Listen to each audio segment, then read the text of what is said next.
Okay, so I guess let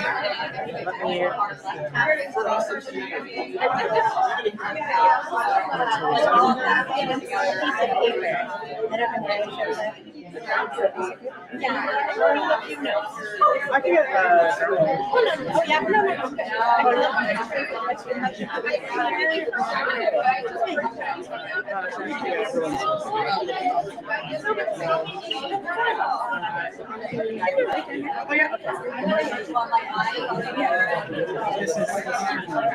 this is and then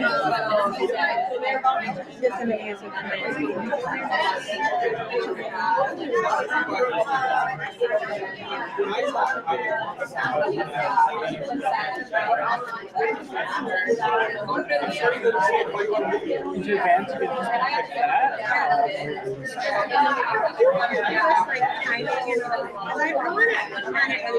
I do try myself. Like I came in around 8 or so.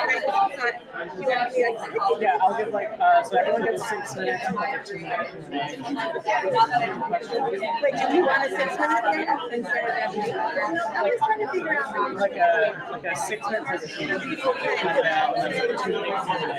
People are thinking how we do right now. It's okay. There's breaks in the buffer anyway. Yeah. So do you want to give me like a 5 minutes? Yeah. I want to 5.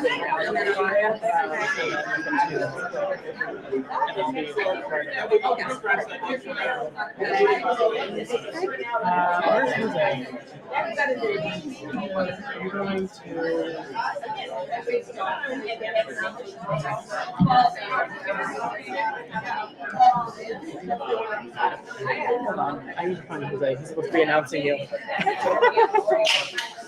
No. Oh, no. Do not clap. Okay. Party. We don't really want to do presentations. I can just like relax. Are you streaming or not yet? I'm ready. Oh, perfect. Yeah. Okay. Hello, everybody. Hello. So now we're going to start with one of the main events of this symposium. As Amari explained yesterday, over the past few months, the Herald Lab, with a cohort of 15 amazing professionals, they test out our community toolkit, or perhaps right now, cookbook. Muchas gracias, Malaika Simmons. It's a nice video. Where she is? Oh, there you go. Amazing name, by the way. We love it. Thank you. So most of them are there, and today they will share with you what they were able to build while using the toolkit or cookbook. So for this first slot, Beth Mayer is going to kick us off, followed by Jessica, Sonia, Tyler, and Makaya. So Beth, please. Thank you so much. All right, thank you.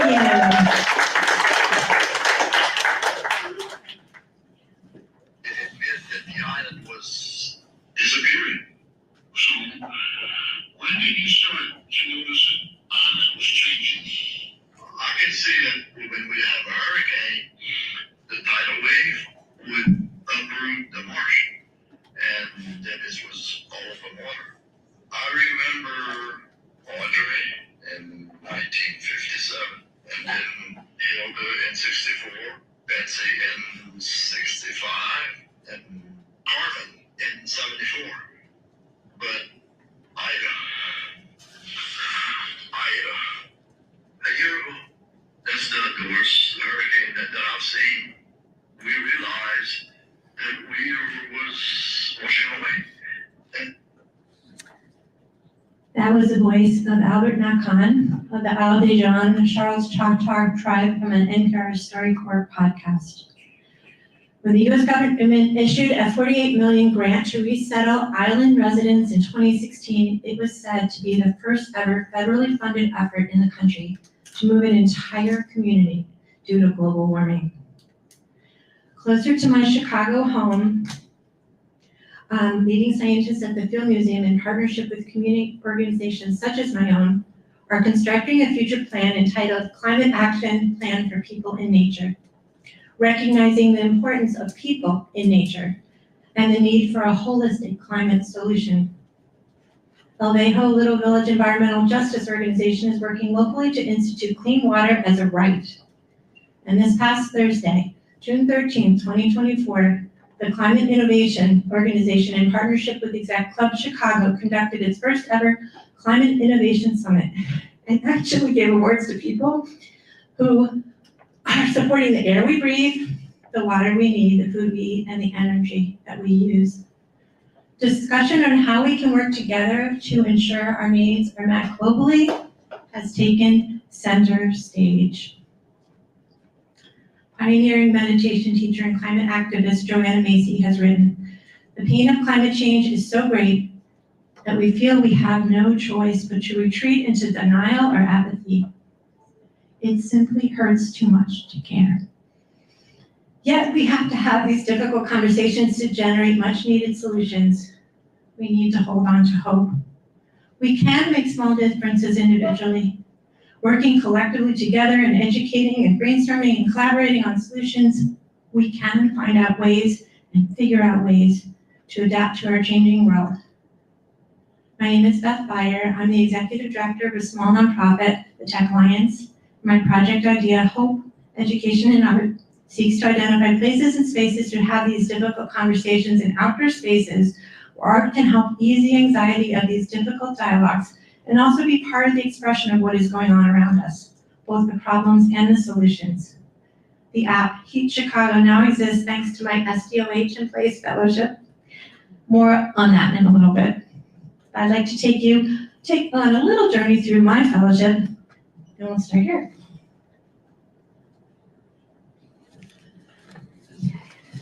I won't be reading everything. But I wanted to say the genesis for my idea came from the Gathering Spaces project, which was a partnership with the Film Museum and community organizations. And to talk a little bit briefly about some of these installations, the art installation Caracol, which means snail and shell in Spanish, represents the immigrants longing to belong while preserving their memories and identity. Just as snails play a crucial role in the natural world by breaking down plant matter and enriching the soil, immigrants also contribute to and revitalize the society they join. Sankofa for the earth. The Sankofa bird made from mixed media and recycled materials. In Africa, a bird looking backward over its tail represents the Sankofa symbol, which means go back and fetch it. It is an understanding that our past holds important information and moves us forward in life. And Set in Stone gives tribute to the Chinatown community and Chinese American Museum. The design was inspired by that traditional scholar's rock, whose eroded and twisted shape invites visitors to contemplate different facets of nature. My goal was to create initially an asset and then a story map, because what I found was, as I started to identify the assets, they had these awesome stories behind them. But specifically in terms of coming and applying for the fellowship, I was facing an issue where nonprofits I was working with didn't have funds to buy the expensive GIS software, and I thought this would be incredible to learn and maybe build an app that could serve as inspiration for how to use some of these technologies, and also provide some resources to be able to dialogue and have some of these difficult climate conversations. So I identified mostly inclusive spaces. You'll see I identified gardens, which initially I took off the list because I thought gardens here weren't being inclusive, so why would I, and then all of a sudden, you'll see in a few minutes. Linked to resources that engage in climate dialogue, meditation, and experience, which foster connections between built space and communities. It sort of fits in that place in the SDOH framework. The projects that surfaced were Gathering Spaces, the Chicago Tree Project, which uses dead trees to build vibrant pieces of art in community all around Chicago. Chicago sculpture exhibits that come out every year with a new set of sculptures. And then the garden piece. So one of the gardens, what you'll see if you actually play with my prototype, which I'll give you a QR link to in a little bit, QR code link, is that a friend of mine created a Laudato Si video, which is about the gardens that were promoted by the Pope's encyclical. And you'll have a link to some of the interfaith work that's coming out of some of that. But I also really wanted to touch on some of the work that's going on with CCGA and in North Lawndale, a piece in the valley. And so I realized, okay, this has to be more of a big picture garden.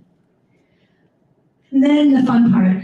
So I really enjoyed our tutorials, and I enjoyed our sessions. So here's a little bit of my code as I installed my art data. And actually, those little dots are my assets that showed up more.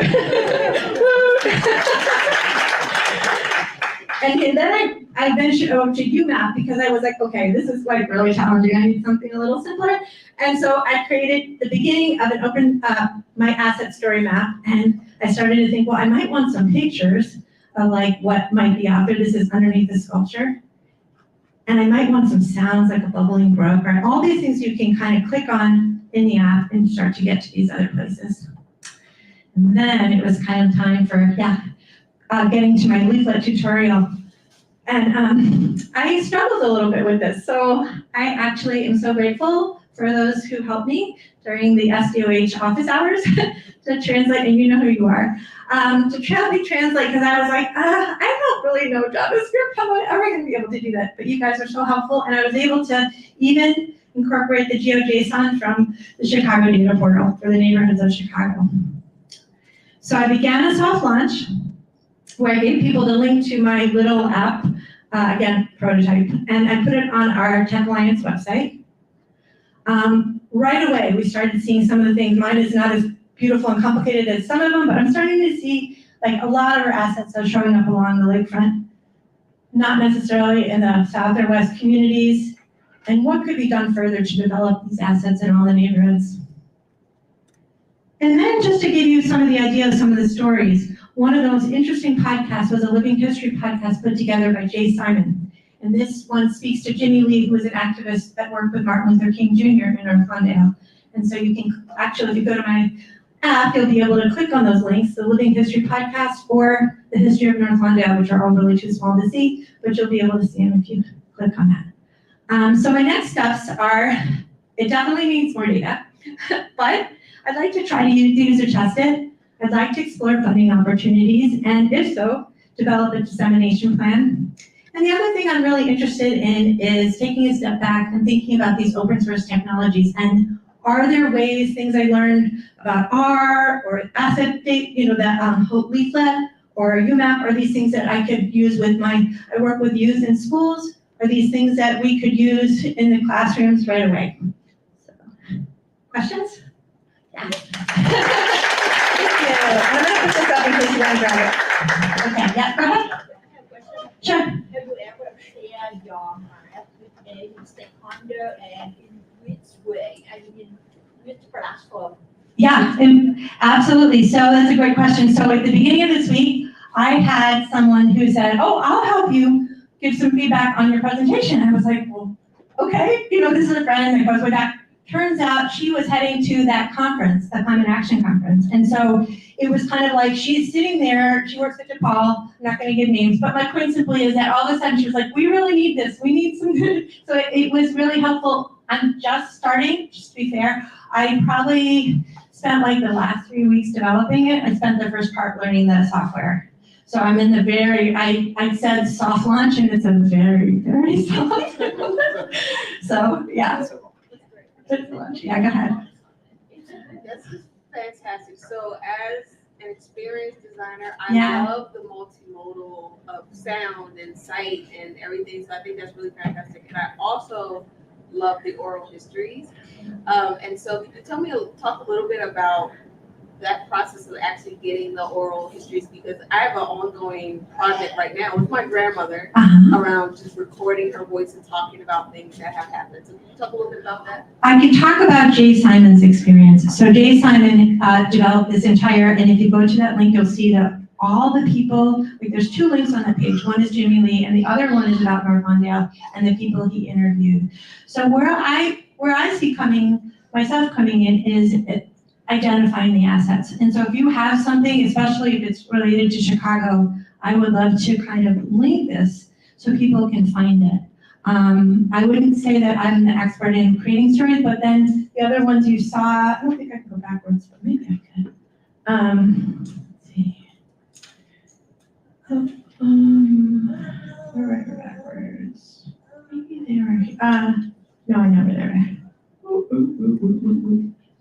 No, I'm not gonna get to it. It's okay. So the other stories that I was thinking about, here we are.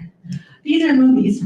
So a friend of mine created the Legacy Gardeners movie, which just was shown in Chicago at Garfield Park Conservatory. It talks about Emma Purcell and another gardener. And their stories creating gardens on the south side of Chicago and the mentoring experiences they've had with the youth doing something like that. So that's the Legacy Gardener.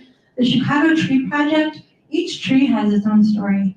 And some of them have stories that I can link videos to, and some of them just have like written stories, or they address some other kinds of issues. Gathering Spaces has ongoing events happening in these spaces. And so one of the things I'm working with the Field Museum, the person named Jacob Campbell, who actually knows about when those are happening. So I'm gonna be actively working with people who know about what's happening and then trying to connect them to the app.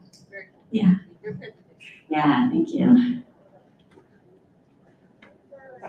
Thank you.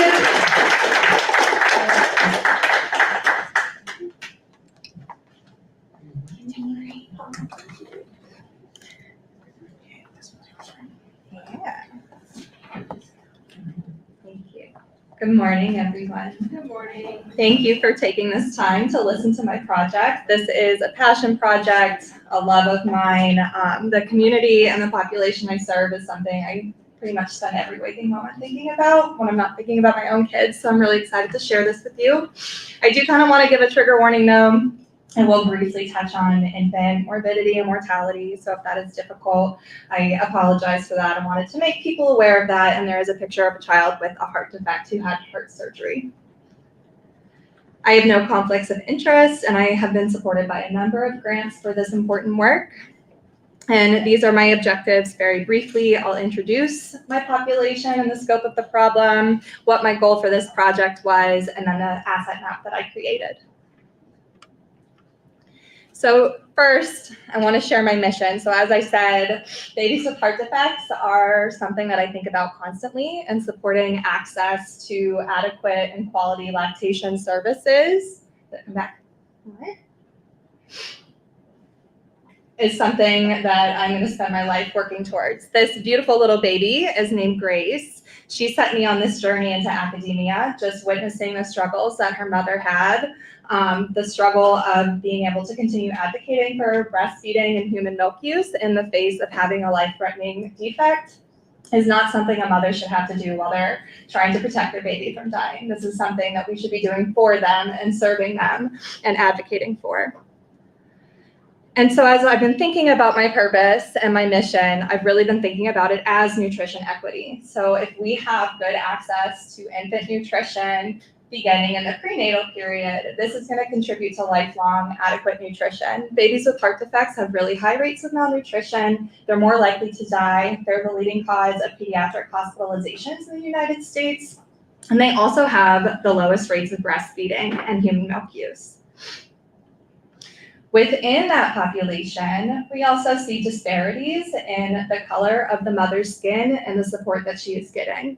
This is well documented in neonatal intensive care unit populations, specifically preterm infant populations. I always try to help people understand that if you hear about a hospitalized baby, that doesn't necessarily mean they're in the NICU. They can land anywhere. The NICU has the best support. And these babies that fall outside of the NICU often are really missing critical parts of bedside care, in that it's not second nature to the clinicians to think about breastfeeding. It's not second nature to the clinicians to think about perinatal mental health. And so these kids are already at a disadvantage. And then when you throw systemic racism in there, there's even further disparities. So my objectives were, based on my anecdotal experience and then the literature, to look at the impact of 3 different measures of systemic racism on breastfeeding rates and human milk use rates in a small cohort of data that I had collected for my dissertation. This really stemmed both, like I said, from the literature as well as my own personal experience working in a cardiac intensive care unit in Pittsburgh, Pennsylvania. I don't know how familiar anyone here is with Pittsburgh, but Pittsburgh had racism declared a public health crisis ahead of 21 other cities in the United States. A Black woman in Pittsburgh can live a better life anywhere else than Pittsburgh. And so this is a really important concept to think about as we're thinking about these babies that are living outside of the NICU, receiving care outside of the NICU, and then the pervasive racism that is in Allegheny County. I used race as my individual level indicator of racism. Food insecurity and health equity index were used for my community level indicators of systemic racism. And what I found was not unexpected. So the time frame of the study was the first 28 days of life. We had 6 babies that were identified as being Black or biracial. None of them were still receiving their mother's milk by day of life 28. None of them, whereas all the white babies still were. This has been echoed through my clinical practice. When I first moved to Pittsburgh, thank you, I was told that Black women don't breastfeed. Whenever I started advocating for the targeted allocation of some breastfeeding resources, while all of our moms have difficulty. So this data was kind of my here you go, told you so moment. And now, very fortunately, the SDOH in Place Fellowship has given me a way to present this data in a way that can help the community that I'm serving, as well as start advocating for the attention that they deserve in this space.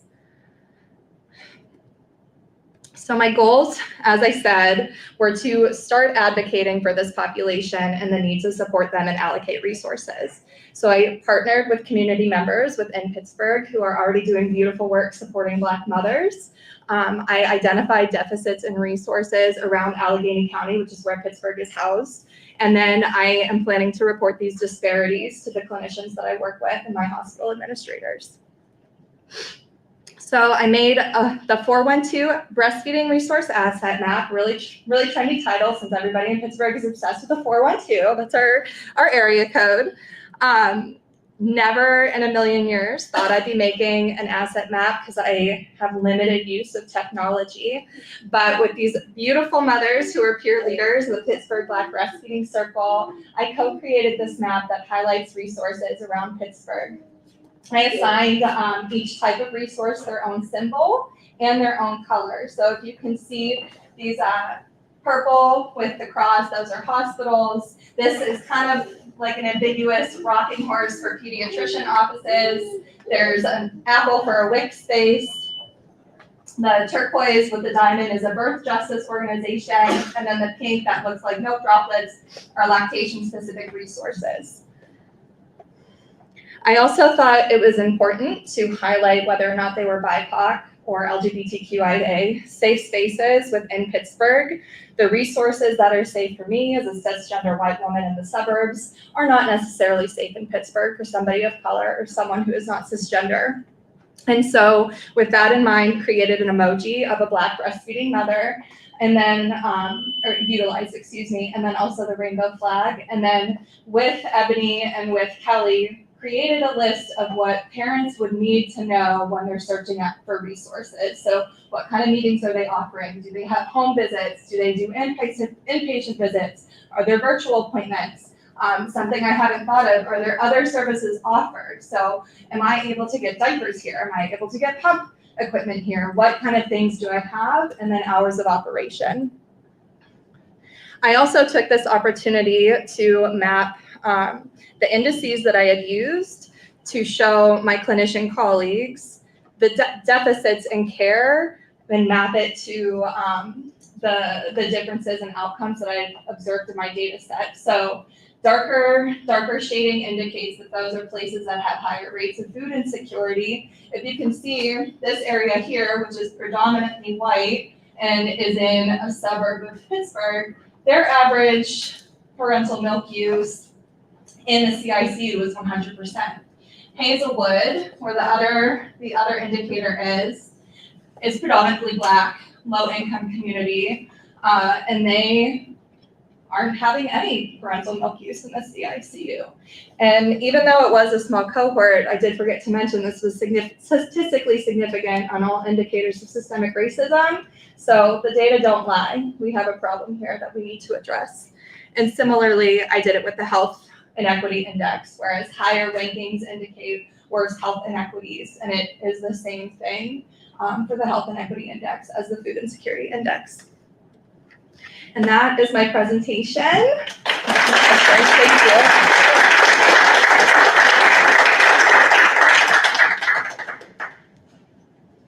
Yes.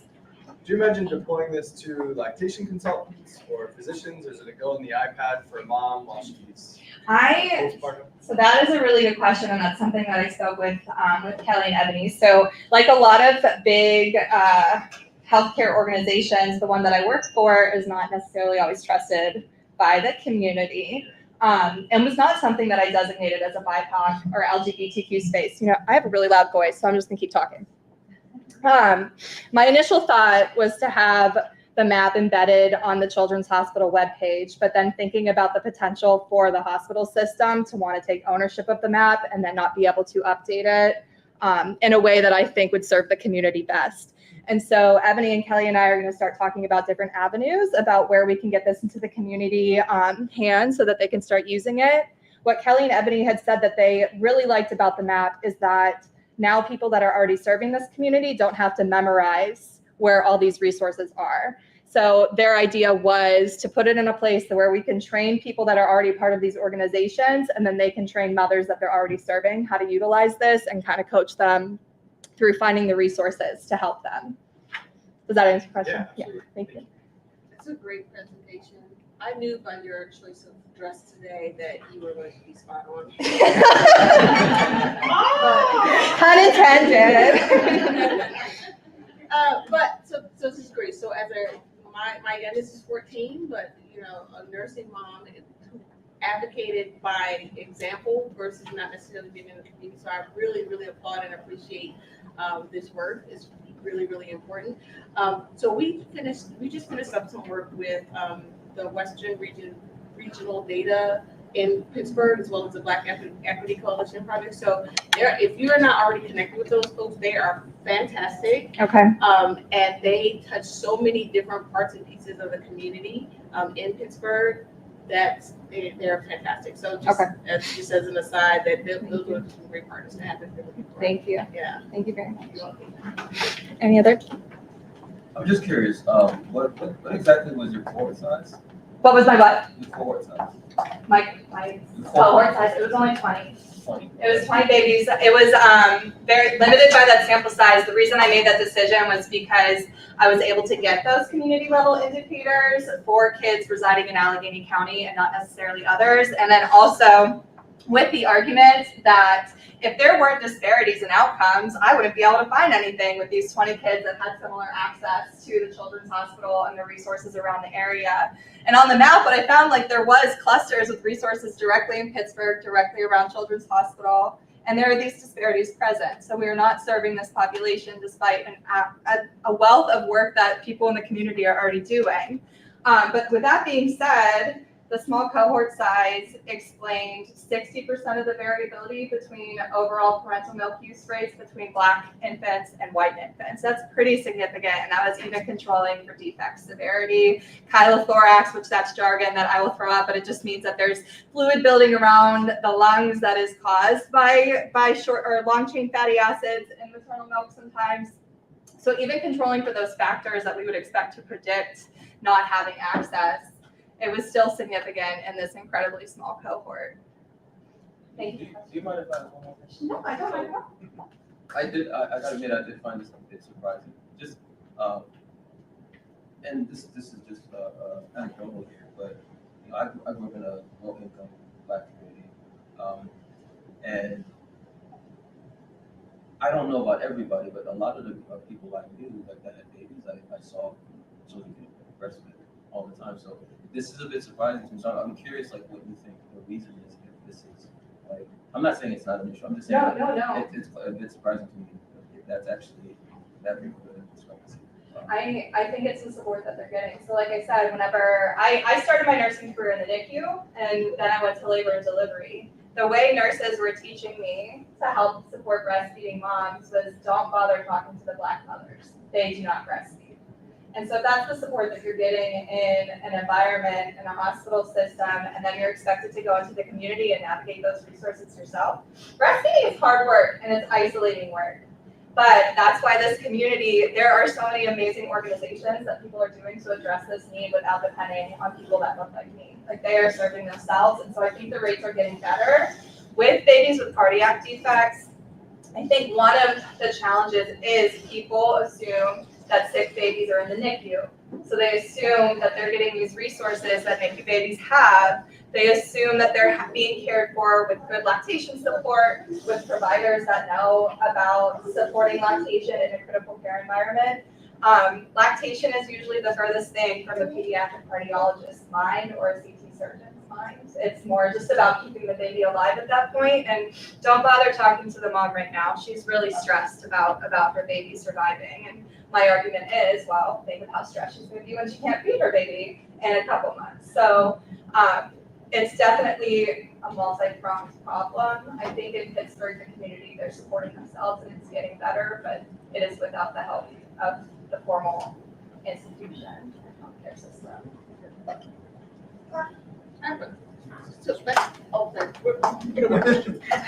So, real quick question, but you can defer to answer. You can tell me at the table. But I just want to put out there that you had overlapping social determinants of health, and I think that's very interesting because you were going to certain moms about nursing, and maybe that wasn't their primary concern. So, I'm just wondering how you factor some of that into your research to build maybe other cohorts or think about other things that are important. So that is the next step. My next step, so as a background, I thought I was going to learn about the microbiome, and then I started learning about equity and reading and just growth, the growth that happens after you get your PhD and you start a postdoc and you realize what you want to do with your life. I had no qualitative data planning, that did not expect to do that, and now that is where I'm aggressively going. So my next step is to interview parents in the CICU about infant feeding research, the morality that's often attached to your feeding decisions and just the decisions you make as a mother. Especially in this population, there is a lot of focus towards the prenatal period and what the mother is doing to be causing these problems in her child. Okay. So that is where I'm going next. Yeah. Thank you.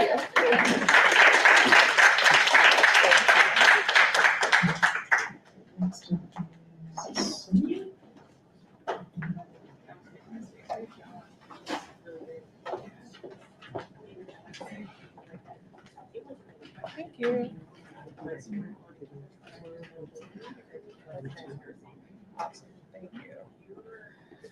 Hey everyone, my name is Sonia Monet Saxon. I'm super happy to be here. Presentations so far have been amazing. So this picture in the background of my first slide is actually the lagoon at McKinley Park. It's a 73-acre park. It's gorgeous. Sometimes you go out there and it smells like a tire fire, like literally a heaping pile of burning tires. And that is because there's an asphalt plant called Matt Asphalt right across the street, about 700 feet from this lagoon. So it's a hyper-local issue that I'm looking at. And the demographics of McKinley Park, it's about 55% Hispanic and Latine, 28% Asian, 14% white, less than 2% Black or mixed race. All of this is self-reported, of course. And almost 40% of residents in McKinley Park are foreign-born, and that is really high, even in Chicago. I think out of 77 community areas, it's like the 9th, which is pretty high. And also McKinley Park is a working class neighborhood with an average per capita income of around $30,000. So I have this word cloud. I don't know if you can see it. Looking at it in this light room, it might not be the best choice of colors, but there have been a lot of reports made to the city, a lot of community complaints between residents, things like invasive, noxious gagging, petroleum choking, putrid fumes, itching, foul, frequent smoke, cloud. I could go on and on and on, but these things really encompass everyday life in McKinley Park. So just real quick to define my position, I am a resident of McKinley Park. I live really close to this asphalt plant, probably about 1,700 feet. I'm also a community organizer with Neighbors for Environmental Justice. I'm also a student. I'm a PhD student of anthropology at UIC and an MPH, Master of Public Health student of the Environmental and Occupational Health Science Division. So these are a lot of different hats to be wearing, and it's an interesting experience juggling all of these different perspectives and roles. And definitely the through line is environmental justice. That's something that I care deeply about.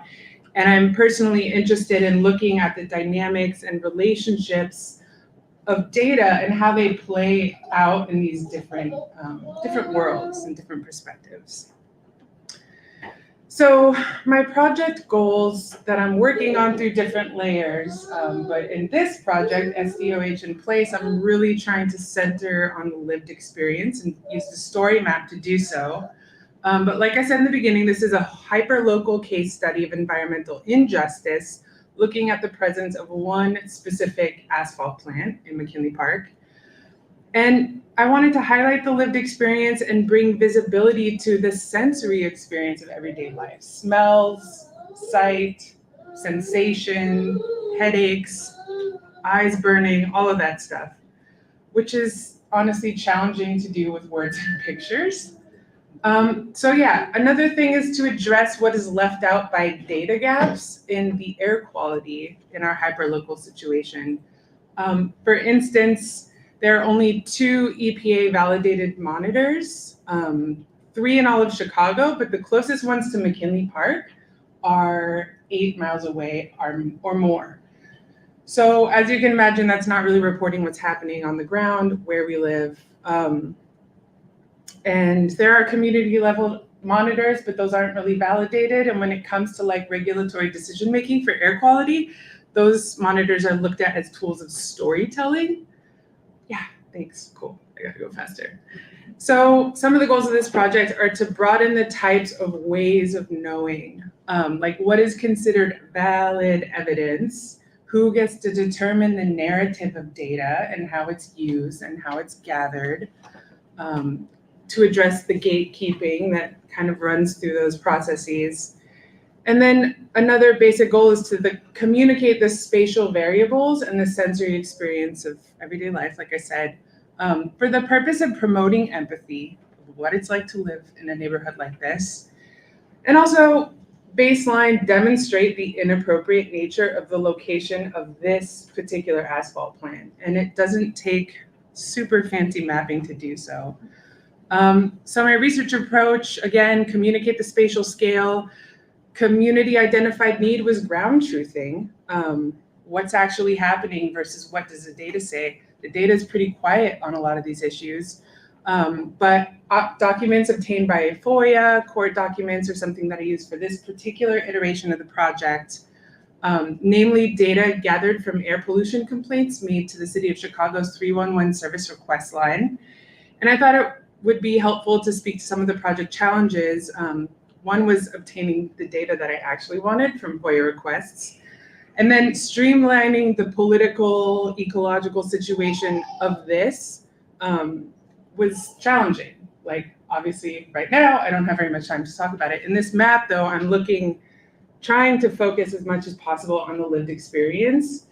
And oftentimes, like, the political situation and, all of the details can sometimes, like, shade the importance of that.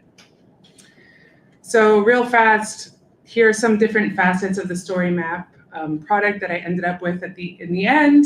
The 2 of them that I wanted to show y'all today were an interactive map that highlights some key locations distances from Mad Asphalt, which is a primary polluter here. And also a lived experience story map. So I use ArcGIS story maps. Boom, here it is. There's a link that I don't think we have time for. But yeah, it stinks, straight up. None of this is complicated, fancy data here. So here's an interactive map that's just like guided distance measurements videos. On the map itself, you can hover your cursor over these points and see what's there, a little bit of information about the sites, and then the measurement in feet from the distance of Mad Asphalt, which is this red point. So, just looking at this map, you can see this huge green space in the middle of development. So yeah, that is a beautiful park that's really well used. And sometimes when you're there, you can't breathe, or you have to take your kids inside from the playground, or you get a headache instantly. And really fast, here is the lived experience guided, or there's a video link that we don't have time for. But on the website, you can hover over these points and it will pull up information of testimonies or like specific quotes that were taken from these 311 complaints. This playground, this picture of a playground, is 140 feet away from the piles of material that this asphalt plant stores and trucks in and out. So there's like dust oftentimes covering this. I could go on and on and on about it, but I gotta move on. So some of the future iterations for this map are to do evaluations based off user feedback through my organizations, but also I want to conduct community member focus groups. And then we, meaning Neighbors for Environmental Justice, we're expanding our community air monitoring network, and I would like to somehow be layering the air quality data with this lived experience map. And then there's my academic research project, which obviously involves this stuff and has different steps, but that's not what this particular map is about this time. So thanks for listening. Any questions?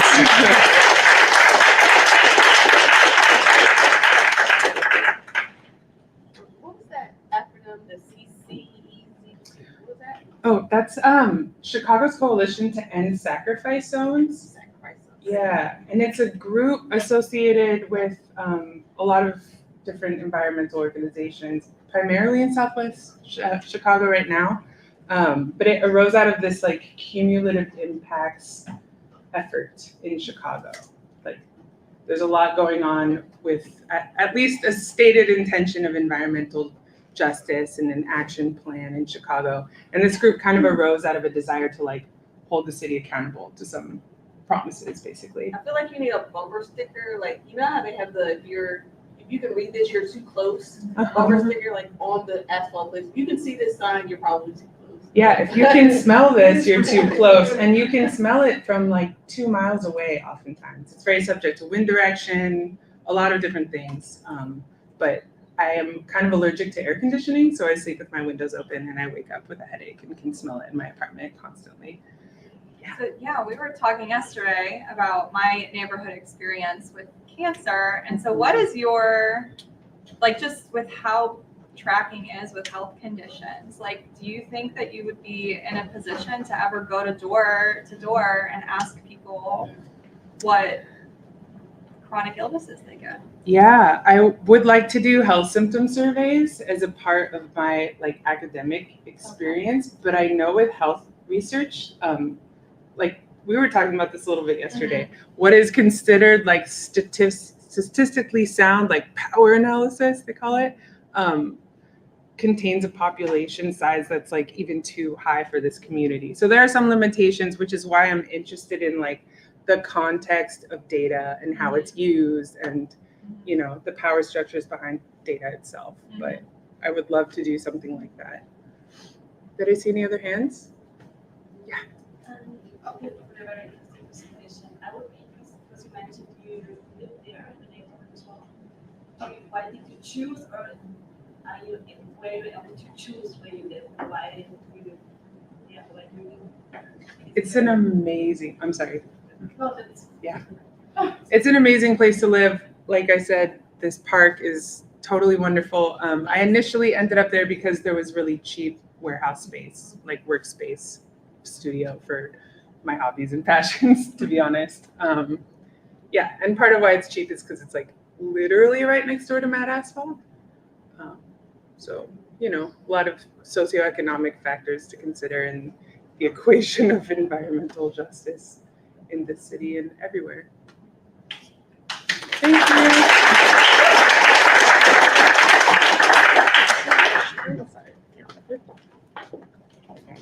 Tyler?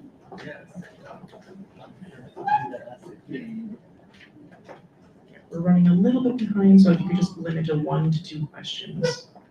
1 to 2 minutes, you got it. I'll get us back on track here, folks.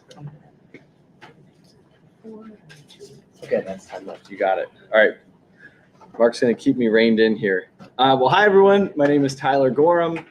I am a straight white male from Ohio, and so I have a lot to teach all of you about health equity. No, it would be best, I think, for me if I didn't talk at all, but they asked me to, and so I'm going to keep it brief.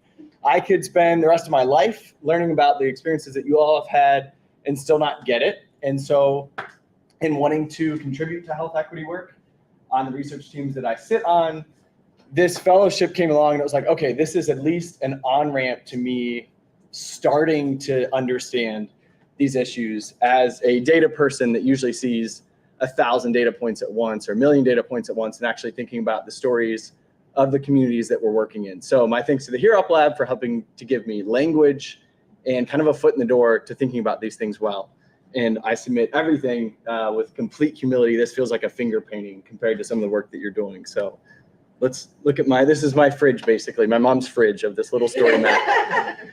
So this is part of the time study, which I cannot take credit for. Again, I'm just kind of the data person on this. I don't know if this is on. I'm kind of the data person on this project. But they said, we'd like to map these things, and my ears perk up when I hear maps. And so I get to map some of it. First, there's kind of two main objectives: describe discriminatory practices influencing infant mortality rates. This is in the Linden neighborhood in Columbus, Ohio, and other maternal and child health experience and outcomes across generations of Black birthing people. So we're actually in the community interviewing Black birthing people who have lived in Linden at some point during their pregnancy over the last decades, not just currently. And then demonstrate how community reinvestment can be designed to target and rectify historic contemporary structural racism and discrimination. So we do this kind of policy survey of how we got here as a community, as Linden being impacted by things like redlining that we'll talk about. And then I think if historic housing policies and bad racist policies have gotten us to where we are today, it stands to reason maybe that community reinvestment could help us rectify some of the inequities that we see. That policy survey has been published in Health Affairs. To give you an idea of how we're doing in Linden, Franklin County here is in red. Our blue dots are the U.S. infant mortality rate or preterm birth, low birth weight as a whole. And so Franklin County is already kind of doing worse than the rest of the nation as a whole. And Linden, you see, is seeing something like 3 times the infant mortality rate of the U.S. as a whole. So this is a serious problem in Linden and Franklin County as a whole. I've done work on this in the past, and really, things are not going well for infant mortality rates, and that's the rate of babies that are born who won't live to see their first birthday. And I have to move off this slide quickly because I can't imagine. These aren't just numbers; these are 17 of those 1,000 babies born in Linden aren't going to see their first birthday. So here's our story map. This is just kind of a demonstration of some of the features. So we have this historic policy timeline. I'm really inspired. I think Latrice will talk later about her storytelling map. I'm inspired by that and want to take some of those surveys we're hearing. I think there's more to be expanded than just a timeline, but I'm really inspired by some of the work you all are doing. And so this is very much version 1.0. We have request access. Well, it exists. Yeah, that's not going to go on a live demo. I promise there's a really beautiful, you can picture, if you close your eyes with me and picture probably the best red light. Trust me, everyone loves it. The best storyline, you didn't expect that today. Story map, so we have story maps in there. There's a redlining web map. And as a Columbus resident that I can read the color of law and think about the neighborhoods in Columbus, you see it smack dab and it's like, oh, that's a 1-to-1 of seeing how these policies impact what we see today. I should have tested this ahead of time in incognito window or something. There's also, this slider, you wouldn't believe how great this slider map is that I have, but you're gonna have to take my word for it. And I can attest it. Oh wow, thank you so much. There's little bubbles and they change when you move a slider. And then this summer we're working with high school students in Linden to conduct asset mapping. So we don't just want to tell the story of infant mortality rates and tell our community how bad things are there. We want to highlight assets that are there, which has very much been a theme of this. So it feels great to know that the team's on the right track. Right now, this is just Esri business analyst data that we're plotting is kind of a placeholder within the map. But I'm excited to see kind of what assets, local residents see within their community. So what's next? For the sake of time, Mark, I haven't looked over to you to see if we don't have time. Oh, we have too much time. So what's next? I have that, it's probably too much caffeine, but I have that conference energy right now where you're like, we're gonna change it all. And so I have actual like action steps from all of you that I just want to steal, but I'll be doing it in Linden, so you won't see it, but I'll put it in. So considering adding takeaways and impactful stories, so that storytelling map, some of this will go into, do they want their stories told? But I think also tying that in as we conduct these interviews, as we hand this over back to the community and say, is this the story that are we hearing you correctly? Is this the story that you want told? And actually having that mapped wasn't on my radar at all, and I'm excited to think about including that in this, within this story map. Now. That's great. Yeah, so thank you. Replacing business data, we already talked about that.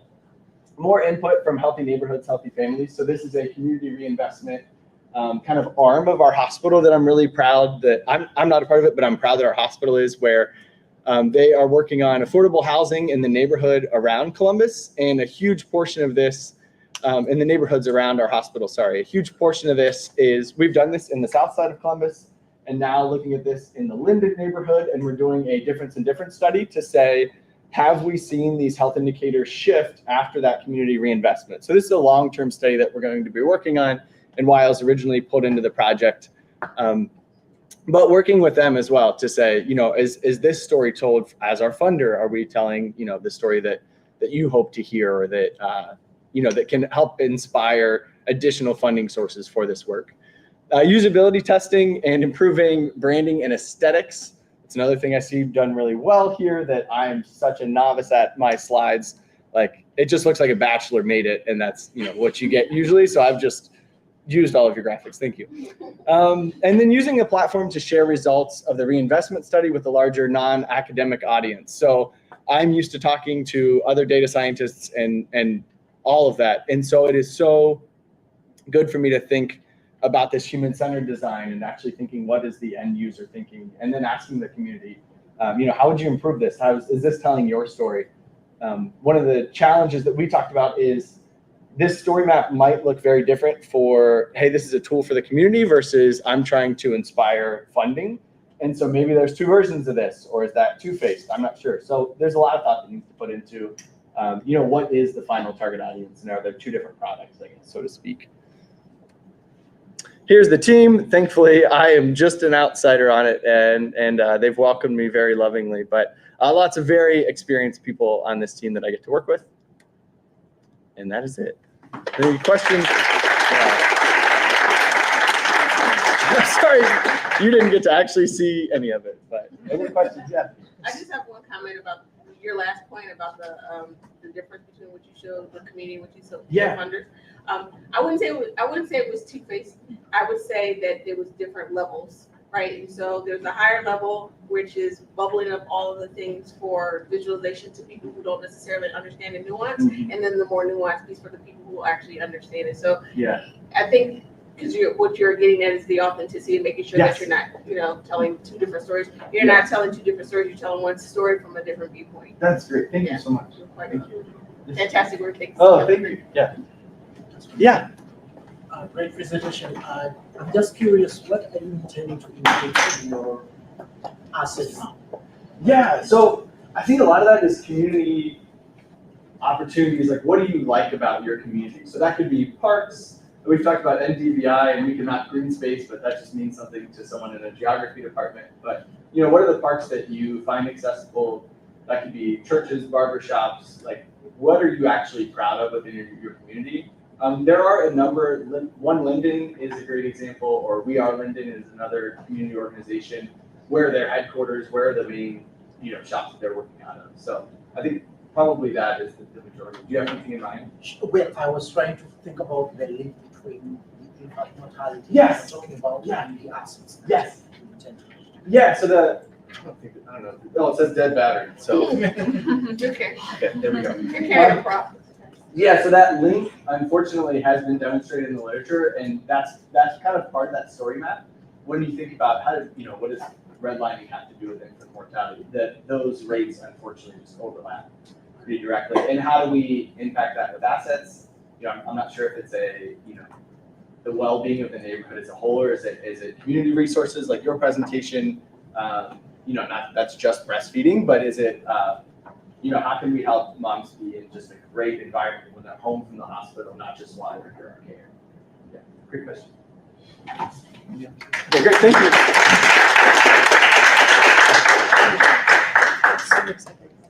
Sorry. Thank you. All right. Next we have Micaiah.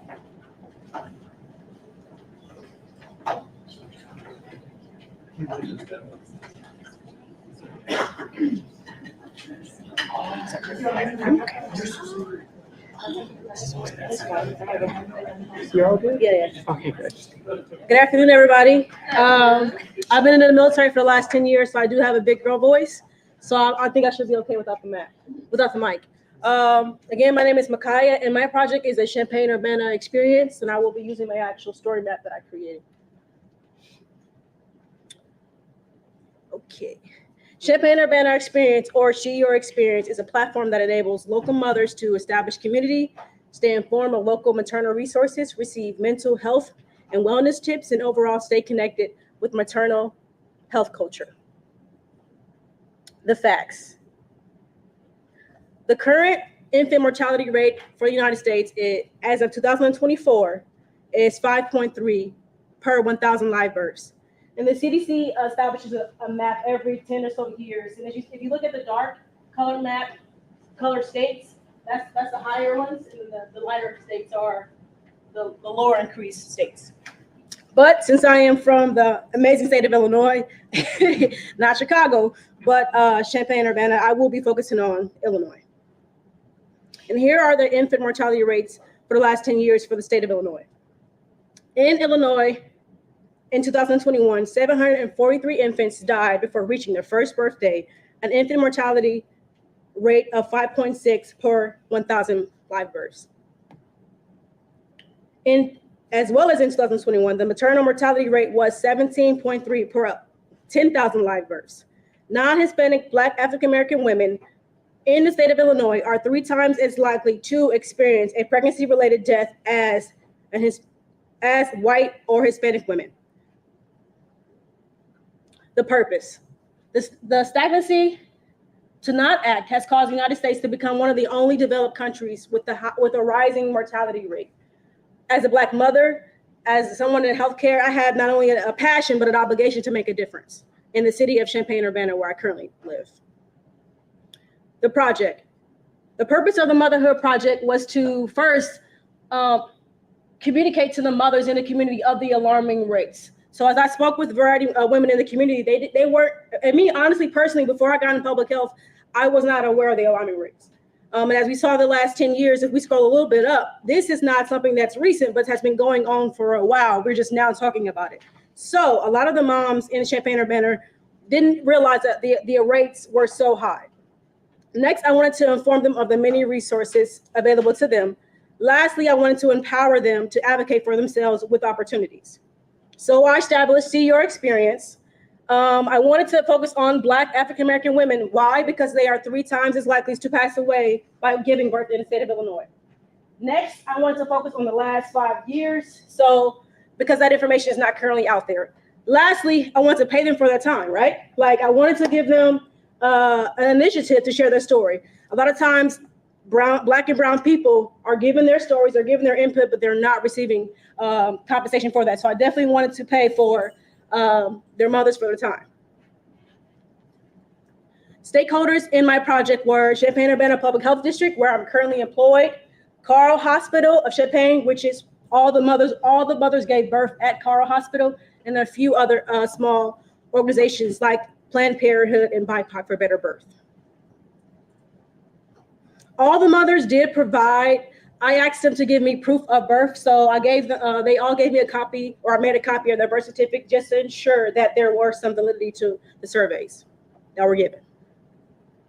So throughout the project, I had a number of questions that I had. The first question I asked them, all the mothers, were, if you could describe your pregnancy in one word, what would it be? Some of them said roller coaster, some of them said joy, some of them said abandonment. They all had a different word that they gave me throughout the process. The last thing that I asked each mother was, if you could give advice to a new mom, what would you say?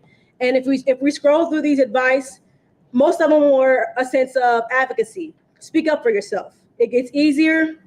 Have a plan in place. Lean on your support system.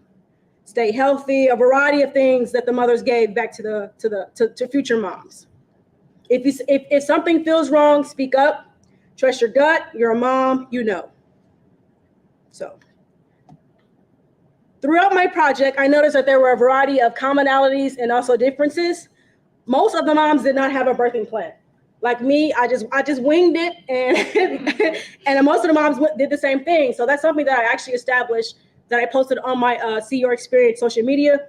I work with one of my stakeholders, and I created a birthing plan for future moms to actually have a plan in place. Something that also was common, that most of the staff at Carl and Champaign-Urbana were not diverse. Most mothers attested that their doctors, their nurses were white women, and there were no diversity. Some of the differences were, some of the moms actually did have doulas and midwives, and they had a great experience. So the mothers who didn't have doulas and didn't have midwives didn't have such a great experience. The age range was really funny to me, because the 22-year-olds that I talked to, 23-year-olds were exciting, and then like the 40-year-olds were like, this was not planned at all. This was an oops type of moment. But I did have several 40-year-olds who did participate in my study. Lastly, the feelings. Very different on both ends. A lot of the moms felt unheard. They felt abandoned. They felt stereotyped. They did feel frustrated. But some of the moms did feel supported, cared for, and listened to. Like I said, I did create an Instagram page called See Your Experience. And some of the things that I've already posted is Champaign-Urbana Public Health District created a mental health wellness app that's listed on there, as well as a birthing plan that I did create for my project. The future. There's a lot of work to be done, and something that I really wanted to focus on was, we saw the facts, right? We saw the numbers, we read them, they're out there. But I really wanted to take time to listen to the mothers within the community. And again, I would like to bring all those mothers together in the fall, along with local health professionals, doulas, midwives, so we can all get together, commune, and have conversations, but we can't leave the kids out, right? So I would like to have a space for the kids to play and enjoy each other. But again, not just talk about this during Black History Month or Birthing Month, but in the fall, where nobody's having these conversations. So I would like to provide that opportunity for the mothers in the fall. And a lot of the mothers already agreed to coming in the fall. So for me, this was an amazing project. I was more interested in doing this work than my actual work. And some days I'm just like interview after interview after interview. And again, something that really was important to me was one mom, she was about 34 years old. She said that, I have not shared this story with anybody, but I gave birth 3 years ago, and I dreamed to once share this experience with somebody. So for her to say that to me and to be able to provide that opportunity to me for her, and on top of that, pay her for her time, was just, that one experience made my entire project. So again, I really have enjoyed See Your Experience. I really enjoyed being a part of this project, but this is not the end for me. I got to find some more money to invest in the community. But again, I have 3 seconds left, so thank you for your time.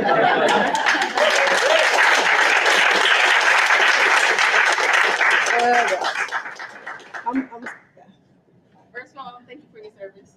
You remind me of my son's staff sergeant, so you guys got to do what's going. This is incredible work, so I want to commend that. So at NADPH, we have a maternal and child health initiative, so I will definitely be talking to you a little bit later. We do monthly town halls, we bring moms in, we bring people in to talk about the experience, because what is important that I think you kind of touched on is the support structure. So we want to talk to dads and grandmoms and everybody else who actually are part of those communities. So I think that's really important. I love how you did the story, and so you can kind of scroll through. What would you say is the hardest part of, because obviously it's very emotional for you. You can for sure. Hear some of that, but what do you think the hardest part of doing this particular project was for you? So I work very closely with Carl, and Carl, who were the physicians, the doctors, the nurses who birthed all these kids.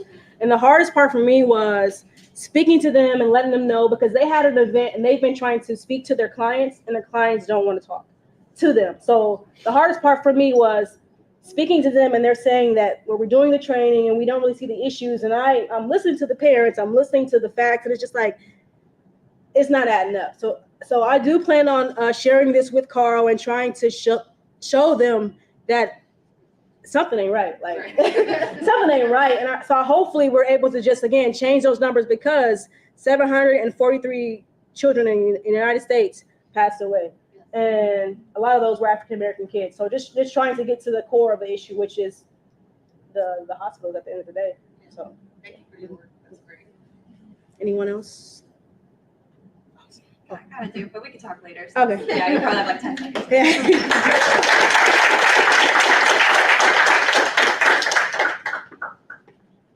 Alrighty, so we're gonna take a real quick break, just to like reorganize, set up for the next one. We'll be back at 11:15, so in like 4 minutes. So sit tight. Oh my goodness. So I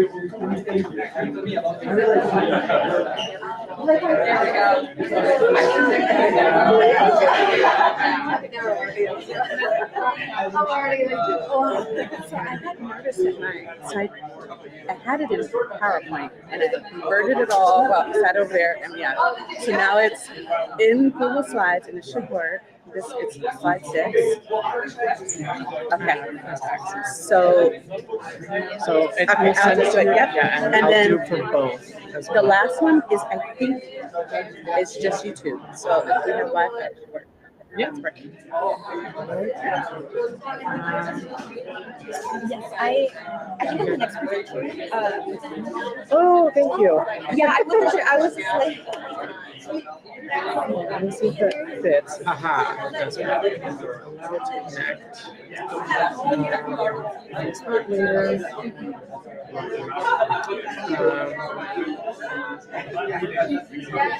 Like, You should say Patterson.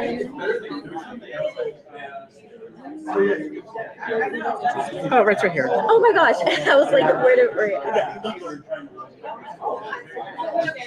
It's a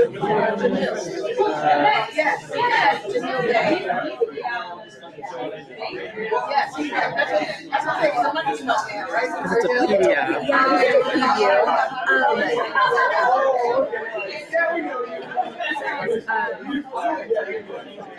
Yeah, and then I should be able to sign I did it with Canva, and so I can't download it as a PDF, and so Got it.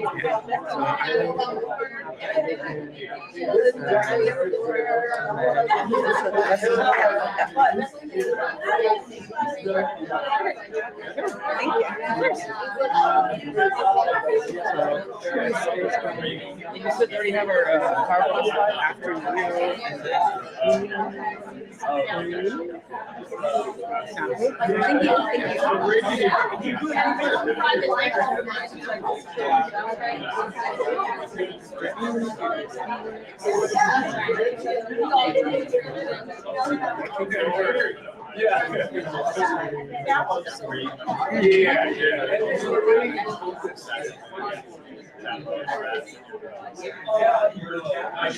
Which Sarah is?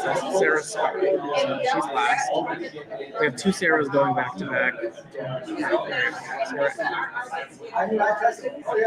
that should be in order now. Is there a confused about? Is Friday here or like do you have a USB? I do have this, yeah, because I was trying to run off Shiny app, but we can try. I can upload it. Yeah, let's do testing. Okay. But I can see. Yeah, if you put it through a USB or if you have like a USB, I can access it. If you have like a, but yeah, if you want something else. Okay, we'll see. Okay. Yeah, something like that. We went to the gymnasium. Here's what it looks like when it's a dumpster fire. It's what am I doing? Present.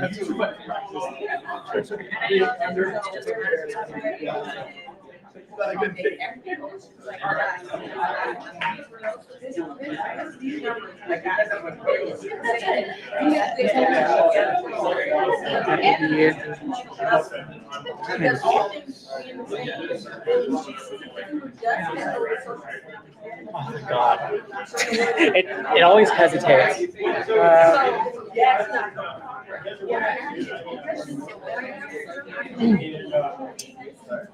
All right. If I get everyone's attention real quick.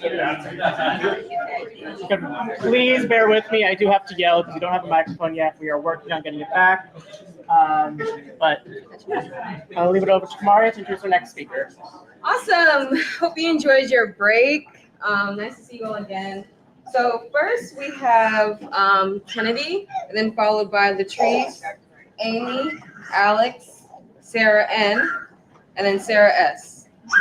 Good? All right. Kennedy, it's all you. Hi, everyone. My name is Kennedy Patterson, and I am an incoming doctoral student at Northwestern University. Today, I will be presenting a prototype of my interactive dashboard that traces the racialization and gendering of unhoused deaths in Seattle, Washington from 2019 to 2023. Over the past 5 years, the prevalence of impoverished deaths has proliferated throughout the greater Seattle area, and in response, narratives of criminality have been ascribed to the growing homelessness crisis, which not only engineers false realities of poverty, but also justifies the implementation of city-based regulations that bolster militarized police force while simultaneously divesting from social services. It is this response, the criminalization of poverty, that has contributed to the rise of deaths among the unhoused. And so using data from the Women's Housing Equity and Enhancement League, I found that 16% of deaths among women were Black women, despite Black women only constituting 3% of Seattle's population. And that was also true for unhoused Black men within Seattle, which highlights the severe racial disparities of unhoused deaths, as Black unhoused men and women are 2.5 times more likely to die from their experience of poverty in Seattle, Washington, as compared to their white counterparts. And by reflecting on the long-standing history of the deserving and undeserving poor, which has been rooted in gender and racial-based bias, I was motivated to map the existing health disparities inherent in impoverished experiences that highlight impacted communities and identify not only areas where social inequities are most concentrated, but also signify points of intervention with the most potential to mitigate, resist, and undo social inequities inherent in experiences of poverty. And so this brings me to my dashboard, where after hours of cleaning data, I utilized Tableau Public to help visualize this place-based data. And so starting from the top, the number of recorded deaths and the average age of the decedent over the 5-year period is presented. And additionally, the percentage of presumed unhoused deaths among the Black community is presented in relationship with the population of the Black community in Seattle to further emphasize the rate at which, Black unhoused individuals are experiencing death. Moving along, I presented the gender and race of the presumed unhoused decedents. And then to the right of that is the manner of death among the unhoused presumed decedents. And so by hovering, this dashboard is interactive. And so by hovering your mouse over the table, more information is displayed. And so as you can see, the recorded deaths of the unhoused decedents, 51% was drug and alcohol induced, but it also varies from police-related violence to traffic-related homicides, and even natural causes that include hypertension. and which not only notions the levels of stress experienced when facing housing insecurity, but also signifies the pervasiveness of that stress as it becomes embodied and manifested through illness that increasingly makes the unhoused vulnerable to premature death. Next, I have displayed the recorded death date that signifies the month. And so here it's apparent that during the winter and summer months, that's where the most unhoused deaths have been recorded. And then following that, there's a map that displays the presumed unhoused deaths of the decedents in its entirety. But then moving along to the right of that is more interactive, where you're able to hover over each point of entry and get more information on each point that is recorded there. And then you can also isolate each year if you just wanted to, pre-select the year individually. And so I also have recorded the place of death, which I thought was really interesting, looking at the location. And so here it's apparent that most deaths occurred outdoors. This number doesn't include encampments, but I thought it was interesting and important to distinguish, folks that, died outdoors, which include alleyways, streets, benches, and then the encampments, which is also outdoors, but having that there as, a distinction between the two. But I also thought it was interesting to see that there's a lot of how shelters was a site of deaths where that was experienced. And then additionally, looking or recognizing that the residents of friends and family, as well as vehicles, was really interesting to see this captured in this piece of data, just to recognize and emphasize the complexities of the experience of poverty that kind of isn't noticed often. And so in terms of,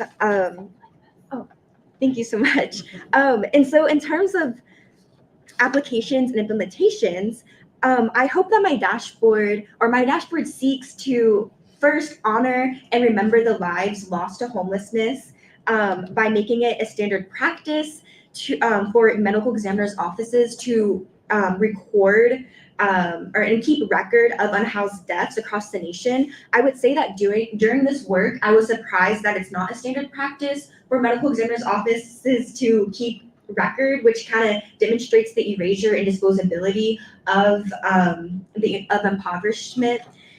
Secondly, I want to advance mobilizing efforts and advocacy groups dedicated to decriminalizing urban poverty within Seattle, such as the Women Housing Equality and Enhancement League, who provided me access to their data set.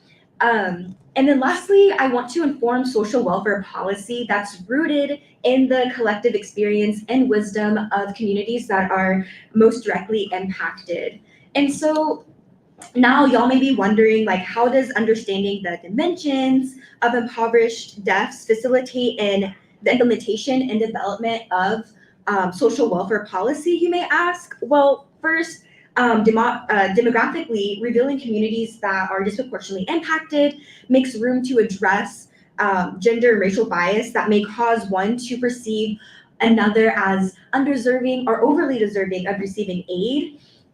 Secondly, understanding the location reveals sites of intervention. And so within my working data, y'all saw that shelters were identified as a site of death. And so this knowledge can drive policies to ensure that social services have the adequate resources needed to successfully operate, mitigating against the potential of reproducing and producing harm. Third, understanding the manner of death. There were a few police-related instances. And so there we can draw on regulatory policies that review the standard of practice between the carceral state and impoverished communities. And lastly, understanding the date of recorded deaths supplies us with the knowledge of knowing what services are needed to intervene throughout particular times of the year.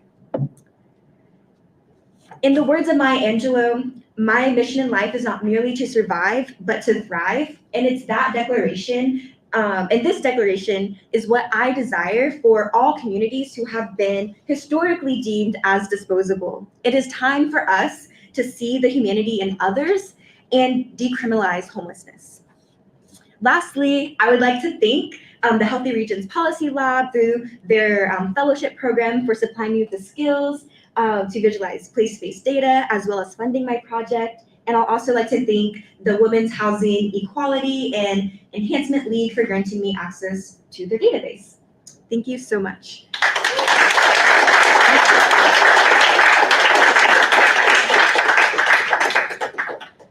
Any questions? That was a TED Talk, young lady. Oh. That was a TED Talk. That was fantastic, and I love the interspersion of actual data, visualization of data, and the stories behind it, and the importance behind it. For the TED Talk, you wouldn't have all those charts, but you did a really good job of explaining the why behind each of the what's. So I think that's just incumbent upon all of us, that as we're reporting out data, and we talked about that with asset based, and that's big, but as we're talking about it, you talked about the importance of it. So it's not that we're just always going to shy away from data that's harmful or sounds bad, but telling why we're telling the story. You did a fantastic job. I appreciate that. Thank you so much. Hi. Thank you for the presentation. I really, like the interactive dashboard that you presented. You said that you use the Tableau published yet to be decided. I wonder, for your user, do they have any challenges to access to the Tableau? Right. Currently, right now, like my users would be the social services. So like the WIL is their acronym, the Women's Empowerment Housing League. I totally messed up the thing, but and so like to help them with their advocacy efforts, because currently they are pressuring city council to divest from police that are criminalizing homelessness in Seattle currently, while also like increasing investments in social services. And so like for this dashboard, I envision that they'll be able to really understand the data that they have in hand, like especially like locationally and demographics of who's being impacted, and it will just help advance their advocacy efforts that they're already doing. I'm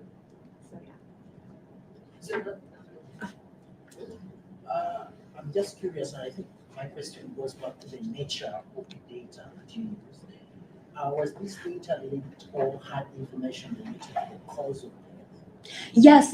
So the organization that I worked with, they actually, as noted within the presentation, the medical examiner's offices across the nation don't have to keep record of unhoused deaths. And so this particular organization that I've worked with, they advocated and pressured the medical examiner's office in King County, which is in Seattle, to begin keeping record. And so the database that I used is in collaboration with that medical examiner's office, as well as community members that came and said that they had a loved one that passed away, unfortunately, like on the streets of Seattle. And so it's twofold. And so I really appreciate that the database is not only from the medical examiner's office, but also holds and carries validity through from community members who have experienced this that wasn't noted by the medical examiner's office.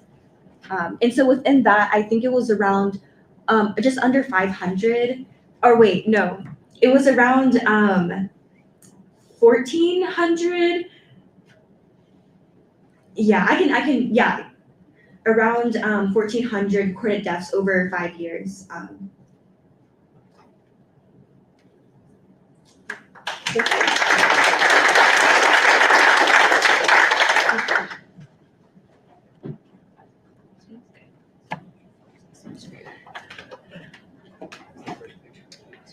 And next we have the trees.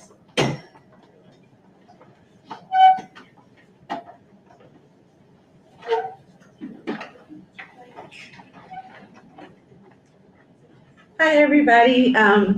So I'm happy to be here, and it's just really inspiring to hear all your stories. I can sometimes go over, and I know that we're in a time crunch, so I am going to use a stopwatch to try to pace myself in addition to Mark. All right, so my name is Latrice Landry. I'm from the University of Pennsylvania in the wonderful city of Philadelphia. And I'm here to represent a project that I'm working on with my collaborators who include some geographers as well as an activist and artist group in Philadelphia. And our project is STRIVE Story Maps, so Structural Racism Identification or Vulnerability Evaluation. And so our goal was to bring communities, give them a seat at the table and provide narratives on vulnerability, environment, policies, and facilitators and barriers to health. So usually when I do this work, a lot of the times we go straight to census maps and American Community Surveys data and a lot of data sets that you guys have worked with. But when we were developing this project with our community partner, and they are true partners and collaborators in the development of this, they said, well, those data don't really necessarily speak to them. And so one of the things that we were thinking about is often when we think about the social determinants of health, we hit the census button, but what if we didn't? And we thought about an ecological model. The census is on the macro level, but what if we got down to the individual level? What if when we engaged in big data projects, we invited everyday people, communities to the table to tell us about the built environment, structural barriers, and social determinants of health in their communities in a usable, sustainable, scalable, collaborative way? So from that, we had the story circle, story map. And the idea about this is, so story maps were introduced to me by this program. So thank you to this fellowship, because this was the tool that resonated with the community. But story circles are grounded in a long tradition that our community partner has been a part of. It was an idea or a thought that came out of the 1960s with Junebug Productions and the Free Southern Theater, where they went around the South to talk about racism and Jim Crow with diverse groups, and there was a format for doing that. And so the format of doing that is individuals get to share their stories. And so from that, our partner Spiral Q was really interested in sort of helping us engage Story Circle into the process of story maps. And so we go through this community participatory iterative design process where we collect stories through Story Circle. We organize the stories, I do a mock-up of a story map, and then give back to the community. We go back and forth till we get a product that they're happy with, and then we'll sort of publish and design. So yes, SDOH in place, introducing to story maps. So story circles have some rules. So here are the ground rules. One mic, so I'm the only one speaking, right? And so when I'm sharing my story, I have the mic. You have the mic when you share your story. And then also there's a timing so that everyone can get through the stories. And then the facilitator introduces the topic. And for this, one of the things we thought about, right, so one of the maps that I have used before and indices is the social vulnerability index by the CDC. So we said, okay, let's start with a prompt. What are the things that make you less vulnerable or make you more vulnerable in your community? And then you have a few seconds and you come up with a story and you share your story in the circle. My community partner wanted me to emphasize that story circles provide more comprehensive data about how people live, work, and play, and can enrich the already data that we have through census tracts. So here's our first mock-up from with our community partner. And thank you to Tyler, who told me to make sure that Mark had access. So I'm starting mine. So I told you the prompt. And so I'm just gonna go back for a second. So I told you the prompt. So the prompt was, tell us something that makes you feel less vulnerable in your community. And the answer in the story circle was the Blankenburg Elementary School Parade. So we have a story map that goes through the Blankenburg Elementary School Parade that traces the route of the parade as it tells the story about how the parade is prepared. And so this parade begins with a story map, with the story circle, and then they go on to prepare the elementary school students, these are fourth grade students, with the process of getting prepared for the parade. Now, this is an artist activist group, so the students share their stories and then they put them in mini zines, which are mini magazines. And then they also explore portrait collages to think about how the individual and the collective are one, so they cut out their faces. Then they create a vision board, and you can see there's lots of SDOH on the vision board, war, crime, things that the students are concerned about.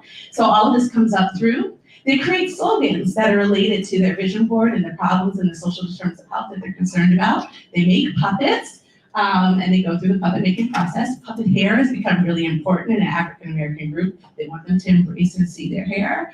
And the slogans are transformed for the actual parade, and then we end with the parade. And so that was the story map, and it traced the whole route of the parade.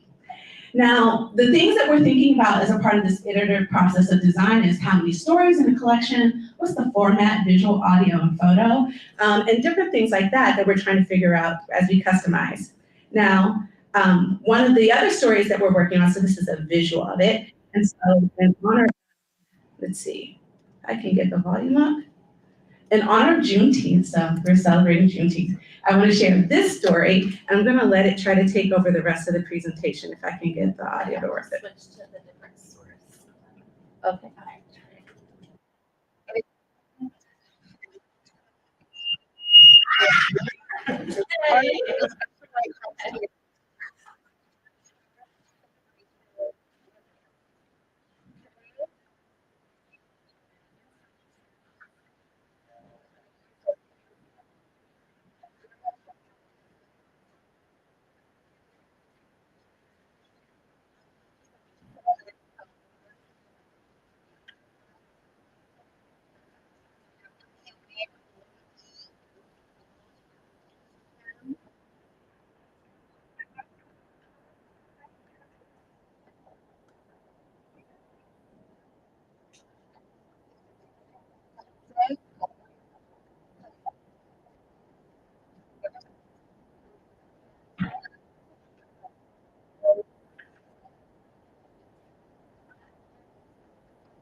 So, encourage you to watch the rest of the video. We're creating the story map to break up the video as we go along the trajectory of the women being transferred from the facility they were in. Oh, I actually know how to do this. How do I advance? Okay. So with that, I want to leave you with a thank you and a sense of gratitude to SDOH in place and my collaborators and the core team that I work with. So thank you. And then again, to highlight sort of this whole idea of bringing story circles to life through story maps. Wanted to leave you with John O'Neill, who's the creator of Junebug Productions and Free Southern Theater, quote that says, "Science has a way of breaking things apart into smaller and smaller pieces so that we can analyze them. I'm interested in how things fit together, and I'm hoping that we can do that through story maps."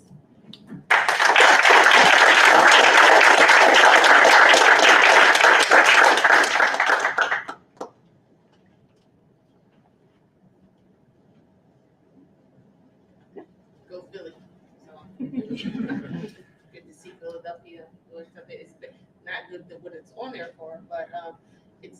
it's amazing. Again, several of the presentations have had that multimodal sight and sound, and I think that is really, really important in getting the narrative out there. What you feel, see.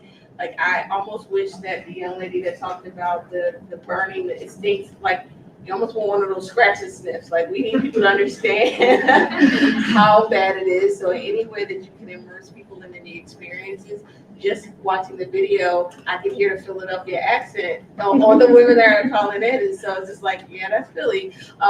So any way that you can uplift both their voices, but also highlight those experiences, that's a fantastic, great presentation.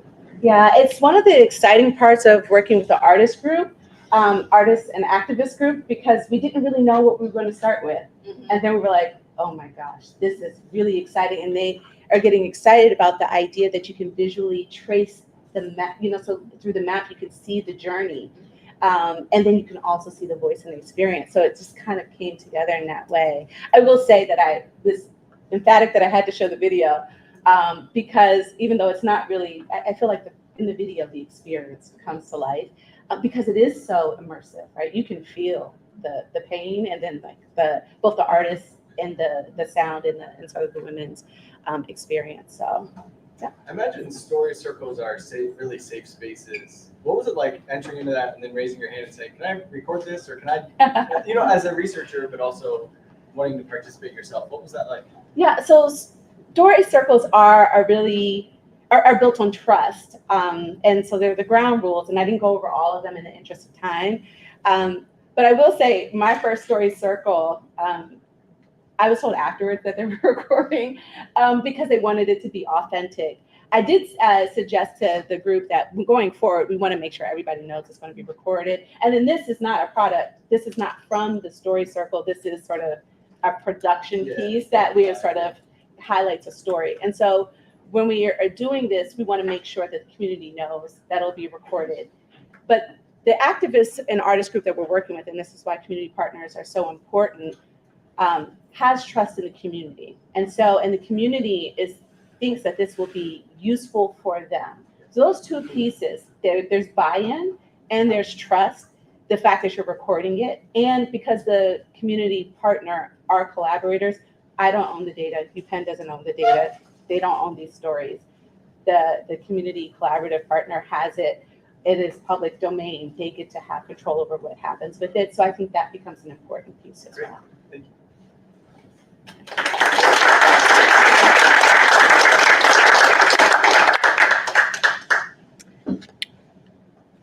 Hello. Next we have Amy.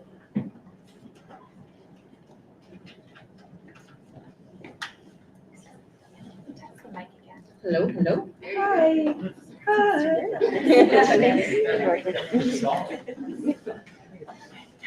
All right. Well, thank you so much just for having me here. It's been such a delight to be part of this fellowship program, and I'm so inspired by all the other presentations.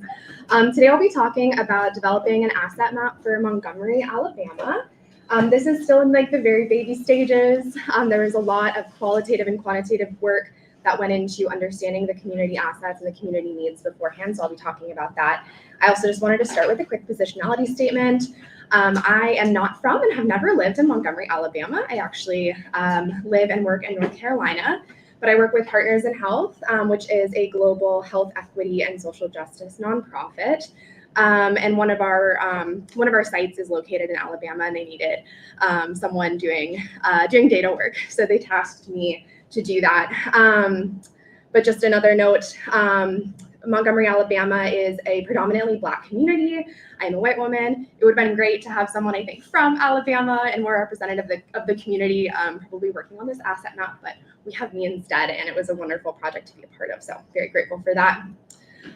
Today I'll talk a little bit about about Montgomery and about our partnership, why we developed an asset map, a little bit about the site visits and community conversations that we had as part of our community needs assessment, map formation, next steps, and I probably won't actually have time to do a demo, so I'll just share my screenshot.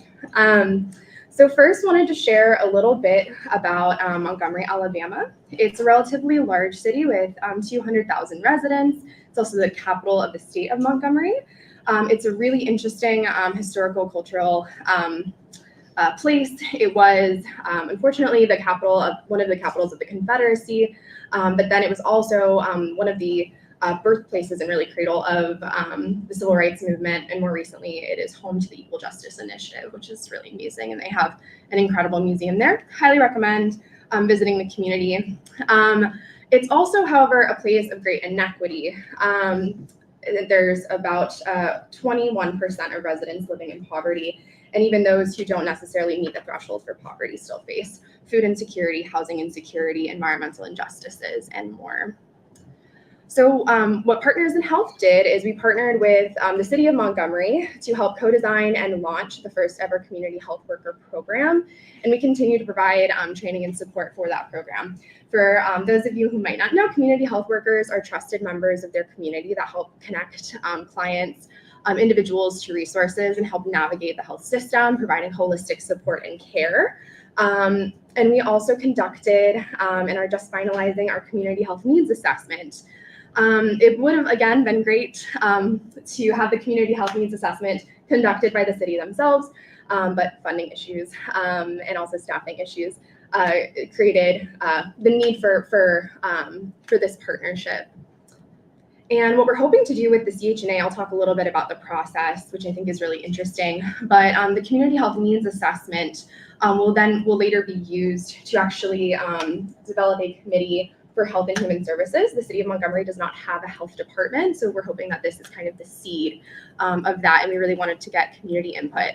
The very first steps of doing the community health needs assessment was quantitative. So it was administered by community health workers. This was a very important piece of this because the community health workers have the trust of community members. And so we saw really, really high completion rates of what was honestly a very long survey. And so we got some really great data. We felt that the validity of the data was really robust because, again, we had that trust of the people actually going door to door and going to community events to administer the survey. Because of where our community health workers worked, we got a lot more data from 2 particularly socially vulnerable zip codes that's defined by the SBI. And it highlighted both assets and challenges in the community and illustrated when we mapped it the differences in assets and challenges by place. The best part by far of this project, for me at least, was actually being able to go to Montgomery, Alabama and conduct some community conversations. So in April of 2024, we had 6 focus group discussions. I prefer to call them, again, community conversations, and 2 of them actually served as town halls. So we invited anyone from the 2 particular zip codes that we had most of our quantitative data from. We were able to present a pretty digestible 2-page infographic to them, kind of giving their data back to them, allowing them the opportunity to comment on what they saw was particularly salient and really resonated with them, and then what they might have also disagreed with. We also had 3 key informant interviews with city employees. So we talked with the chief operations officer to kind of get a sense of what their priorities were. We talked with the CHW manager, and we also talked with someone in housing because that came up a lot on the quantitative review. I'll talk just briefly, I know we're at a time crunch, a little bit more about the focus group discussions. We had 2 town halls, which were just general community member invites. And we asked a lot about what type of assets they would be interested in seeing on an asset map, what type of information would be helpful within those assets. We also had a focus group of the community health workers who had actually who had actually administered the survey, which was really helpful. And then we also talked with providers. We talked with mental health providers. We talked with public safety providers. And so by that, I don't necessarily mean like law enforcement, but rather we actually talked with people who provide services to formerly incarcerated people or anyone who had interacted with the youth justice system. And then we also talked with people who were more into like physical health providers, and I mean that very loosely by providers, not just clinicians, but also people who ran things like Bike Montgomery.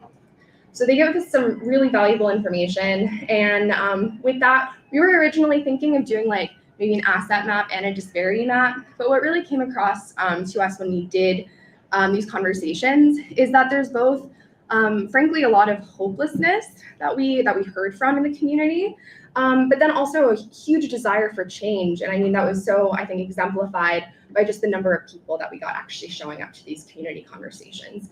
And so I just have a quote here on, we revitalize and we create communities by focusing on assets and strengths. So kind of going back to that, not looking just at deficits, but really what's here, and people need to know about it.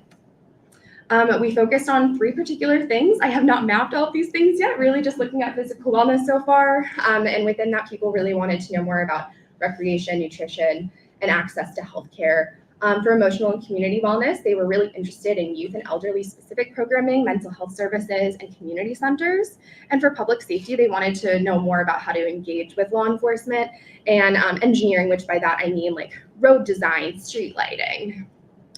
Our users and uses, so we have the intended users of this map are community members predominantly.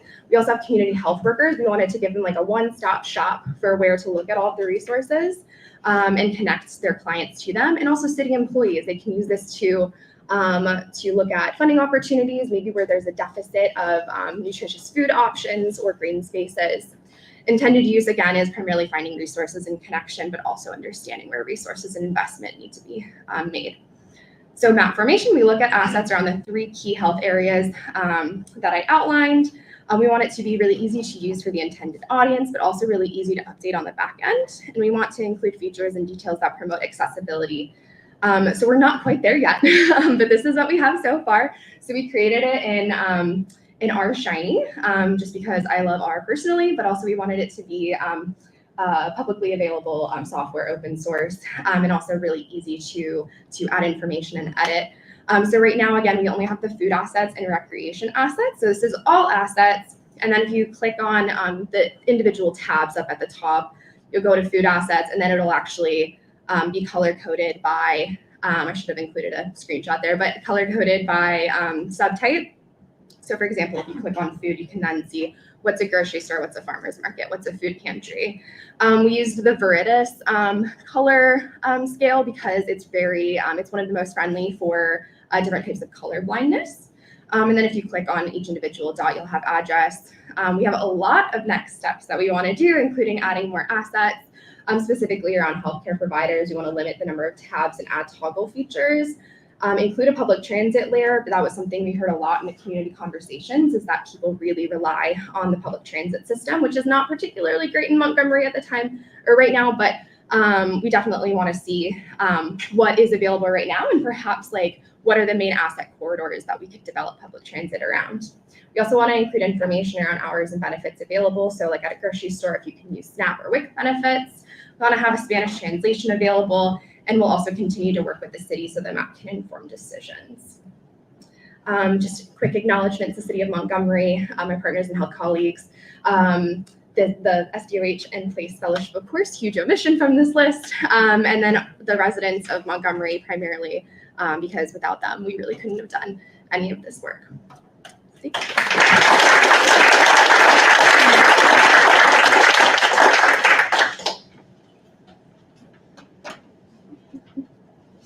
Can you, if you feel comfortable, talk a little bit about the imposter syndrome that you experienced when working with Montgomery and how you overcame that?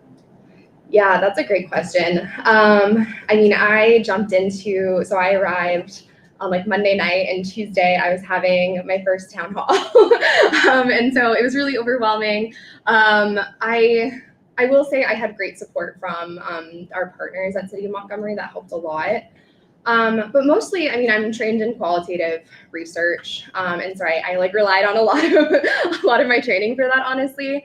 Where I actually started each conversation with a positionality statement saying, like, this is my first day in Montgomery, and people were actually, people were there to share about their lives and their, what was going well and what wasn't going well, and so, yeah, I think. By just starting with like a touch of vulnerability from myself, people really responded with, profound vulnerability. I had a 2-hour conversation. It was supposed to be a 1-hour focus group discussion, and this woman shared for 2 hours about her life. I mean, some really intimate details. And so I don't know if I like necessarily got over my imposter syndrome, because at the end of the day, I really do think work like this like can be done by people who are already living in Montgomery. They just don't have like the funding and resources available, and that's why I was called in, which is not ideal. So I don't even know if I want to get over my imposter syndrome around that, to be honest. But yeah, I will say that just I was really, really fortunate, I think, with the people who showed up everywhere. They were very welcoming. I mean, it was a great experience. It was a hard but great experience.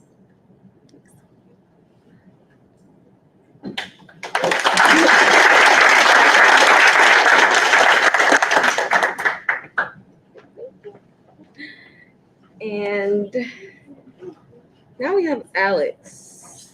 Very exciting. Shout out to everyone who has presented or is presenting today. I'm like blown away by you guys. Seriously. Oh wait. Am I just supposed to start? There you go. Yeah, so hi, I'm Alex Michaels. I'm a PhD candidate in spatial informatics at the University of Illinois. Today I'm going to be talking about my project, Spatial Accessibility with Machine Learned Driving Times, and I'll have a QR code for my dashboard throughout if you want to follow along. So we've talked about spatial accessibility quite a bit this weekend already, but it quantifies the ease of acquiring critical goods and services across space. So examples include food, we talked about, healthcare, such as medication for opioid use disorder, green space. You can really calculate access to anything, but when you're talking about things like food, healthcare, and green space, these are important spatial determinants of health. There's ample literature showing that having access to these things improves health outcomes. And when we measure spatial accessibility, it's generally a measure of supply and demand, accounting for distance decay, distance weighting. So we generally need 3 sets of data. Supply data, today I'm going to be looking at hospitals, the number of hospital beds. Demand data, so I'm going to be using general population at the block group level, but you could use more specific subpopulations if you need to. And then spatial impedance data, which is just a fancy way of saying what's the cost of overcoming the distance between supply and demand. Generally, this is travel times because it more accurately captures the costs, but how do we get that data? So for public transit, we have really good open GTFS, real-time GTFS data, but driving time data is much harder. So you can use a commercial data provider like Google. Saxon et al. Found that to get a travel time matrix for the continental US, it would be about $500,000 from Google. And Google's terms and conditions say that you cannot even save that data to recalculate it to, if you change one thing, recalculate it, you can't share it. So using what data we have that's scarce is pretty difficult. So we usually just assume that cars travel the speed limit, but anyone who's driven knows that's not quite the best assumption. So one of our scarce open data sets, and I have to say open with an asterisk, unfortunately, because Uber did shut down their data portal late last year. To my surprise, I went to go get more data. But it has really detailed travel speed information. So the data that I was able to get covers Cincinnati in the entire year of 2018. There's about 14 million observations. And this map shows all the road segments that I have data for, with each road segment colored by the number of observations I have. Unfortunately, with this data, it only covers a handful of American cities, even when it was available. I think it was Seattle, Cincinnati, New York.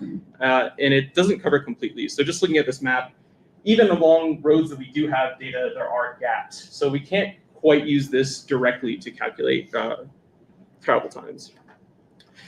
And using this data, though, we can look at that assumption. Do speed limits match real-world travel times? So if you go to the speed differences tab on the dashboard, you'll see this interactive map. And we see that it doesn't. There are some pretty significant errors throughout Cincinnati. And when we have errors in our assumptions of travel times, we get errors in our measures of spatial accessibility, which lead to errors in our public policy decision-making, and ultimately leads to excess negative outcomes that we might have been able to prevent. So the big idea for this talk is, can we use machine learned driving times based on that scarce data that I just showed you to more accurately measure spatial accessibility instead of relying on the speed limit assumption? So for a machine learning task, first we need something to predict on. I can't just predict based on nothing. So I calculated the density of various OpenStreetMap tags, amenity, building, public transit, etc. around every road segment in Cincinnati using 50-meter, 250-meter, and 500-meter buffer sizes. The idea here was to get a multi-scale representation of the spatial context of each road segment. And then we used that plus the OSM highway tag, so primary, residential, et cetera, to try to predict travel speed. I ran this through the Python Lazy Predict package, which tested about 25 or so different methodologies, so linear regression, lasso, et cetera. And we found that gradient boosting regression trees had the best predictions, so we went with that. So going back to that speed limit assumption, what if we just made a model that said, what is the travel speed on this road? We just assume it's the speed limit. We find that the R squared, so the explained variance is about 0.68. We explained about 68% of the variance there. We also find that the mean error is about 2.48 miles per hour. So we're overestimating travel speeds on average by 2.5. But if you look at that standard deviation, it's quite broad, and the data distribution down there is, so we're getting up into 40 miles per hour we're off on some of these road segments. With this machine learning approach, I was able to get the R squared up to about 0.9. So we're spending about 90% of the variance without even considering the time of day or anything like that. And our mean error is much closer to 0. So we no longer have a biased estimate of our travel time. But does any of this matter for spatial accessibility? So if you go to the percent difference in access tab on the dashboard, you'll see percentage difference in measured accessibility using those static machine learned travel times for a variety of methods. And it's pretty drastic, as you can see. So I tested a total of 12 different methods here. Not all of them are on the dashboard because of some memory issues. Hopefully I'll get that worked out. But every single method that we tested had census block groups with at least a 10% error. So these are pretty significant. As you can see from the charts, it's not a simple pattern. Like we just adjust the center of the city by 10%. It's complex spatial errors, which of course lead to errors in our public policy decision making. So some takeaways here. Machine learning can be useful for more accurate travel time data. I'm not a big machine learning person, but I think this is a place where it could be useful for SDOH. And we need to think more deeply when we're using our travel time data. We can't just use speed limit matrices that we found because, as I've shown, every method will produce significant errors that aren't simple to adjust for. For some next steps, the data that I have is hourly observations, so we can start to calculate things like access over time. How does access vary, say, during rush hours on weekends? Transferability, we're going to try to apply this to different cities. I also have data for New York City, and then we're going to see if we can even scale this out to maybe cover the US. And of course, sharing. So I'm not going to be able to do the analysis for everything. There are lots of public health and SDOH people here. Hopefully I'll be able to get this data out to you so that you can have more accurate methods. And of course, the dashboard will be very helpful for sharing not only the data, but also why the data is needed. Yeah, so thank you. I have the dashboard here in case you want to check it out, and my info.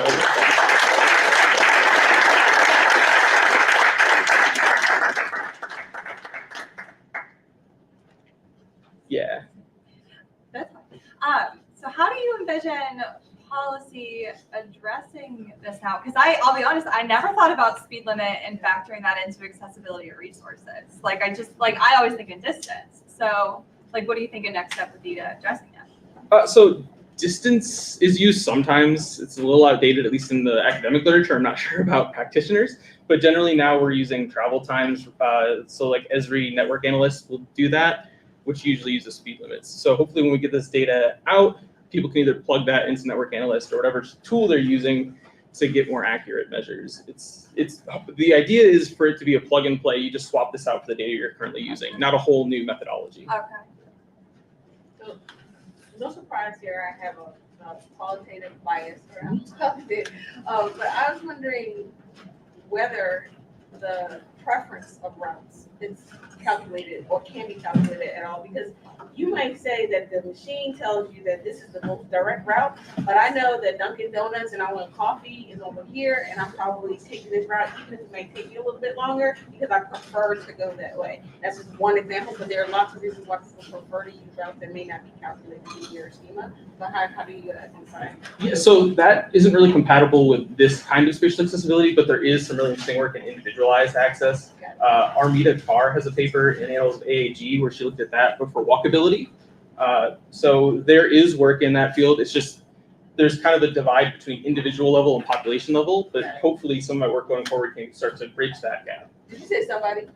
Oh yeah, Armida Carr. Oh, no, I thought you said hopefully someone. Oh no, hopefully my work. Oh, Well, okay. but if anyone else wants to help me, I'm more than happy to. Yeah. I just had a question for, so first off, your model performs really well. It's actually like kind of scary how all that performs. For the like 10% pair on the storage, like are there any trends spatially where your model is like incorrectly predicting travel times? Yeah, I didn't explore that. The next step I used was predicting with time, and we're actually get up to a bit of a higher R-squared value of 0.94. But that will be the next step there is, are there spatial or temporal biases and where those errors are? So that's a great question. Yeah. I'm just thinking about the modeling approach. I might have missed it. Did you look to see if you could use your algorithm to predict from one city to the next in terms of scalability? That's the transferability that I was talking about. So I also have data for New York City for 2019. So the next step is if I train in Cincinnati, can I predict in New York, vice versa? And if performance is good there, we might try to scale out to other cities that don't have as good data, but still have some data for validation. That's a great question. Yeah. I feel sometimes smarter than listening to you. But was there a prediction of different areas? Because in urban areas, it typically are trains, and I get caught in trains all the time, but like in the higher urban areas, you don't have that type of inconvenience. So is that able to be related in this area? That is not currently. So we basically are just using Dijkstra's algorithm with the computer science people. It's just calculating the shortest path. But yeah, something like that, stop signs, stop lights. Yeah. If that data is incorporated into Uber, so if Uber recorded being stopped at that road segment, that would be included. Yeah. But because it's proprietary data, it's hard to know exactly what all is included there. Yeah.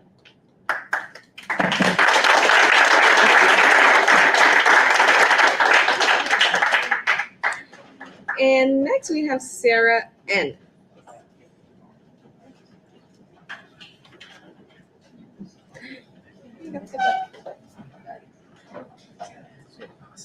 Hi everyone. I realize we're keeping you from lunch, so we won't take too long.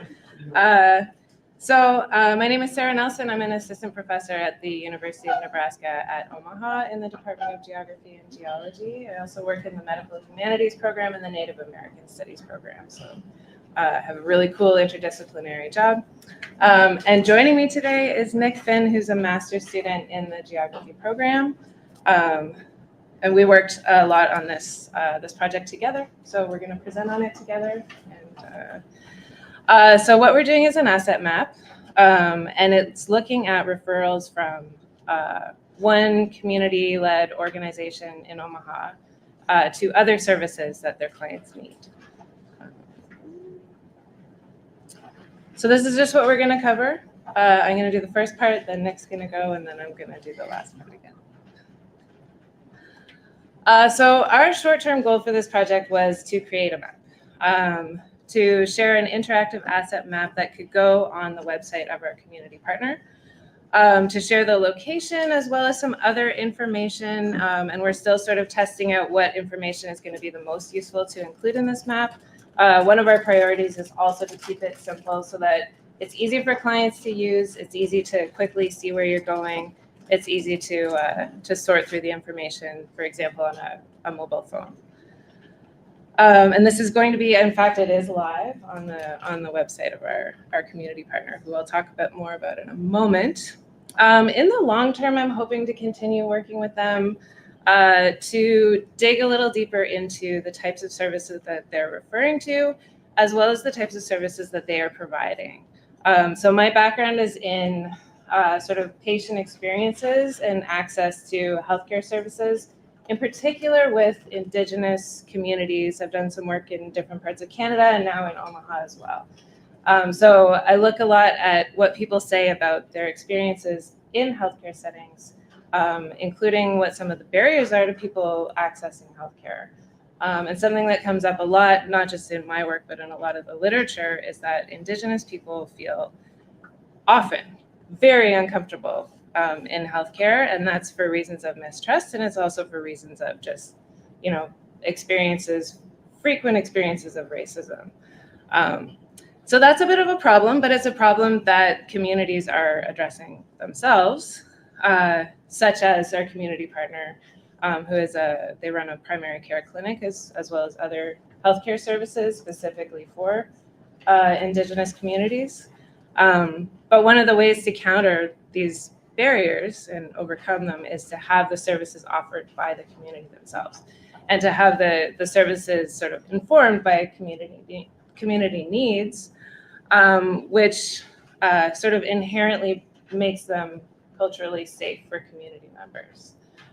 So I'm really interested in this cultural safety part of it, and I'm hoping at some point, there was a really good map that was shared with us during the fellowship.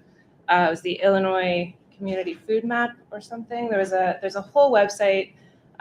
Eventually, I would love to build upon this asset map and create more resources about cultural safety, highlight some of the things that these different organizations are doing in terms of cultural safety, what people like about the services when they go there, that sort of thing. So that's the long-term goal. So I've done a lot of community engaged work, at least I call it community engaged, but I'm really sort of the gold standard for me is I've always wanted to do projects that actually originate with the community. So it's actually the idea of, the community members. And so I'm really proud to say that this is one of those projects. So Dr. Donna Polk, who is the executive director of our community partner, came to the university with this idea. So her organization is the Nebraska Urban Indian Health Coalition. They have now 2 locations in Omaha, 1 in Lincoln. They provide primary healthcare services. They provide things like one of their great programs is the Tired Moccasins Elders Program. So they get older people within the community together to do community events. They have meals, things like that. They also have a strong focus on substance use and mental health services. And so as part of that, they offer some of those services themselves, but they also refer people out. And so it was those services that this particular map and this particular project is focused on. So Dr. Polk and I started discussing this project way back into 2021. And for various reasons, including not having the skills to make a map on my part and not having the time and resources to dedicate to it. Dr. Polk is very busy. I'm very busy.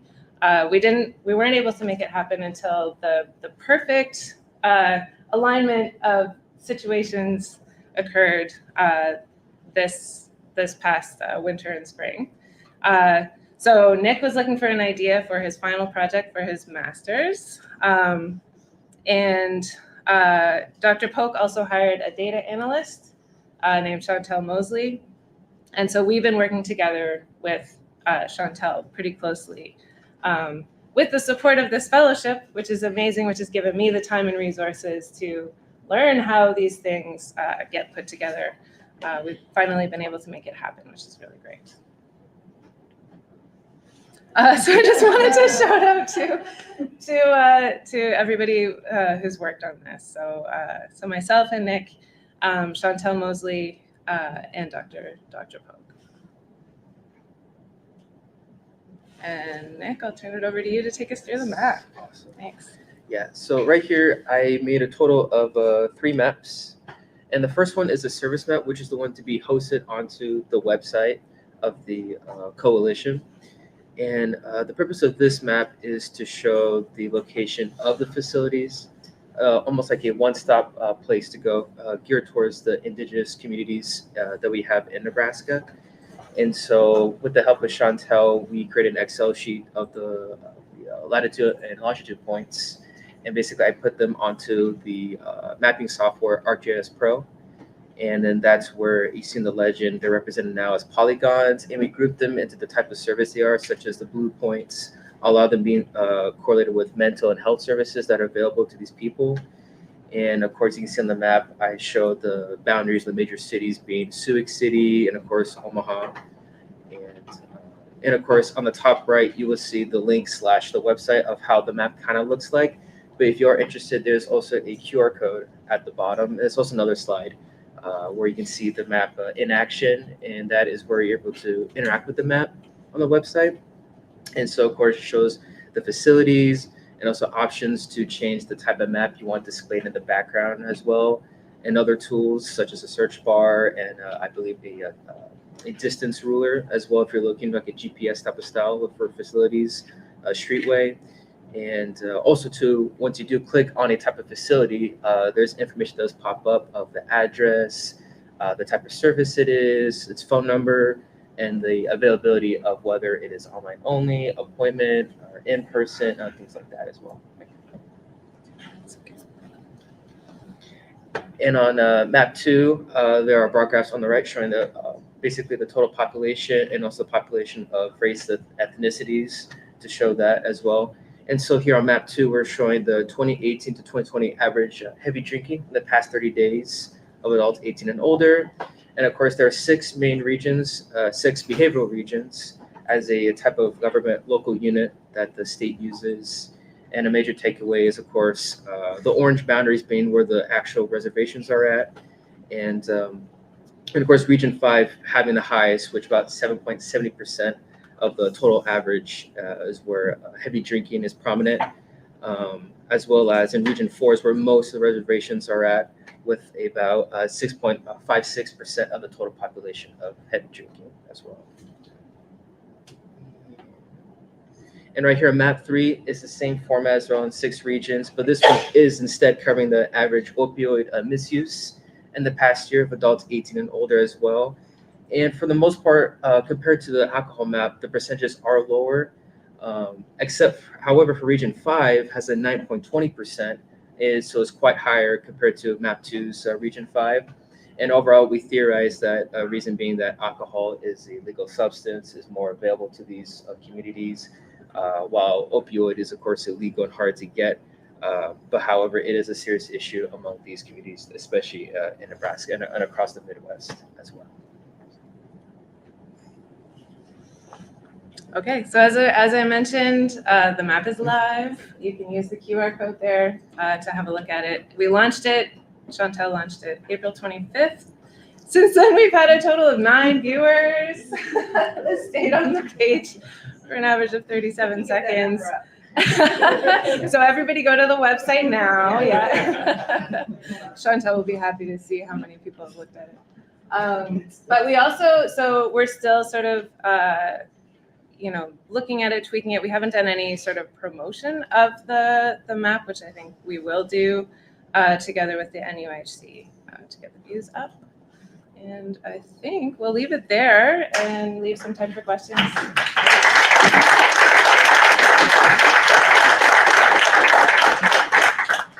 I'm just staying on past 45 seconds. We'll push your numbers up. Thank you. Thank you. Increase the average. How the viewer, what kind of software do you pick how the number of viewer of the map? Oh, it's through it's through their website, the NUIHC website. So that's where the map is hosted. They embedded it on their website. And it's Squarespace, I think. I think so, yeah, and it shows all the data of the visitors and how long people stayed on the website. Yeah, and they can look at it's great actually because they can look at where the viewers were geographically as well. So eventually, we hope we'll have some robust data about that. Yeah. Oh, sorry. I'll let somebody else go. I have a question all day. Jessica, I also have been asking questions all day, so I'll ask you later. Okay. Oh, is there one more? Yeah. Oh, I'm sorry. Okay.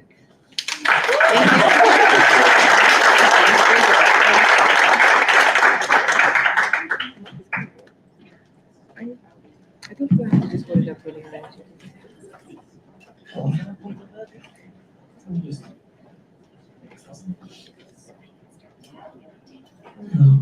I think with the mic just a little quick. Okay, I can also shout.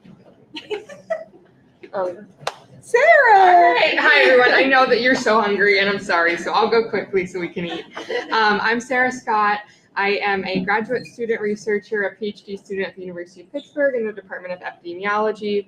A little bit of a content warning. We're going to be talking about intimate partner violence, gender-based violence. I know that that topic impacts each of us in different ways. So if that is something that's triggering to you, knowingly or unexpectedly, please feel free to step out at any time.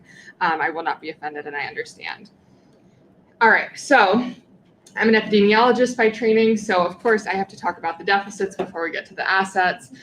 We know that 1 in 4 women and 1 in 10 men will experience intimate partner violence at some point in their life, including sexual violence, physical violence, and or stalking by an intimate partner.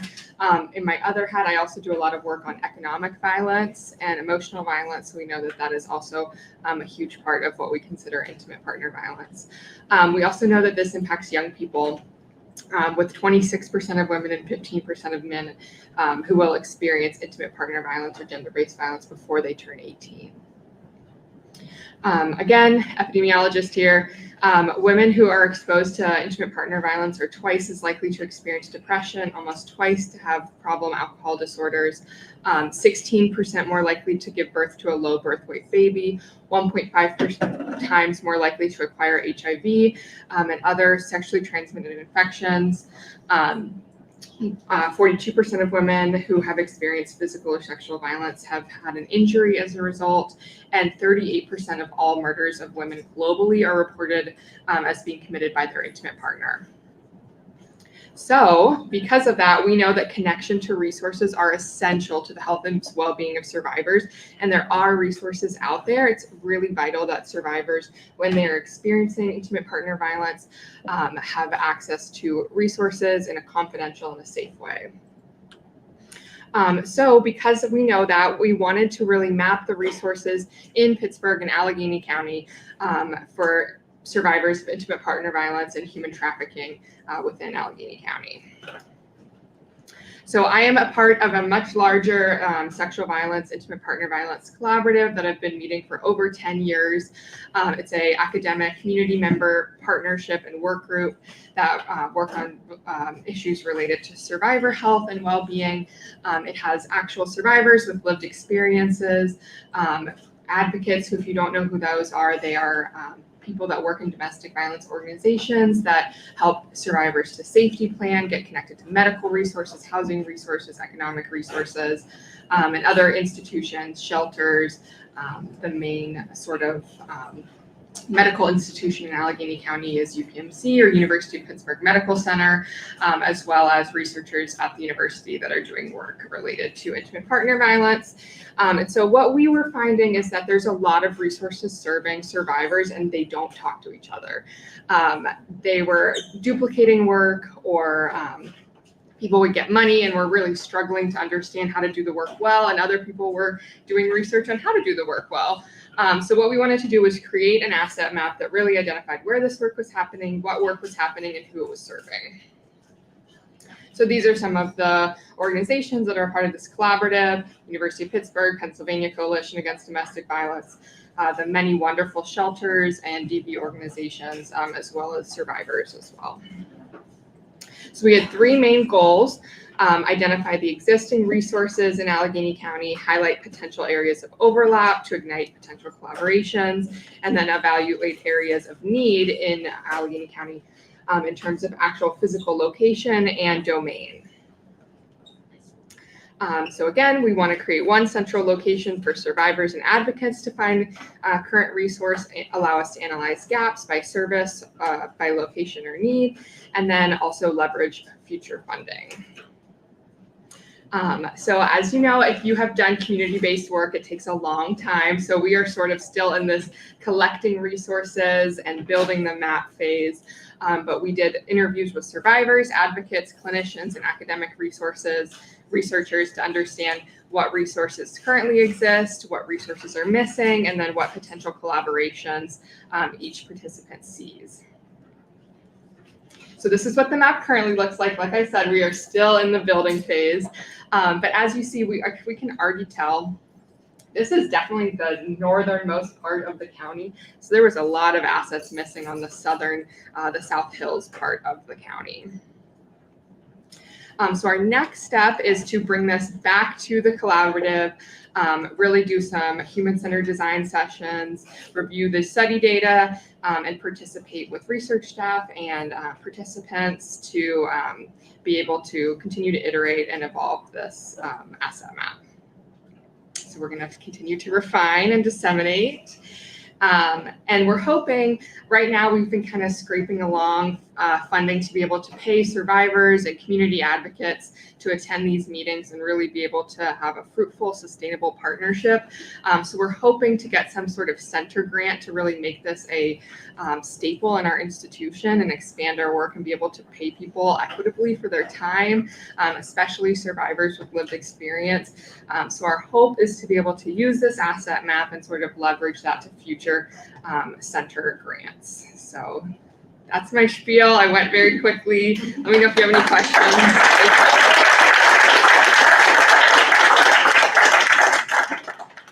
Any questions? Yeah. I'm curious how you thought about which resources to include, considering a lot of resources for survivors of intimate partner violence are often really punitive. And I know there's a lot of conversation in the field about really how to consider restorative or transformative justice. Yeah. And some survivors, have different relationships with that. So I'm just kind of curious, how you define resources. Yeah, that's a great question. I think you're kind of getting at two things about like how do we define resources and how do we choose what resources to add. The first question, that's a big question, right? And I think we all probably are asking that. It's continued talks with our stakeholders and our partners. There's a lot of disagreement on like what is considered a good resource and who does it serve and does it serve everyone equitably. And we're continuing to talk about that as a partnership. It's an ongoing conversation and there's not a great answer that I have for you other than like we continue to define it as a collaborative.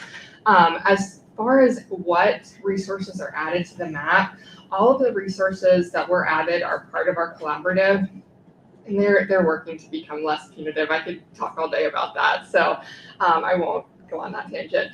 But yeah, it's hard because there's a lot of resources that we refer survivors to that aren't specifically for survivors. So that was another thing that we were balancing is, do we just include resources specifically for survivors or do we include resources that are available to everyone in Allegheny County? So yeah, great question. Yeah.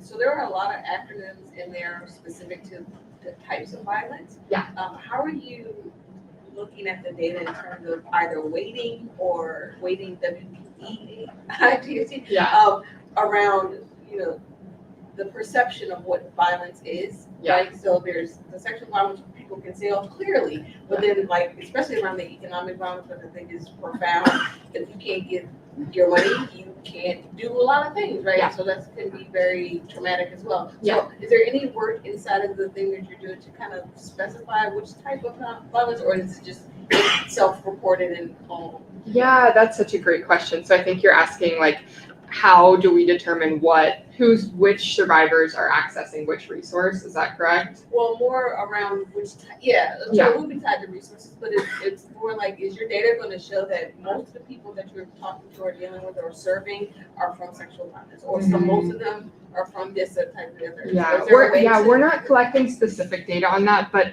CDC and national representative surveys within Allegheny County and beyond show that types of violence are incredibly intercorrelated, whether it's economic violence, sexual violence, human trafficking. If you experience one, you are far more likely to experience another type of violence.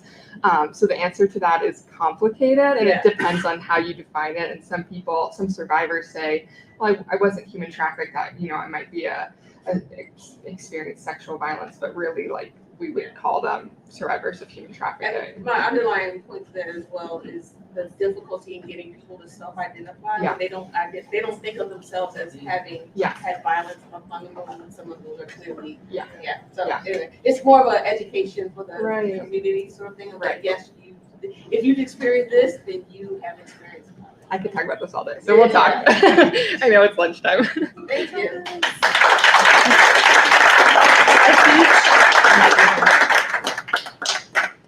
A huge big round of applause and thanks to our phenomenal keynote this morning, as well as the first two rounds, there's more, of SDOH in Place Fellows this morning. So thank you guys so much so far.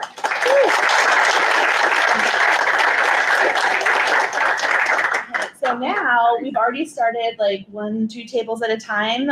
We're gonna eat lunch. So we'll do kind of maybe table by table. Because we're a little over, like as folks are getting food, we're gonna also just glide into our next talk. Let me tell you what the food is so that you kind of have an idea of what you want going in. It's Hannah's pretzel. Have you guys ever had it? It's amazing. It will change your life. More so than the fellowship project. No, I don't know about that. So you have pesto vegetarian. You've got chicken and avocado. You've got ham and jalapeno. And then the last one is the club, which is turkey, bacon, and cheese. So those are the 4 sandwich choices. So you can take 2 of each sandwich type. They're kind of cut into little things. Or you can take a salad, like there's a green salad. That would be a totally vegan option.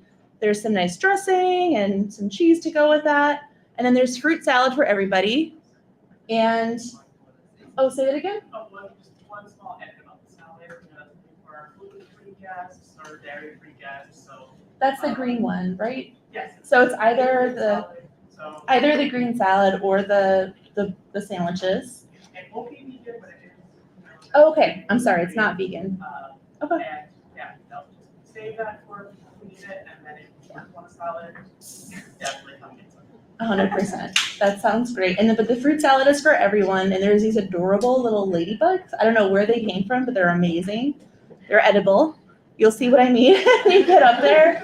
There's also coffee, tea, and as you make your way around the L shape, you're gonna also find some drinks, water, that sort of thing. I worked as a front of house manager for years, so I talk with my hands. So let's say, so the rest of this team over here, if you want to grab your food, and then maybe you guys, feel free to grab some food.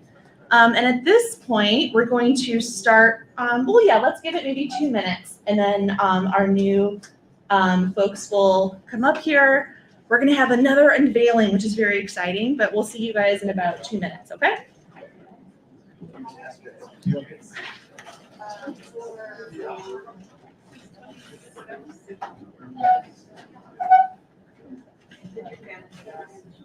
So how does this so we start at 30 sharp? Pretty much. And then do you know where are your talks in here? Adam, did you see them in here? Did you see the short, or I can use my computer too. Is it down here? I'm a little short. And I believe we're sharing this space. That's perfect.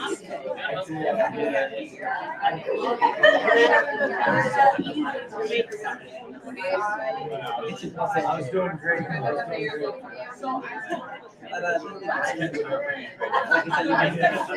you guys want to get some food just for yourselves? I'll do it later. Yeah, we'll do it later after like 1 p.m. Yeah. Okay. Should we give it 3 minutes till 3 minutes? When are people going to be starting? But should we? Yeah, because they're already getting their food as Well, should we screen down like the black because it's dark background? It's a little bit hard. Sure. It's up to you. Does it like screen the whole thing or it's per window? If it's per window, then maybe just the center one or like. That one's down. So probably. Oh yeah, it's per window, right? We were down earlier, but we put them up. But you guys can put them down again. That's fine.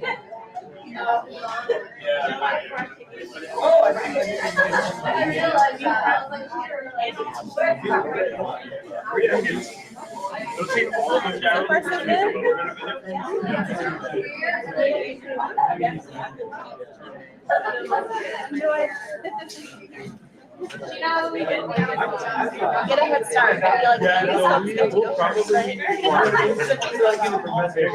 son would be like, all right, I'm ready. They're nervous.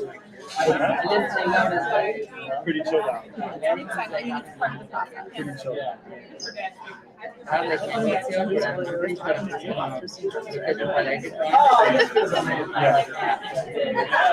Yeah, I'm just gonna use like coffee.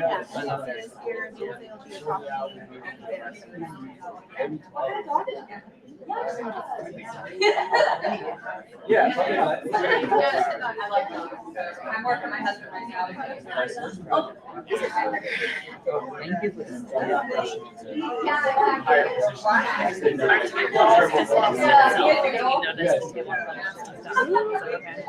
I mean, we're not going to be enforcing. Okay. No, I just didn't know if you were going to announce every Tuesday.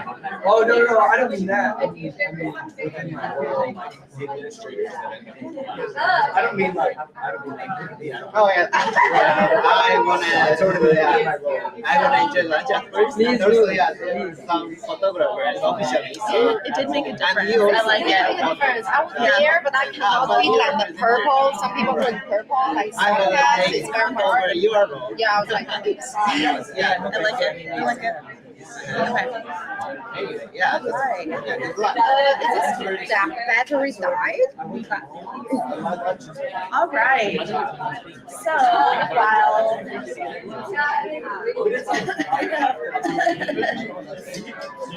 as we start, while everyone's eating their lunch, and you grab your food and start enjoying your meal,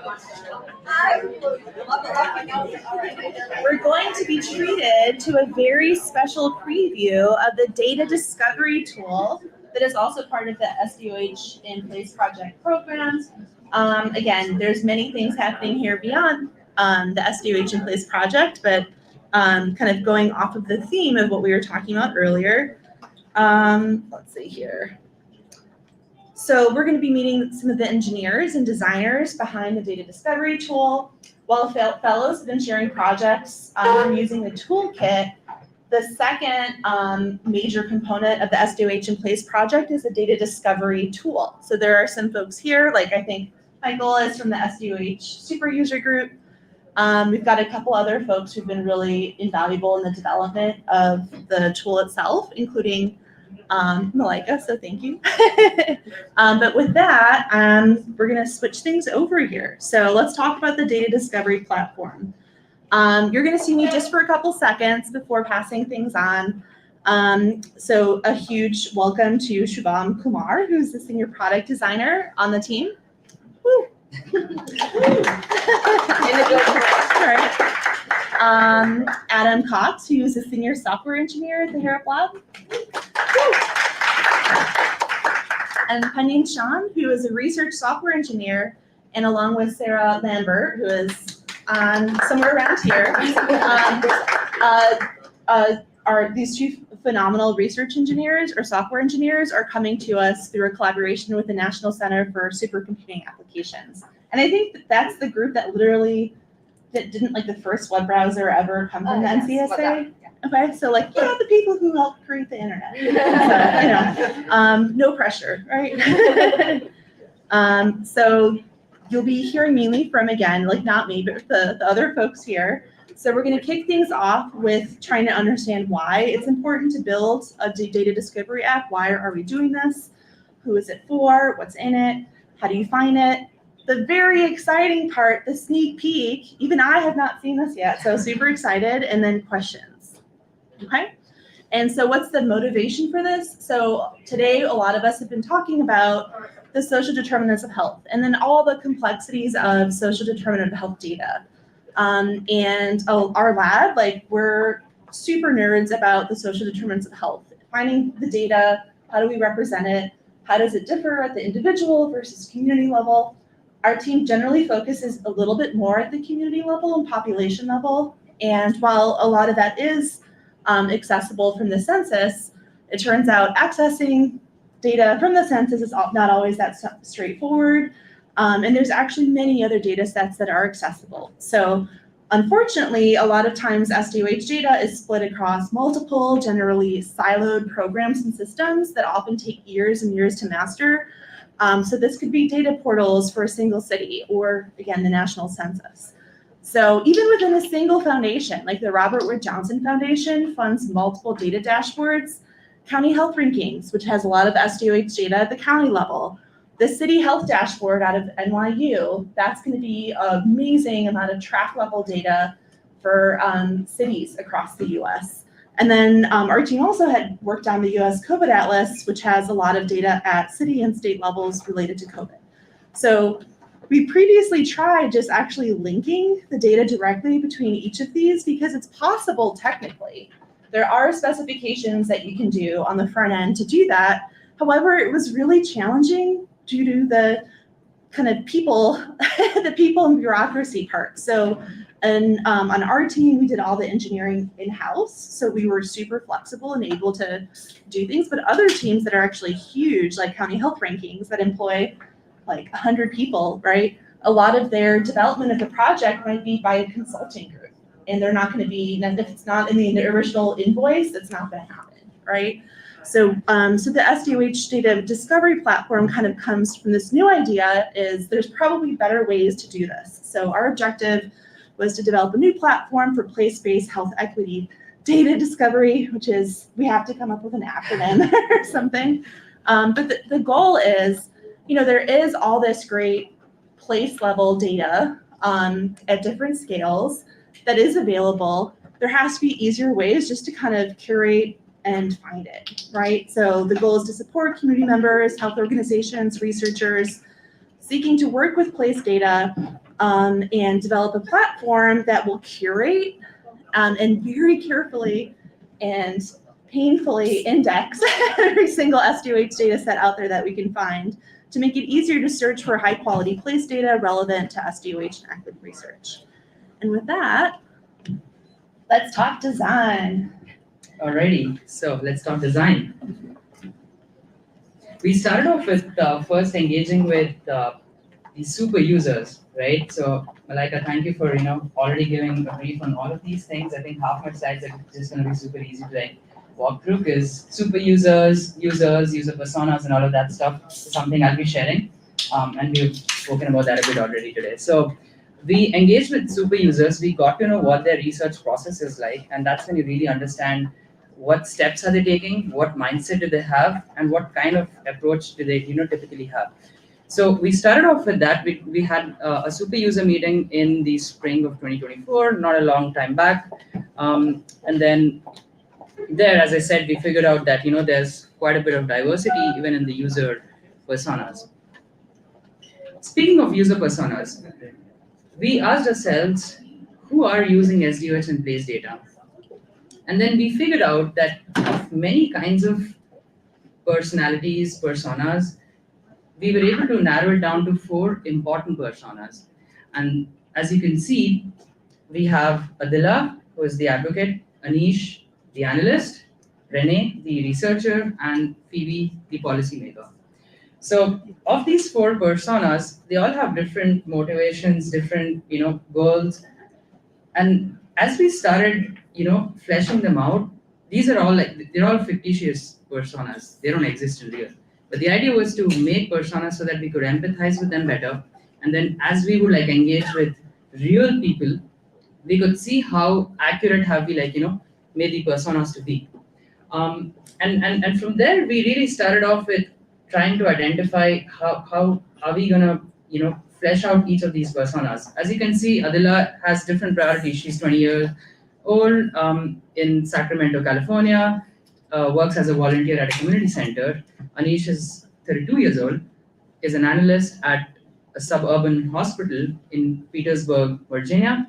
Renee is a 24-year-old researcher at a liberal arts college in Jackson, Mississippi, and Phoebe is a policymaker who's 56 years old, is a locally elected city official who lives in Davenport, Iowa.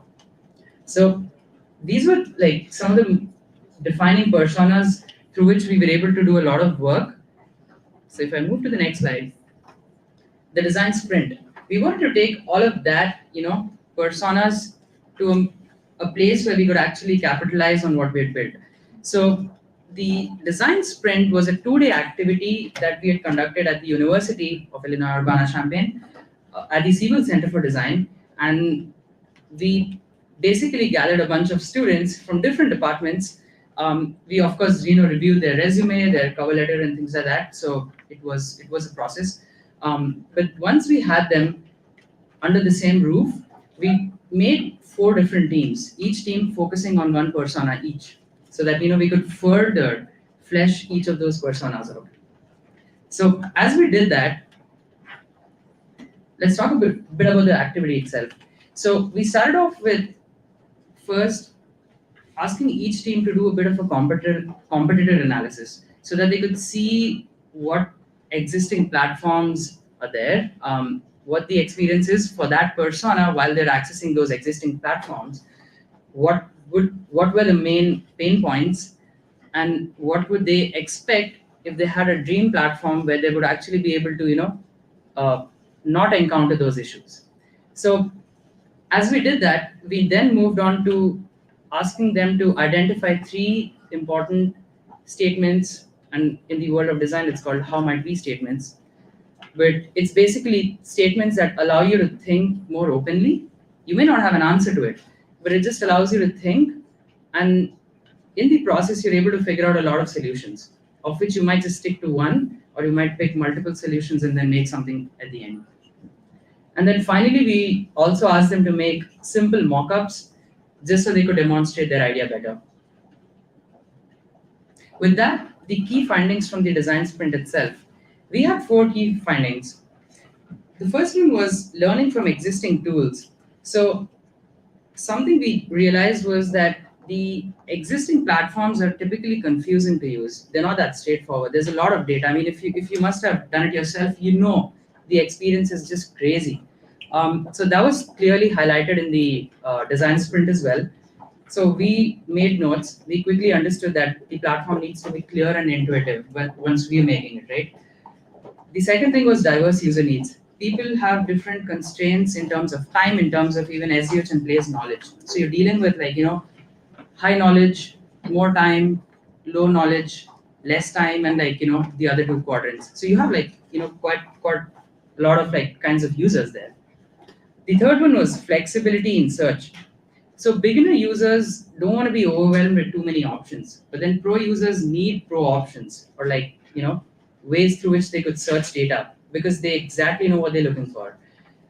How do you make a platform that allows you to do both? So the idea was to understand first and acknowledge that there are 2 different kinds of intentions, and of course that would then help us to shape something that we can accommodate both kind of mindsets. The fourth one was better searching leads to better results, which is pretty obvious. But here's the thing: how do you make sure that people search in a better way? How do you improve the experience from the get-go so that they actually end up at a place where they're able to see the best set of results? I mean, we've all searched. We use Google and other search engines, and searching is something that we do all day. But the idea was to improve the first step, and that is, how do you search better? So over there, we came up with a few ideas search tips, themes, tags, lots of ideas. Something that also stood out there was enhanced search, and Penguin will be talking about that in just a bit. So these were some of the key pointers that we were able to pick up from the design sprint activity. And as we did that, we then narrowed it down to the exact feature set. So here's the thing, we can talk about abstract ideas all day, but when it comes to the engineering and the design team, there needs to be more clarity, right? If you function only on abstract ideas, you need something there. You need to define your user stories. How are you going to build it out? What's the acceptance criteria? Things of that nature. So we built out this list. It's still a work in progress. We might add, subtract, edit things, but this is where we're at.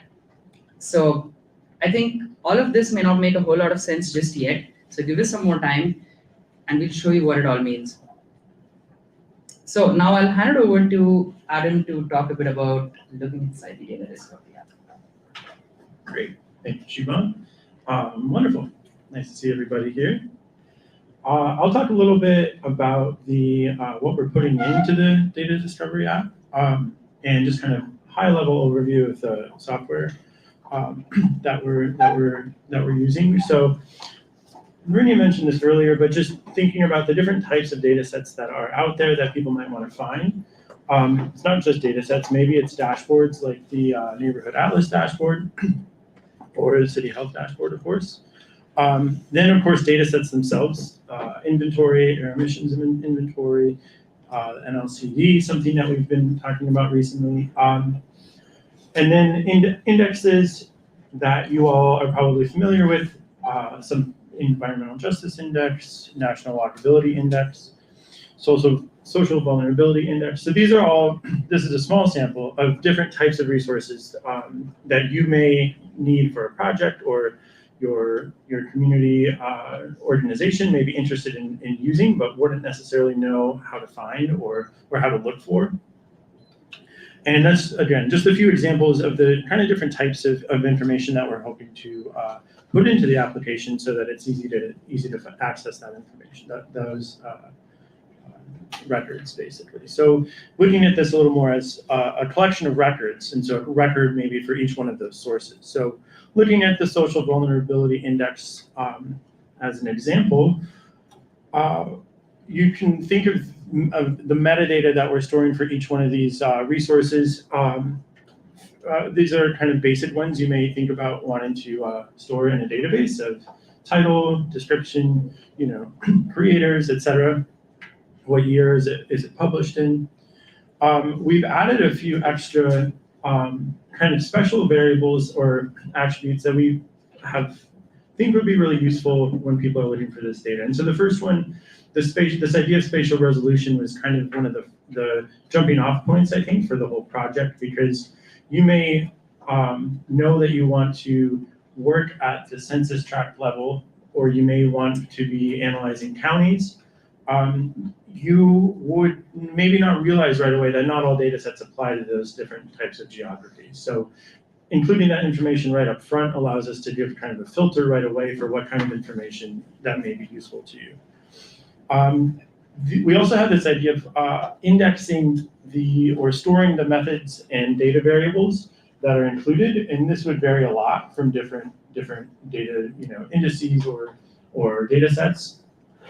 These are a few of the examples that we have for the social vulnerability index, things that were either used to create the index and the methods that you may find kind of deep in the technical documentation, or the data that you actually get when you download it. These are a few of the variable names that you would be using. There's many more in this particular example. We also wanted to have the ability to add information to each record that was a little more general, that could help people get oriented to how it should be used. And different practitioners have gained this experience over time. What is more useful for certain types of research, but we wanted to be able to include that kind of right up front when people are looking at different resources.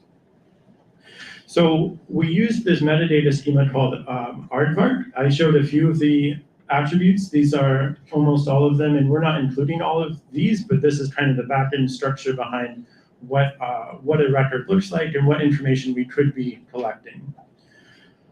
And so looking at this as we get these little aardvark records together, they kind of all get fed into this database application that will allow us to search through them.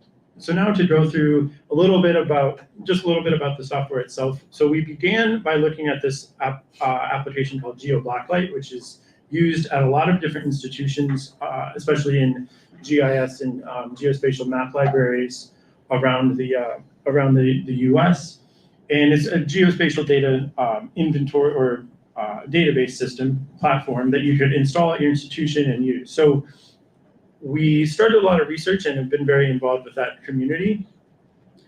And this is what it would look like, because it uses Apache Solr is this data indexing engine, kind of a search engine that all the information would go into.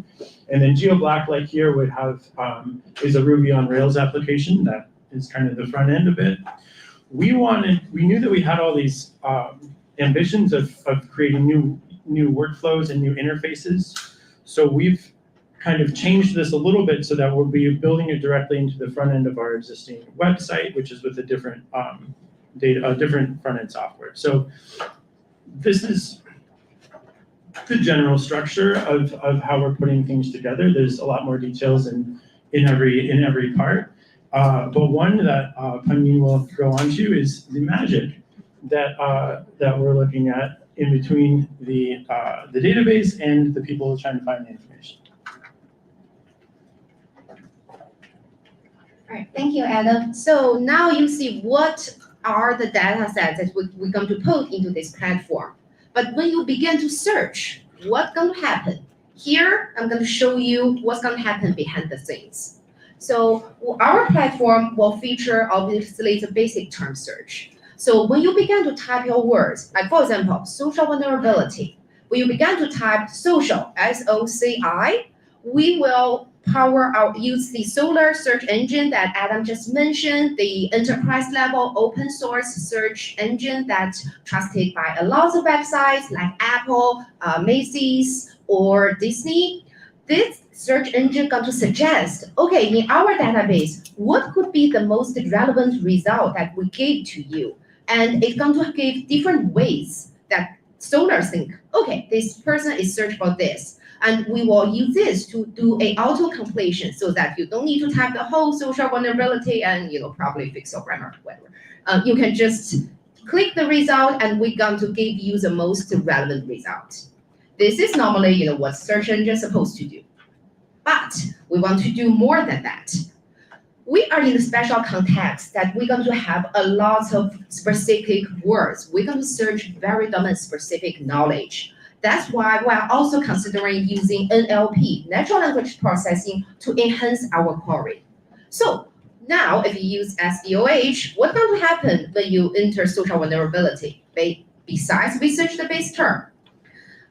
Before I talk about this, I just want to quickly go through what is NLP. It's natural language processing. It is one field of AI that mostly focusing on how to make computer understand human language. We are already kind of mentioned about this, right? How you let computer know your language, know your motion in your languages. And in the SDOH discovery platform, in the first stage, we use NLTK, Natural Language Toolkit, which is a very classical library, is a natural language processing field. And we initially use WordNet, which is a very large lexical collection created by Princeton University that contains lots of words and the relation between the words. So like if you think about, okay, what's the typical adoption of the natural language processing? ChatGPT, right? When you type it, ChatGPT understand it, and that's natural language processing is a very important component of all the large language models that you're going to see. All right, now back to our topic. After we use this enhancement, what's going to happen if you search for social vulnerability? We're going to do 5 steps to enhance the query context. The first step, all right, some tech words comes in. The first step is called tokenization. And this is very useful when you search for long sentences or long terms. So basically, it will separate your sentences or long terms into different tokens. And also in this process, it's going to do some extra pre-processing. Like for example, remove all the unuseful white spaces. Identify your abbreviations. Like for example, if you enter CDC, that's supposed to know as Center for Disease Control, Prevention, whatever. So it's going to do this kind of pre-processing to separate your long sentence into specific tokens. The next step is to tagging them.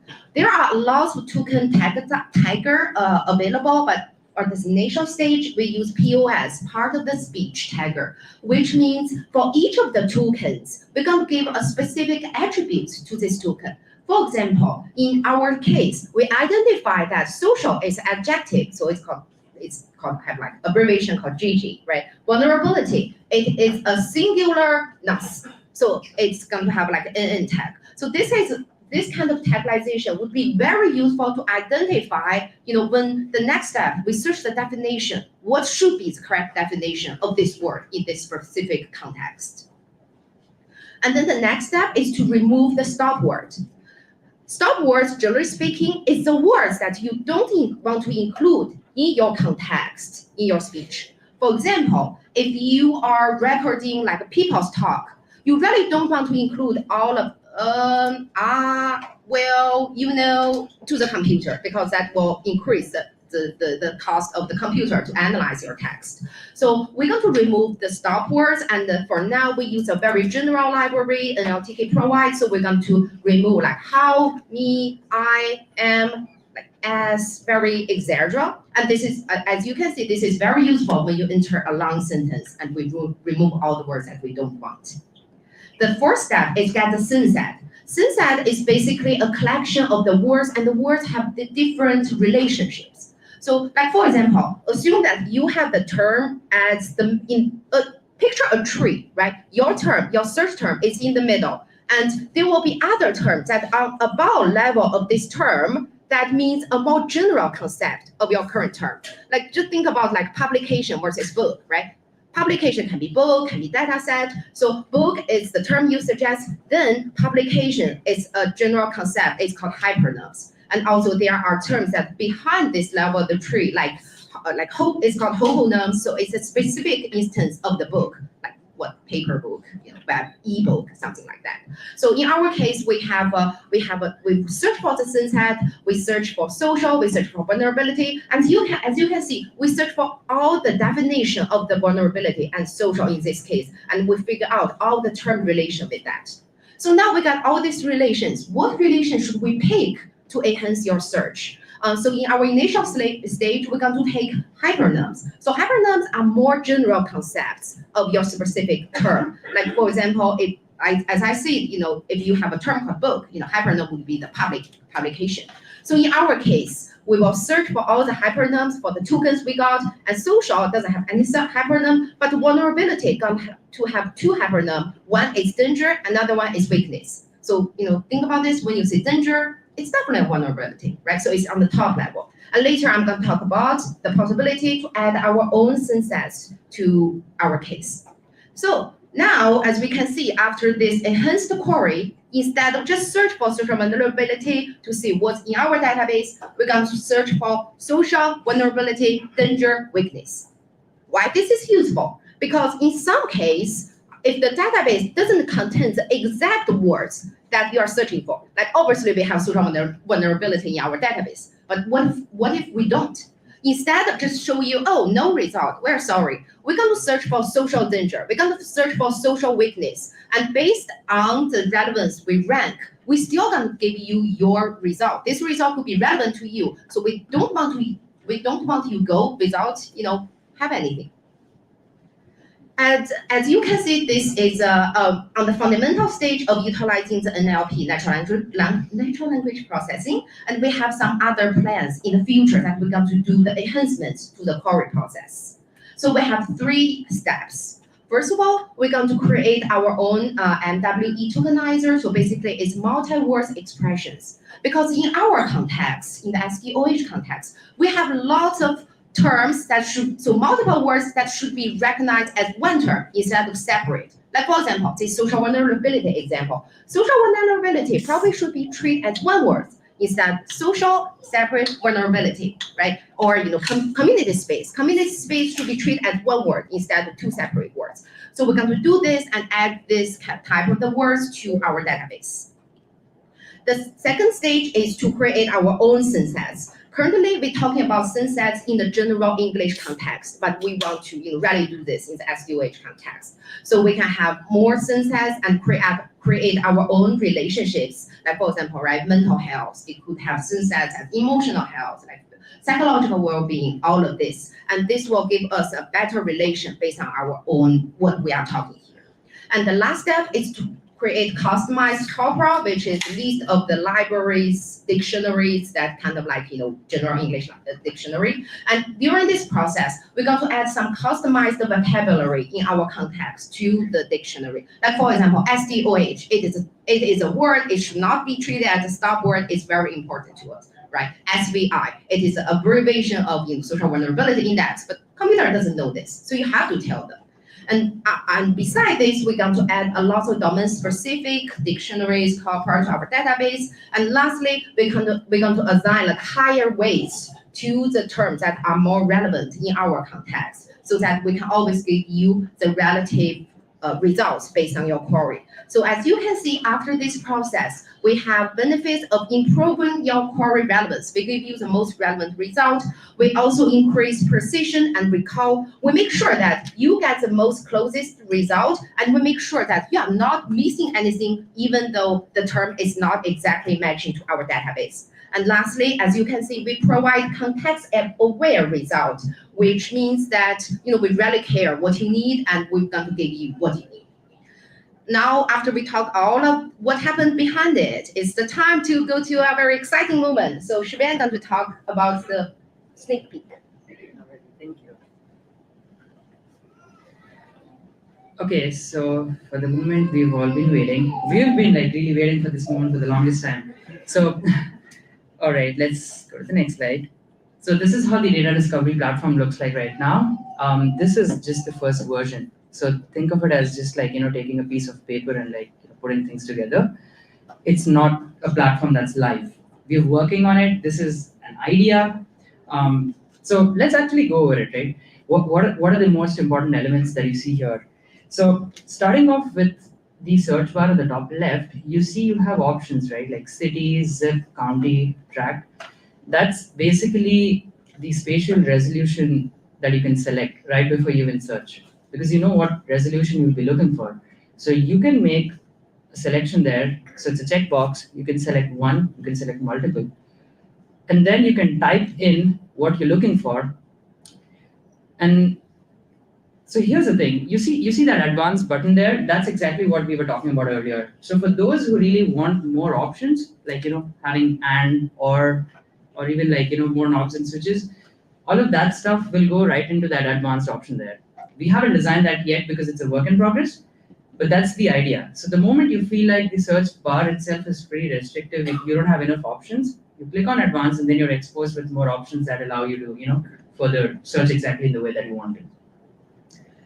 All right, and then let's actually go to the next slide where there's a scenario. So let's say if I wanted to search for vulnerability on a tract level, right? So I'm going to select tract right at the top, and then going to type in vulnerability. As I type vulnerability, again, the user interface hasn't been designed for that yet, but as Penguin was sharing, there would be a box right below that. So as you're typing in vulnerability, you would be able to see a bunch of other options that are similar, or even like, just completion of the word. So that's there so that it assists you in searching. It makes our search process easier. But then the other thing that we want you to notice here is the option close to the map. So on the right, you see overlays, :parks. It may be a bit small given the scale of the UI versus what's being presented here on the slide. But you have a drop down for overlays. So what it allows you to do is you may have something in mind as you're searching, right? In this case, I'm interested to look at parks in the region that I'm looking for. So if you see, I'm not sure if it's quite visible, but then there are lots of dots in the map. And those maps are basically the parks that's there in this region here. So what you can do is you can additionally like apply overlays on the map right before you even select a result on the left. So you have a bunch of results, but then you're able to see the overlay options. And then once you pick an overlay, you're able to see the map with the overlay. And then it allows you to further improve the way you want to search, because then you're able to see that, okay, right now I have like parks close to the cities. That's Garden City and the other one is Dot City. So you can see there are more gardens around that. So, it assists you right before you even click on a search result. So what happens, let's say, if you click on a search result, you're able to see details about the result itself. So over here, let's say we selected the first option, CDC Social Vulnerability Index. You now have a brief, but you have lots of things. I think Adam mentioned quite a bit, earlier today: subject, creator, publisher, etc. Everything around that data, but also the method, and then the kind of data that you have. You have warning and usage tips as well. So just so data needs to be used in a particular way, we wanted to make sure that we give that option right, front and center. So this way, what happens is right when you search and you're into a particular result, you have a bird's eye view. And now once you're feeling comfortable with what you see is when you hit the access button. So before you even redirect to the actual data, you have an idea of what you're dealing with. So that's the idea behind presenting all of this information right before you actually start working with the data. It makes your data search process easier. So this was just a sneak peek, and it's a version 1. We're open to take feedback on how things should improve. If you see yourself to be one of the personas, or if you don't see yourself to be fitting in any one of the personas, but you see that you might actually use this platform to search data, and you feel like there's something that you have to share, to contribute, our ears are open. We want to hear from you. We want to get to know what your data search process looks like, because that allows us to actually improve this. And once we improve this, it gives a better experience for everyone. So this is your moment now. If you want to give a feedback now, or if you think you're having lunch, so if you want to connect with us later, that works too. You want to hit us an email, that works too. So here's the thing. We're starting off something and we're really excited about it, but we know that it's going to be community effort that's going to make it a fantastic platform. Data searching is something that a lot of people don't do, especially in the SDOH and Place universe, where we have personas like researchers or even advocates who do not deal with data on a day-to-day basis. But then a platform that will actually be useful to them is something that we want to build. So that was a sneak peek into the platform, and love to hear your feedback.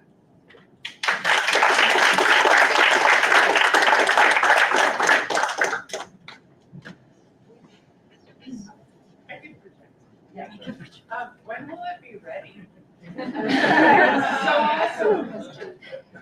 That's a good question. I actually don't have an answer to that. I'm personally very excited too. I'm sure our entire team is really looking forward to working on this. As we were going through, we were just talking about the design sprint, right? We were working with a bunch of folks. Even there, the same thing happened. The moment we shared these personas, and it actually looks pretty interesting. You might remember the previous slide was just a short snippet of the persona. This is actually the full persona of Renee. And as we're trying to figure more and more and more about each of these personas, we're realizing that as much as we want to accelerate, we also realize that we want to take some time to understand each of these personas better. So what's happening is we're improving, but we're also keeping both our eyes open, because we want to take feedback as we go. So we're still figuring out the exact pace, as to when it's exactly going to finish. But I mean, that's a very difficult question. I wish I could just give you a month and a date, but I don't have that with me. Yeah, so I have a more technical question. So I'm curious, so when you have when you're doing the query transformation, I'm curious why you guys choose to go the classical NLP route rather than even if you don't use LLMs, but for example embeddings, probably would solve 4 of the 5, right? So the synset, the hypernyms, most of that stuff would fall into the same vector space. So I'm curious why you're not using a word embedding kind of structure rather than going the traditional let's tokenize it, tag it, that kind of stuff. Absolutely. Thank you for this question. And this is a very interesting question. Is that now every team goes to LLM. So why we don't choose that?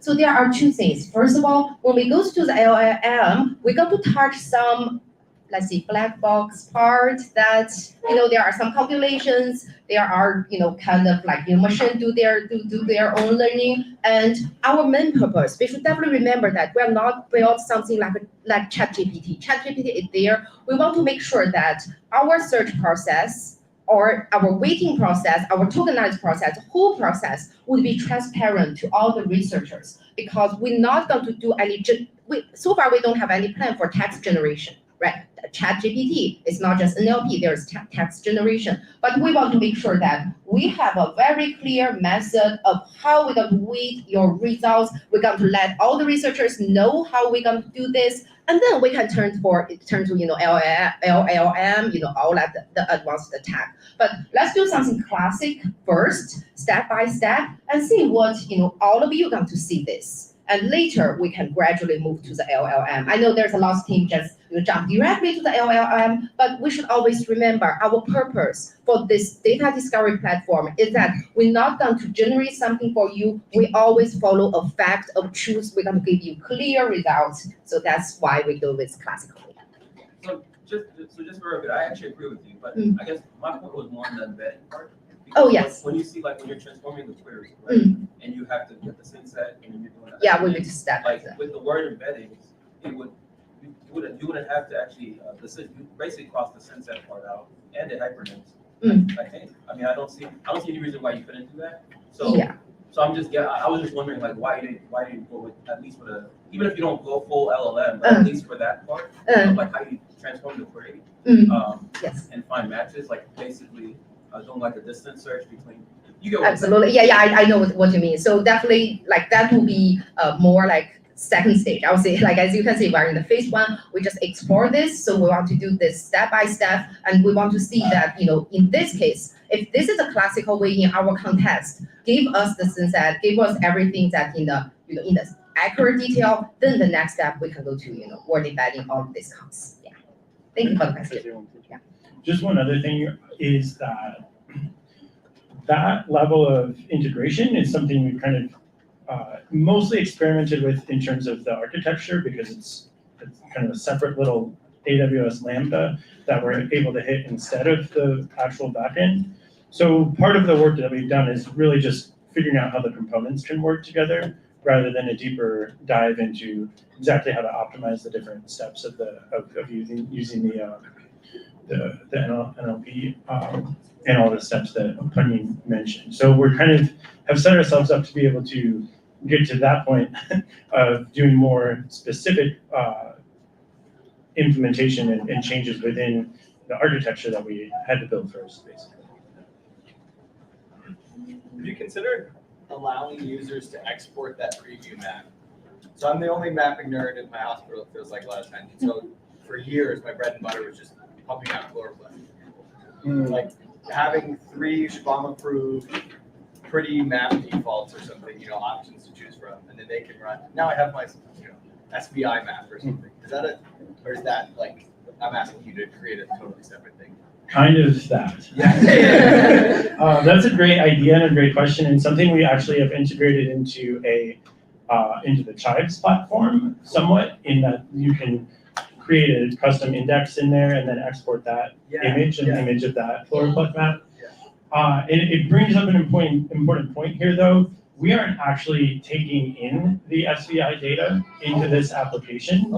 We're pointing out to it. And so it's something I should have said earlier a little more clearly, but it's kind of been the plan all along, is that we aren't creating a data store for all of these different, we're not creating a second location for all of those different data sets.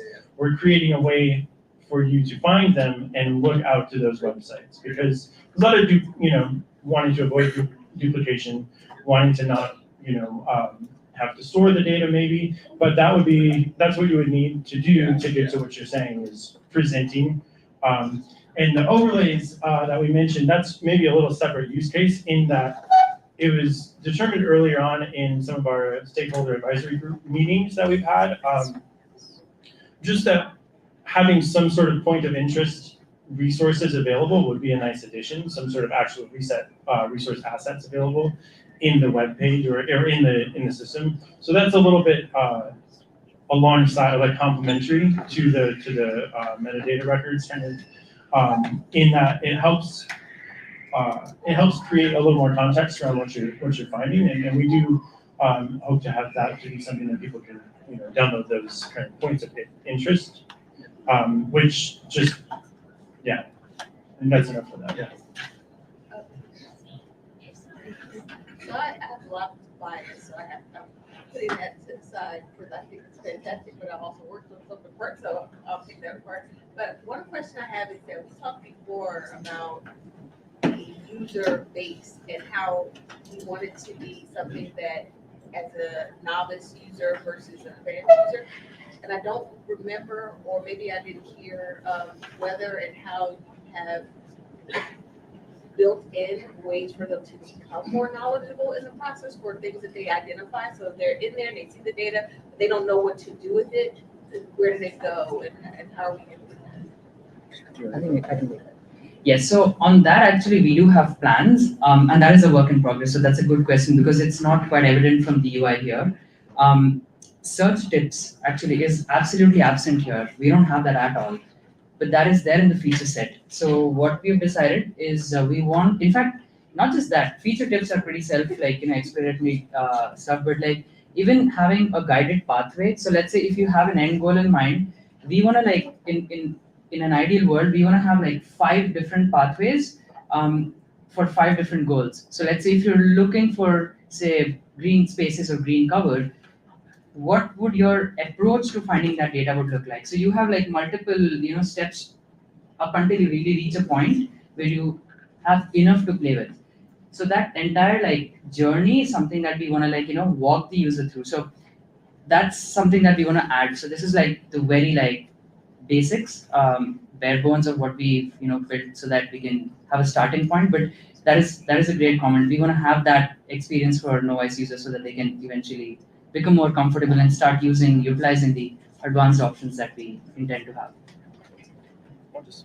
We have time for maybe one more question, and then we'll have a break, and you can feel free to. Because I want to make sure these guys eat too. just one more follow up on that. This is one point here without being able to include extra I love that. And I usage think tips about the individual records, right? And so that's kind of a little more granular maybe than what you're asking about, but that is something that we've already kind of built in a bit, right? In that. Kind of like on that, like being someone who had never really pulled indices before, I didn't know what I was allowed to use and not use whenever I was going to these sites, and like the terms of use are not written in language that I understand as a non-lawyer. And so maybe having like with usage tips, like how can I use this data without it being copyright infringement, like things like that. Yeah. That's a really good one. Good point. Yeah. All right, I think we're done on questions. Well, here, I'll let you. Sorry. All right, we're gonna just take a 10-minute break so that feel free to grab seconds. We'll wait for these guys to eat and then grab seconds. Restroom break, and then we'll be back here at about 1:31. Okay? Okay. And then feel free to, you can follow them in line and ask them questions. Thank you guys. Yay.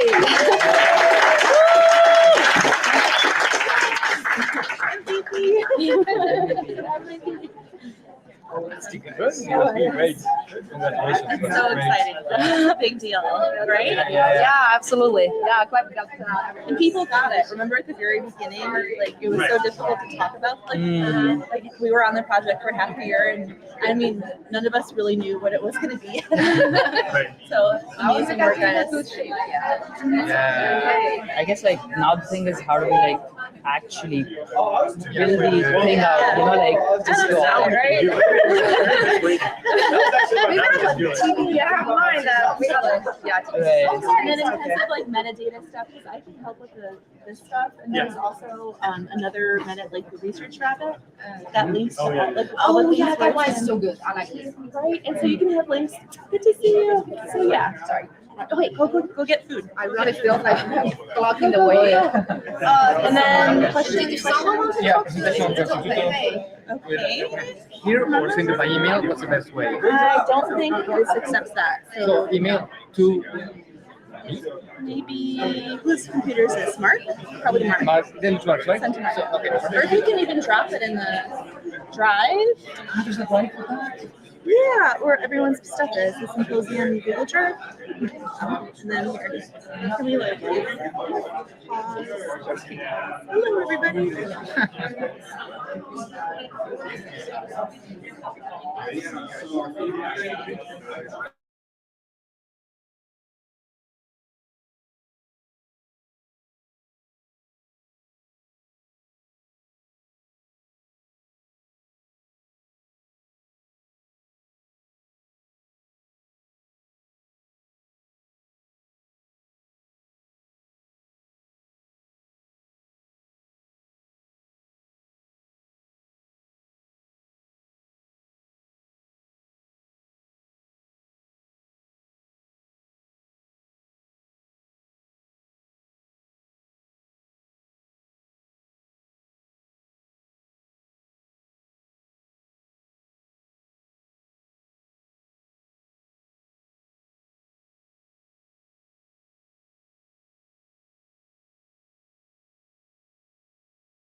Oh.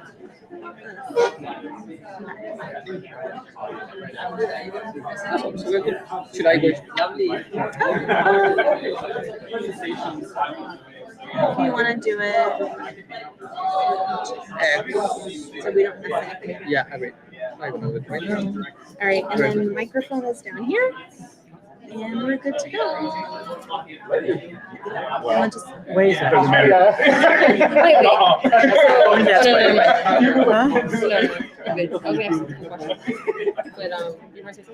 No, you yeah, I Welcome back. Wait, no. Welcome back. We'll now be taking our seats and, gearing up for the final 1 or 2 hours.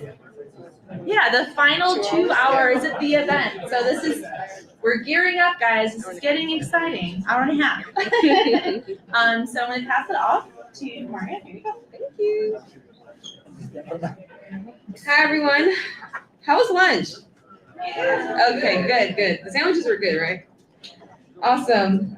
So we have our last 3 wonderful fellows. We're so excited to hear from them.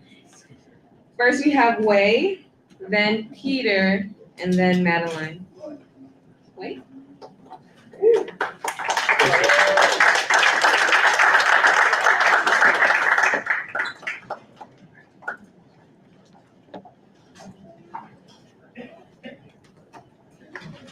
Okay, good afternoon, everyone. I've been teaching for 20 years. And after several rounds of lunch, 1 big breakfast, and many sessions of talk, and 2:30 Eastern time, that's the best time to do another presentation for class. So I hope I can wake you up and make sure. Okay, so very quick, let me see. Can someone help me with the? Yeah. So, okay, perfect, I got it. Oh, you're good? Okay, so a little bit background of the project. And so basically that's me. Research-wise, I'm very interested in maternal children health and low birth weight. We have multiple talks about different outcomes, and also gradually, as you can see my gray hair, switching more to aging-related outcomes, and I think it's also a fantastic area to explore.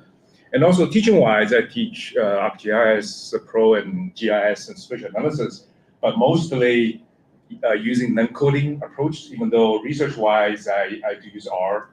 And also service, in terms of service, I'm currently a faculty fellow at Institute of Health, Logistics and Analysis, and they have this kind of One Health approach, trying to help the sort of evidence-based practices using data analysis and technology. And so then what got me to this project was because I've been, again, working on these adverse birth outcomes from my home state, Georgia, and you see this big F. And so this is just one of the examples, preterm birth. Georgia has been at the kind of lower bottom of the whole country. And also, if you look at the trend graph, it's kind of upswing despite all the efforts, all the research, all the publications, and all the projects, the investments. So obviously, we need to do more and try to reverse the trend. And so one thing I've been doing over the past few years was trying to use the data from the Department of Public Health in Georgia. They have this website called Oasis, where you can download the data, you can do some basic mapping, graphing, and more recently, they have actually added some so-called dashboards. These are the only 2 dashboards they recently put online. But as soon as I saw them, I was excited, but also kind of disappointed as a geographer, because I see no maps. And so then I decided I'm going to try to build a prototype of dashboard that is more map centric, so we can visualize things. So then the motivation is really related to research, teaching services, and then what I learned through the whole process, then I can give back to my students. I can bring some of the things I learned, like our Shiny, into my classroom. And also, as a fellow, I can help with different service projects, community-based service projects at IHIA. And so a lot of planning, I met with the Office of Health Information, I don't remember the exact long name, but who is behind the development of OASIS. Obviously, there's a long history. They have been around for 25 years. So a lot of legacy and resource-related issues that they have very limited personnel. And but again, the goal is, in the long run, I would like to work with them to see if we can do something together. And the main, I'm not sure if the stakeholder is still a good term, but this prototype is designed for public health professionals in Georgia that particularly focused on 159 county health departments. And also we have 18 public health districts and also 6 regional prenatal centers. So they are the major, based on my meeting with the office, OASIS office, they are the major ones who are using OASIS. And then, so the access, the assessments is that I have all the resources that I need, and I just need to invest some more time in our Shiny, which I'm new to. But then in the long run, I want to do a partnership network of innovation. That's a Georgia-based project, so we can keep convert this prototype to something that can be used by these stakeholders. And so the data, I got all my data from OASIS, and so it's the county level population data, because in terms of birth outcomes in Georgia, not only overall we had a very poor outcome, but also there is a very clear disparity between racial groups, particularly between white population and the Black population, and overall the Black mothers, those rates were twice as high compared to those adverse rates compared to the white mothers. And then I also collected the county boundary data and as a prototype, but then there are many other geography that we can include in the future. And also the social deprivation data I decided to use is the CDC SBI, was introduced in the previous presentation. And also I started with ArcGIS dashboard, but then just as a testing, but then I switched to our Shiny as my final platform. So some of the findings, this is just the exercise using ArcGIS dashboard. Sean is going to give Peter is going to give a live presentation, so I only have snapshots. So that, as you can see, you have graphs, maps, and these maps can zoom in, zoom out together. On the one side, you show the sort of the background geography, but this is just the exercise. But for my dashboard, and as you can see, we have several tabs, and some tabs dealing with the basic demographics, and then we have the county social vulnerability index, 3 years, 2000, 2010, 2020. You can change those years, and then you can look at the county over time. And then also the birth outcome. Currently, we use the percent of the low birth weight babies as example. And then also the about is about the project, acknowledgements, and so forth. And then these are just some more snapshots of my application. And I did have some trouble, and I were working on this, but we were not able to deploy it in Shiny apps, but we'll make it happen. So as you can see there under the carpet, there are more problems than the shiny surface, but that's part of the coding business, I guess. And then overall, these are just the relation between the birth outcome as SVI. We saw some, you can visually see the weak positive correlation, for example, using the scatter plot, but also of course, the pronounced social disparities, but also rural urban disparity. So in Georgia, we do have two Georgias, right? One is Atlanta, and the other is the rest of Georgia. So you can see the sharp difference between the two big regions of Georgia. And then, of course, county is just one level of geography, very crude proxy, or not even good crude proxy of neighborhood. So we can do a lot of more work in the future. And also, I will skip the pros and cons and some of future work and human-centered design. I learned a lot this morning, and also through the sessions. And then, of course, expanded the project through the PIN project, and a little bit. I have 30 seconds. So that's the best. A much younger version of me. For those of you who are old enough, you can see that big pain.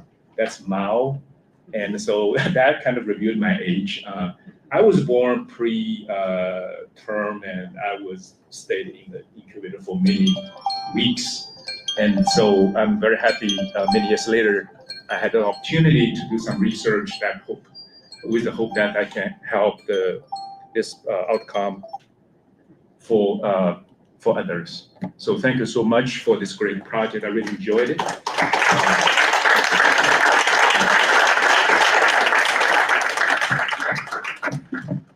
I don't have much hair at that time, but not much hair now. So. Any questions, Robert? So yeah, I don't have a QR code. I guess I'm getting too old, but shoot me an email and be happy to connect with the group. It's a wonderful learning experience for me. Thank you. Yeah.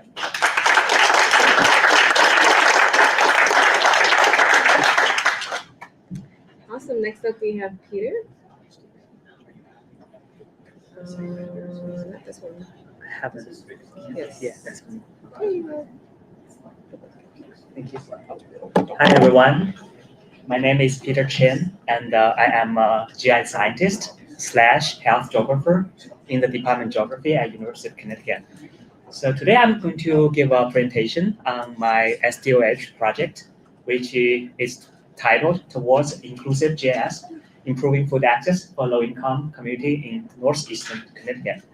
So I have proposed this project because I have been doing food access research, nutritional research, GIS research for many, many years. And so based on what I heard from this opportunity, I think this will be a good chance for me to apply my skill sets to not only the professionals, the science, but also the community, because I have been publishing lots of papers, but not having a chance to serve the community with my skill sets. So this project is also based on some patterns I have seen in community food access mapping.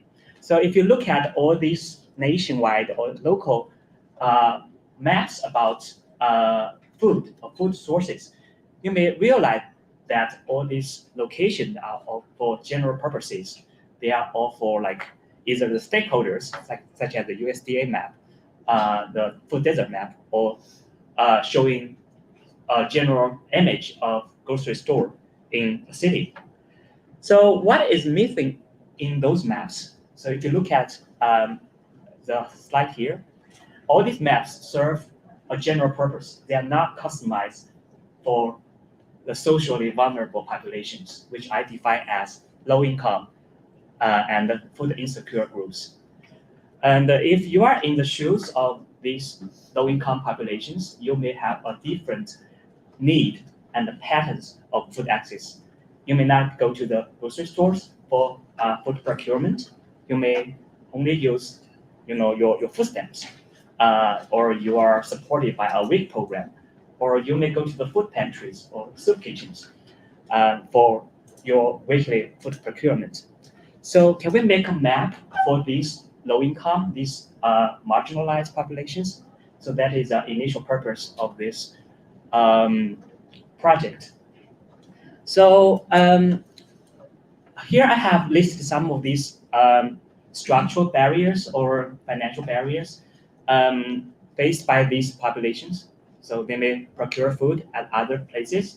They may take buses instead of driving or walking, and they may use other types of payment. So to realize these needs, and according to what I learned from this SDOH project, I have proposed this project focus on developing a GIS tool for these marginalized population to maximize their food resources. And there are 3 phases. First, we need to take a look at the actual needs. Who are these people? It's pretty much the same as creating a user persona, which we talked about a lot in this program, and then develop the tool and also test the usability of the tool. So first, I would like to talk about my study area. It's in Willimantic, which is a city in northeastern Connecticut. It is a very small city with only 17.8 thousand population, and the median household income is very low, only 33,000, and which is 139 out of the 141 towns in Connecticut. And there is a big proportion of minorities, especially Latinos. It's about 30%. And on average, Connecticut has an average of only 17% of Latinos. So you can kind of know the demographic of the area. So for the first step, we talk to the local community partner to identify the types of food resources for these groups. And these could include food pantry and meal programs that are available to these populations. And also they may take bus stops, but they may take buses. So we include bus routes and stops. And also the type of nutrition assessment programs that are accepted at the grocery stores. And we actually work with a USDA-funded team to reach out to these community partners, including food pantry coordinators and also stakeholders as assisted housing units. So after that, I have developed a GIS tool, and this tool is open access. You can access using, I created a domain, which is called Wingham.life in ArcGIS Experience Builder to show location and type of food resources. And so you can actually access tool using either desktop or iPad or even your cell phone. I stress the adaptive design of the tool. And so I make sure this tool is compatible with large, medium, and small size screen via the same web domain. And this slide shows the 2 different versions, which is the iPad version and also the cell phone version. So for demonstration purposes, I'd like to give you a very brief demonstration of the tool on the cell phone. So I have actually switched to the mobile version. So this is a developer mode. And so if you go to this tool, there are 3 different tabs. The first tab is food pantry and meal programs in this area. And then if you click on the one of the symbols, there will be a pop-up. And based on the information we have collected, in addition to the attributes of the location, we also have merged it with Google Maps.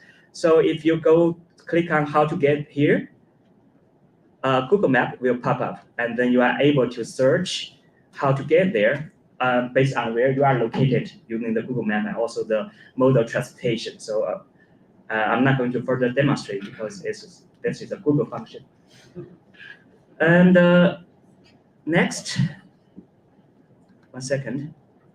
if you switch to grocery stores, oops. In addition to the location of groceries and also the zoom in, zoom out functions, you are able to filter those groceries. So it will allow you to see if these stores accept EBT and let me toggle it. If you switch the options, you will see the results. And also we have included a lot of detailed information for each grocery store, including their website, their sales information, because this is what the low incomes are interested, and also the directions as well. Okay, so I have 2 more slides. 1 second.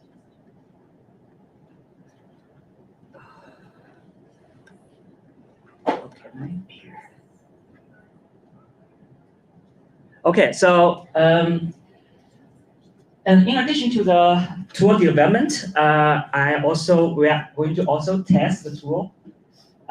So we have actually designed a survey that is going to test how the tool will be used by the actual users. So there are 3 steps. I'm not going to go through it, and we have not done the actual experiments because our IRB is still pending. We submitted the IRB, but it takes forever to get approved.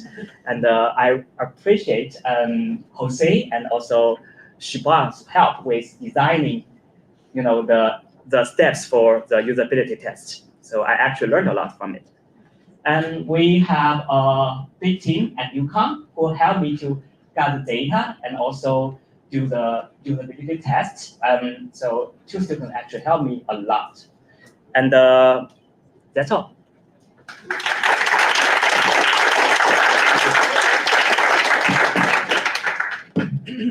Any questions? I don't have a question, but maybe just more of a statement that leads to your data. So my name is Amina Kareem. I live in the city of Chicago, live in South Shore, which was once a food desert, for 7 years. You kind of think about it, you don't have a grocery store, so you either have to get on the bus, drive, go to another town, another area, right? Oftentimes the community leans on these hybrid kind of markets, whether it's hybrid gas stations, etc. So further exacerbating poor health outcomes.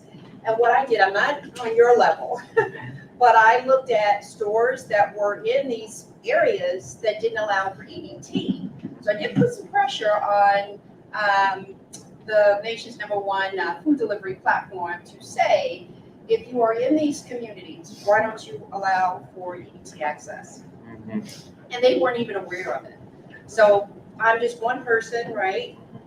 Voice of the community. If we had these kind of tools that would work with these institutions or grocery stores in the area where they can actually use it for greater scalability, then it truly is not only are you responding to the root cause of some of these poor health outcomes, right? But you're leveraging their scalability to actually make a lasting impact in the community.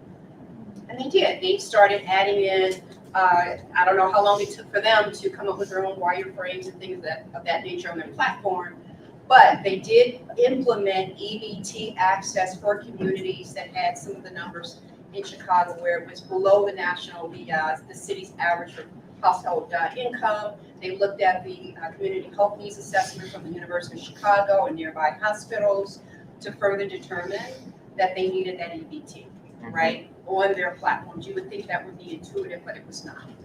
So I think the role in which we can all play is just leveraging that data to truly make a lasting impact in these communities. So the data is great, but then how we use it to truly make these lasting changes is really important. I totally agree with your point, because as a scientist, normally we are doing in our own world, developing those tools, and but without reaching out to the community and working with them, we cannot make our work impactful. So it's important for this collaborative project to work with the actual community members to know their needs and also know their minds in order to further develop our work to make it more impactful. Here's a-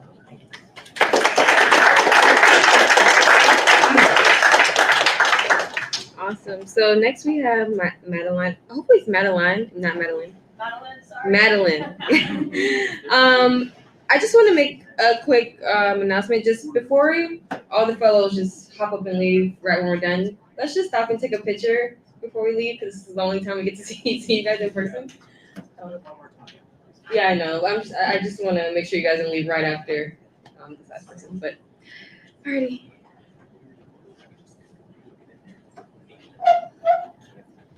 Good luck. Thank you. Someone's phone is here. I don't know who that is. Hi, everyone. Happy Pride. My name is Madeline. My pronouns are they, them. And today I'm talking about a dashboard that begins to start to capture structural inequality in health by gender and sexuality.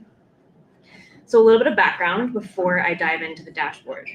You may or may not know this, but anti-transgender legislation has increased in recent years. It tripled from 2022 to 2023. And these laws constrain trans people's opportunities to pursue healthy lives, but they're also part of this broader social structure that impacts health equity. And we know that they impact trans people's lives because experts have been measuring and analyzing state-level structural isms. So things like structural cisgenderism, structural racism, structural sexism, structural classism, ableism. And typically these are summary indexes of various underlying factors, and they capture things like laws and policies and inequities between groups, so things that happen beyond the individual. And broadly, they find that if you live in a state with a more unequal climate that's associated with poor health, usually for minority groups, but not always. Some papers have found inequities also for like cisgender men. So living in an unequal state climate is bad for everyone. And my problem with existing dashboards is that they tend to display anti-trans legislation, for example, as a separate isolated phenomenon, instead of something that's connected, especially to structural sexism and heterosexism. So we could think about how anti-abortion policies go hand in hand oftentimes with gender-affirming care restrictions, and then how those contexts are connected to health disparities. So I wanted to create a dashboard of the US that displays all three dimensions of structural inequality, capturing cisgenderism, heterosexism, and structural sexism, and then also include information about health disparities across diverse gender groups to an extent for what I'm able to capture, and sexuality groups. So in order to create the dashboard, I had to first build the data set. So I drew on information about laws that affect the lived experience of LGBTQ people by coding up information about 50 laws and policies the Human Rights Campaign publishes every year in the form of state scorecards. So these are PDFs, and I took the PDFs from all the years that they've ever published them, and I turned them into a data set. And I hope to make this publicly available to everyone through the partnership of IPUMS. I then merged this data with IPUMS contextual determinants of health measures of structural sexism. So these are measures that have been widely used by other researchers. And then I joined this information about state context with individual level health data. And I used the behavioral risk factor surveillance system, which is one of the largest ongoing health surveys in the world. And in 2014, they introduced questions about gender and sexuality that up until this point, 42 states have opted into. So it's not universal, but we're getting there, especially in recent years. So how do I measure state context? This is the work of my dissertation, and I only started really doing it this month. So there's a lot more work to be done in the development of how do we actually measure state context. So what I'm showing you is a prototype visualization, and the scores themselves are going to become much more methodologically precise in the coming year. But for now, you just need to know the trans rights and the gay rights score. What I'm relabeled them this because most people don't know what cisgenderism means necessarily, or heterosexism. These are capturing laws and policies. And then structural sexism is capturing systematic inequality in power and resources between men and women, because that's how the census measures gender. So let's look at the dashboard. I used Tableau Public, which I probably wouldn't do again because it was a lot of very minute clicking and pointing. At the top, you have health outcomes, and you can toggle between 5 different types of health. I'm currently showing mental distress, so frequent mental distress. And you can also toggle between gender and sexuality. So you can see in this graph on the top that trans folks have higher rates of frequent mental distress. This is associated with the stigma of living in a cisnormative society. And the bottom below that, you see a map. Right now, it's displaying the trans rights score in 2022. You can toggle between 2016 and 2022, which is the most recent year that I have complete data available. And then the green ranges from green to red, where red is indicating more inequality than the average state over this time period, and green is indicating less inequality than average.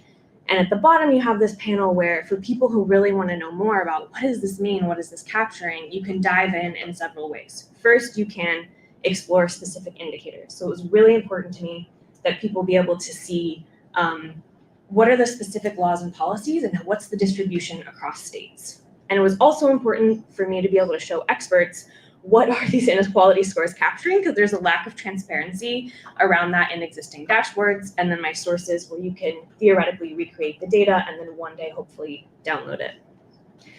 So this slide displays the sort of functionality of toggling between gender and sexuality. You can see that the highest rates of frequent mental distress in addition to trans versus cis groups are found among gay lesbian populations, followed by bisexuals. But I also wanted you to be able to dive into specific states. So in this example, I'm clicking on Oklahoma, which has a much higher inequality climate for trans rights. And then I'm clicking on California, and you can see those health disparities shift. So Oklahoma, 43% of trans folks report frequent mental distress. And whereas in California, only 24% report frequent mental distress. So there's some really interesting correlations between how an unequal state climate also predicts greater health disparities. I will say this is not a universal pattern. There are some deep green states where we see some big health disparities. There are some red states where we see trans folks in the state appear to be doing pretty well. And I think that points to other individual level factors and other structural factors that are at play here. And my dissertation will sort of unpack some of to what extent can we say this relationship is causal at all. And then it's also really cool to look at state context over time. So if someone wants to see, I don't feel that my state climate is particularly friendly. Why is it deep green? Well, maybe it only recently changed, So you can also kind of see the national trend where, for example, trans rights and inequalities being sort of more deeply concentrated in areas of the Deep South and the Midwest. And then you also see just like the contrast for structural sexism. I think some of that is how this score is being measured, and I wouldn't put too much stock in sort of what the colors are saying at this point. Check back in like a few months. And here's an example of all the different laws and policies and individual indicators that go into this score. So this was really important to me because I know of and work with many queer people who are interested in very specific questions. I just got a new job. I want to know if my new state that I'm moving to has non-discrimination policies that protect me as a trans person or not. So for each of these individual indicators, you can click on it and it'll take you to a different map. The example I'm showing is all gender restrooms. So states that say single occupancy facilities must be designated as all gender, and you can see the few states that include that type of policy. Okay, thank you so much, and thanks for bearing with me in the last talk of the day.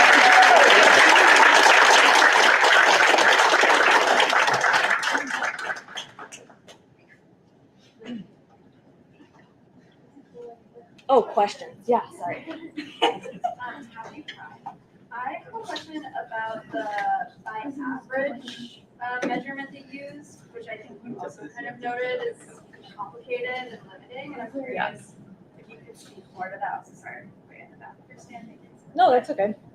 Yeah, if you could speak more to how you decided to use that, if you explored other units of measurement other than the average. The average, yes. So the question was, what is this like comparing to the average state? I haven't had a chance to explore different ways of conceptualizing it because I just had all of the data ready like this month. So that's going to be the task of the next month. I don't think this is like the way to visualize or understand inequality at all. And one of my biggest critiques of existing dashboards and existing work is there's too little theoretical development of like how do we think about gender and gendered inequality and like inequality based on sexuality. And I also think the US is a very unique context in some ways, and to say that there's sort of an average state that might give you an average experience, that average experience might still be quite transphobic or quite homophobic in a lot of ways. So these are like standardized summary scores where I'm assuming that living in a state with more of these anti-inequality policies or having like a negative impact, so things like religious freedom laws or some states still have sodomy laws in place, for example, stuff like that, would create a more unequal state climate. But I'm going to be exploring things like principal component analysis. I'm going to be trying to put sexism and cisgenderism and heterosexism together and see what happens and what sticks when we look at health outcomes. But if anyone has any ideas or has seen places in other fields, so like drawing on structural racism literature, for example, of how people operationalize this, I'm all ears because I'm new to measuring things in this way. Yes. I saw a lot of laws trans laws that you presented. So I'm kind of wondering how you scored them to come up with all of these scores that you showed them. Do you depend on whether the law is available or not available and then you score it? Correct. So it's the law is present or absent. Some laws apply to the LGBTQ community as a whole. So for these two skills, there's quite a bit of overlap in the laws and policies between anti-gay and anti-trans that will be introduced. Like, for example, allowing LGBT topics in schools. That could apply to a trans person and a queer person, no matter your identity. So these are just sort of like very rough first drafts of like, what would it look like to conceptualize this? For every policy that had a positive impact, you got a score of 1. For every policy that had a negative impact, you got a score of -1. And then I added them all up and just standardized it and centered it around 0 so that it had a mean of 0 and standard deviation of 1.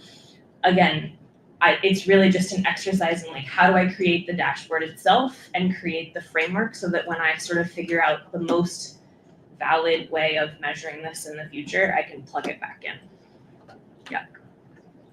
And just to build upon that, what data would you use to further normalize red states versus blue states? Because I've noticed that many of the red are considered more conservative red states where the law seems to be much more limited. So the question is, how would I normalize it? Yeah, like, are you scoring it a little bit differently, the weight, the distribution of weight? Because red states' data, laws are vastly different from blue states, for the most part, in general. Right. So I'm interested in how does health across the United States vary depending on that specific context.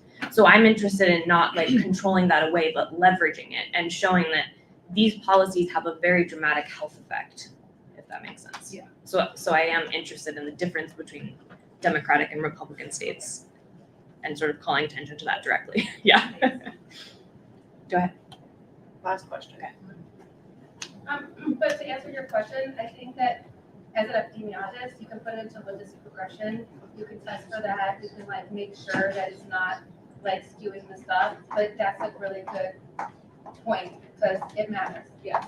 And I think it matters a lot more, you know, in things. It's very different. You know, my husband's from Louisiana. It's really, really different, right? So gun laws, you know, abortion, all of it, right? Racism, all of it. So the other thing is, did you make those maps or did you get them from, you made the maps, right? I made the maps, that's right. I'm pretty sure, I could be wrong, but if you're blind, the red and the green are very not, I think. Not distinguishable. Yeah, so I would probably steer away from that and use like the cyclic blue or something like the CBC. That's why the CBC uses like, and then you could use the red but without the green. Yeah, I had red and blue in the beginning, and then I was like, oh, this just looks like a map of the Republican and Democratic parties. But that's a very important consideration, and maybe it's worth the fact that it looks like that. So. Yeah. Thank you, everyone.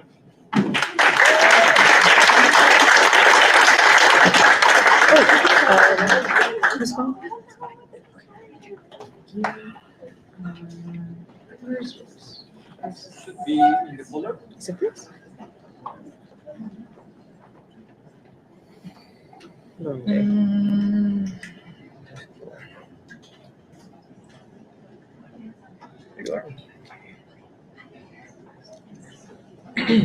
Alrighty, so the last presentation for today, I'm going to introduce Instituto del Progreso Latino to come up with their presentation. So, Instituto del Progreso Latino is a nonprofit community agency that provides legal services and application assistance to citizenship applicants. Its mission is to contribute to the fullest development of Latino immigrants and their families through educational, training, and employment that fosters full participation in the changing United States society while preserving cultural identity and dignity. Today, they are represented by Maribel Ariano, Arturo Calan, and 5 students, Norma, Abby, Ruben, Johan, and Ken. Dulce Giordano is an activist and graphic designer from Mexico City who immigrated to the U.S. at age 28. She has served on the board of Pilsen Alliance since 2019 and is currently the treasurer. Dulce organized a campaign that planted 300 trees in Chicago in 2022 with plans for 500 more this year. She volunteered preparing meals for the homeless and hosts the radio show Palabras de Vida. Dulce is actively involved in community service in the Chicago area. Instituto Dulce and members of the People Response Network worked alongside the Health Regions and Policies Lab to start a series of workshops to expand and co-design chives, a NASA-funded project connecting data on the environment with neighborhoods. They are here to present the importance and results of these mountain workshops. Additionally, just as a note, this presentation will be given a bit in English and some bits in Spanish that will be translated by Jose into English. So, Yeah.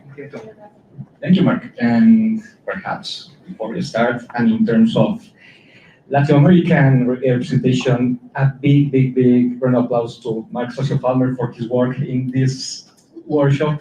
What amazing.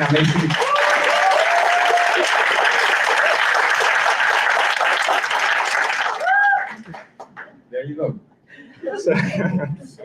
So we're going to start with this really, I'm really proud of what we have achieved so far with this big group. It's going to be a bit, how to say it, irregular, but I'm really happy to present like this. It's going to be with several presenters, students and professors from Instituto del Progreso Latino, Dulce Garduño, presented Mi Villita, and PRN, and Marina and I, who are from Europe. The outline, and I put it like we are cartographers, so in layers. So, so the first one is the one of how we start planning chives as a deep mapping co-design workshop for environmental justice. Maria and I will talk about a bit of that, talking about the story of chives and how that led us to these workshops. Then it's will be covered with Maribel and the 5 students. And lastly, Dulce is going to talk about how this workshop, in a way, bring stories, true stories of being an immigrant in Chicago and the United States.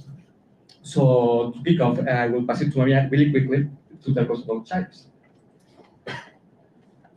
And I'll also note that this project started off as a project funded by NASA to do Chicago environmental justice, but as you can all see here, like the SDOH Place project has kind of crept into everything. And so Jose's time is generously funded on the SDOH Place project.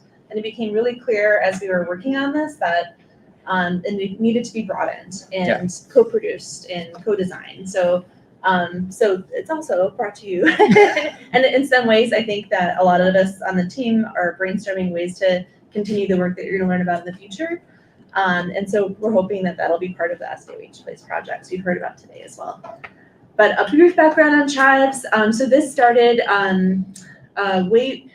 there's so many threads to this project it's actually not linear. It's more like a root. Like there's many roots kind of coming from many different directions.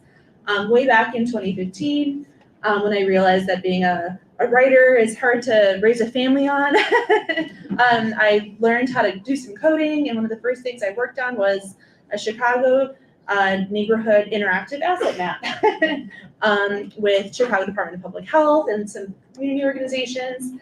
And from that actually came a lot of the initial workings of coding and data and that sort of thing that would be needed in the future.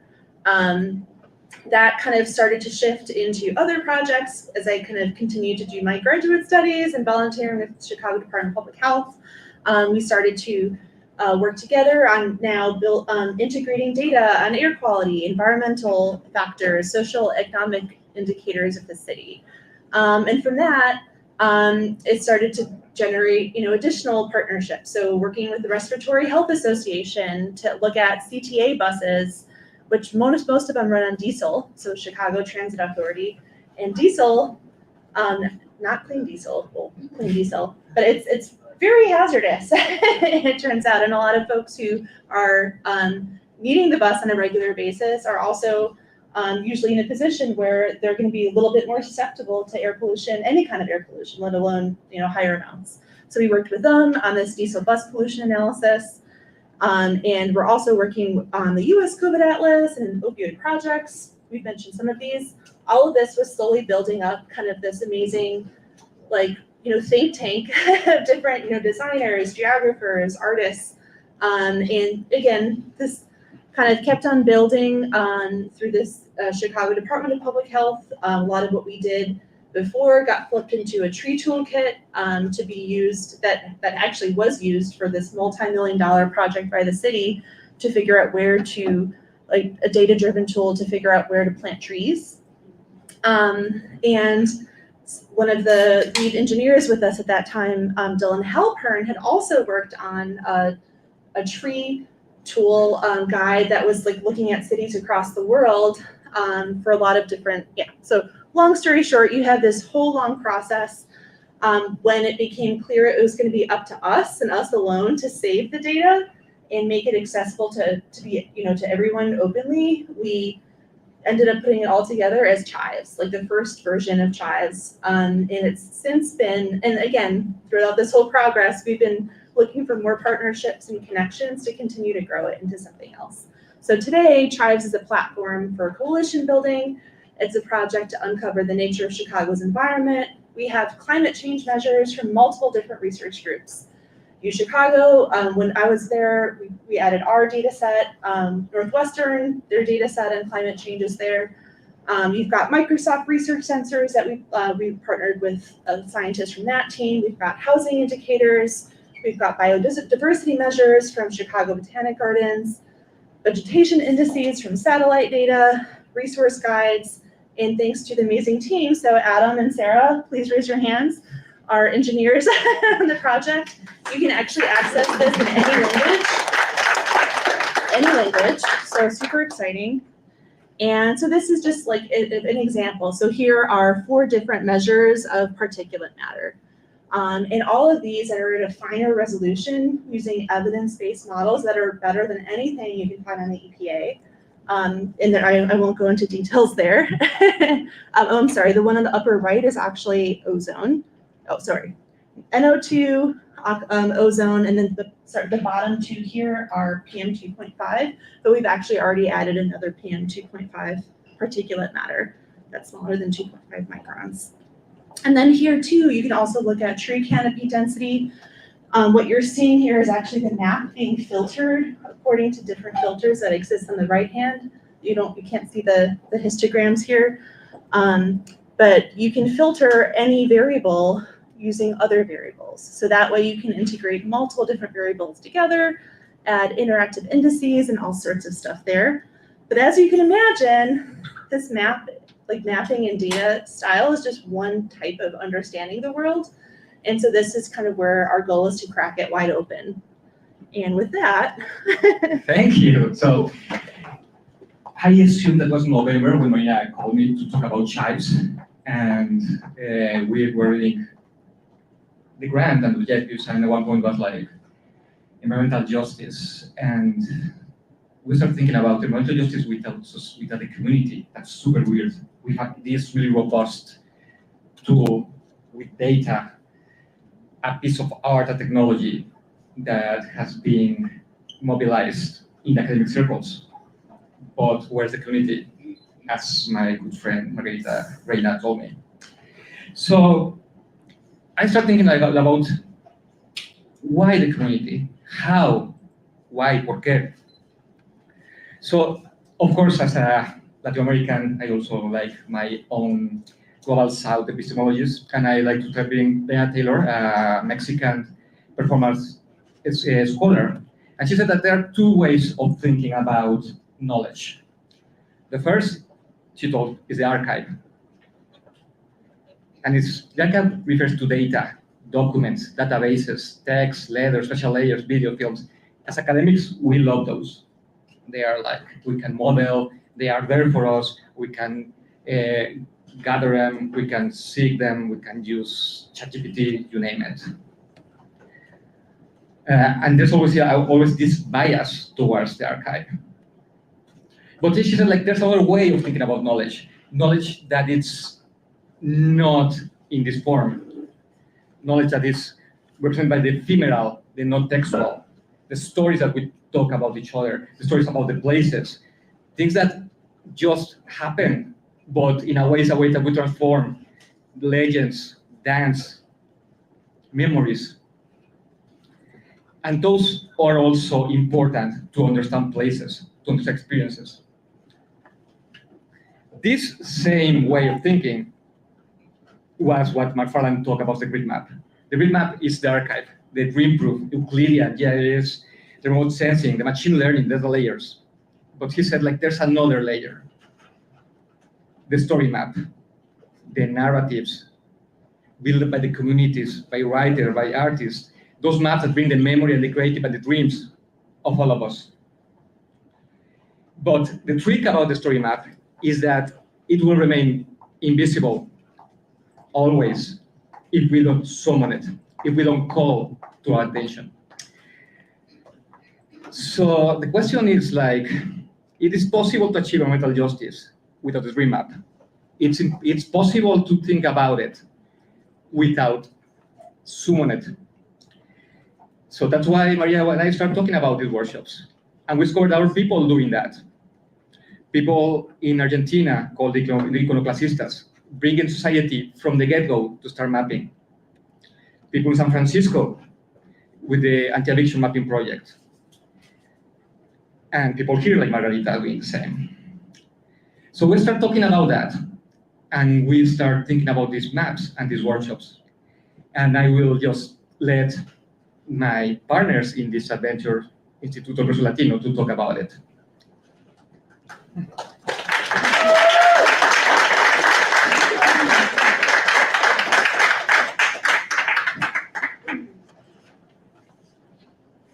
So I'm going to be very honest. We are all very nervous. This is the first time that we're doing anything like this.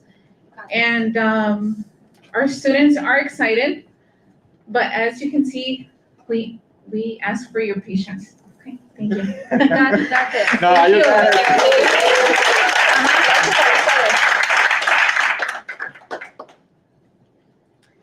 So just to share a little bit about how it began, Instituto Justice was given the opportunity to form part of the Climate and Environmental Justice Committee in Chicago and help expand Chives a little bit. As we said, it was a NASA-funded project to begin with, but expanded into the neighborhoods, and we are very fortunate to have been picked as one of the neighboring partners.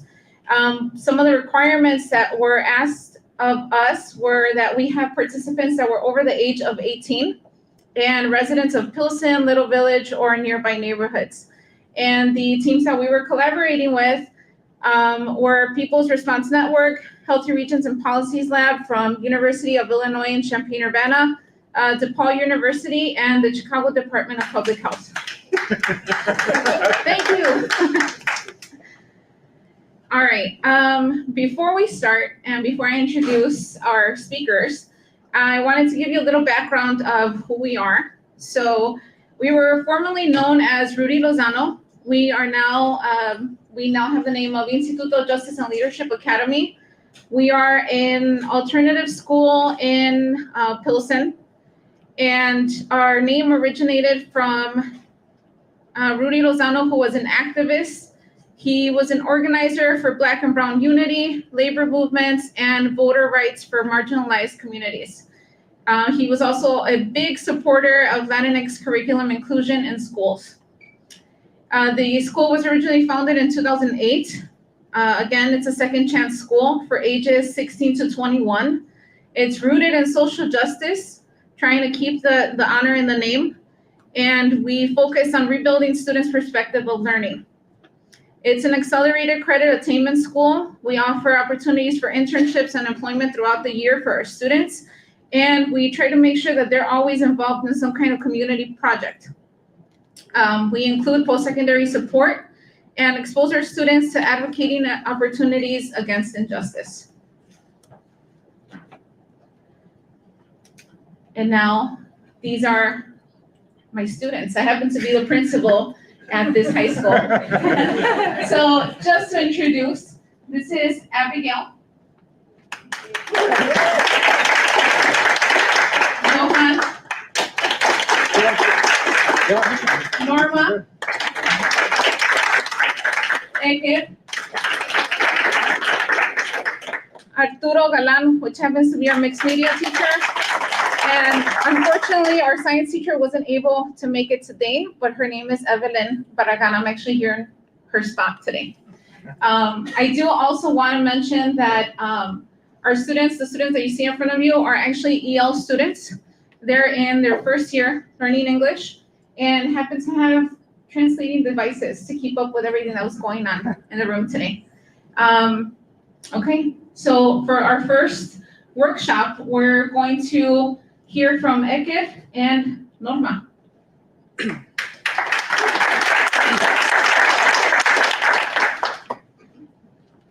En el primer taller que hicimos ahí con Chives, in the first workshop that we performed with chives. Go ahead. Okay. Establecimos una agenda. We established an agenda. Y exploramos las áreas que estaban más calientes en la ciudad de Chicago. And we explored the areas that were like warmer in Chicago. Como pueden ver, al sur se ve los lados más calientes y al norte está más frío porque está cerca del lago. As you can see, south is way warmer than the north because the north is near the water. También hicimos una lluvia de ideas para saber cómo colectar información. We also brainstormed how to collect information. ¿Y cuáles son algunas de nuestras observaciones? And some of our research on that. De contaminación en nuestros vecindarios. Of pollution in our neighborhoods. Le preguntamos a algunos de nuestros compañeros que estaban con nosotros en el taller. We asked some of our colleagues or partners in the workshop. Y que nos platicaran cómo tomaran fotos en sus vecindarios y nos platicaran cómo se ve la contaminación en su vecindario. And we asked them to take pictures in the neighborhood and to tell us how the neighborhood looks from these photos and videos. Ellos platicaron también que la contaminación que tienen es como basura, aire, el aire está contaminado y el ruido, mucho ruido de los carros, de todo mucho ruido. They told us about trash, but also they emphasize the noise about the cars, tons of noise for different sources. Now we have Norma. También hablamos sobre lo que pasó hace 4 años en el 2020. We also talk about what happened 4 years ago in 2020. Una demolición Demolition de una planta de electricidad que cayó, of an electricity power plant that fell down, que causó una gran nube de polvo that causes a really big dust cloud que contamina toda la área de la villita. that pollute the whole area of Little Village. Y fue una gran contaminación porque también estaba la pandemia de COVID. And the big problem is that COVID was at its highest point, so it was really, really hard. Thank you to both of you.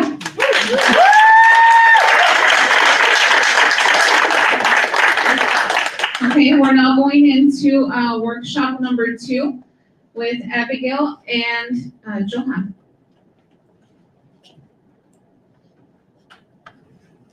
En el taller 2 exploramos y codiseñamos chips. In the workshop 2, we explore and co-design chips. Sorry, Yeah. pido perdón. No, it's really good. En el segundo taller también tuvimos una lluvia de ideas para investigar qué se necesitan para crear más comunidades verdes. In the second workshop, we also have a brainstorm to know what we need to create green communities. Para crear más comunidades verdes necesitamos plantar muchos más árboles y también crear muchísimos más jardines para que esto cree un impacto en la calidad del aire que tenemos, porque actualmente está muy contaminado por los carros, fábricas, etc. Okay, that's one hard like. We need to plant trees and create more community gardens to reduce the impact of cars and other pollutants in the air.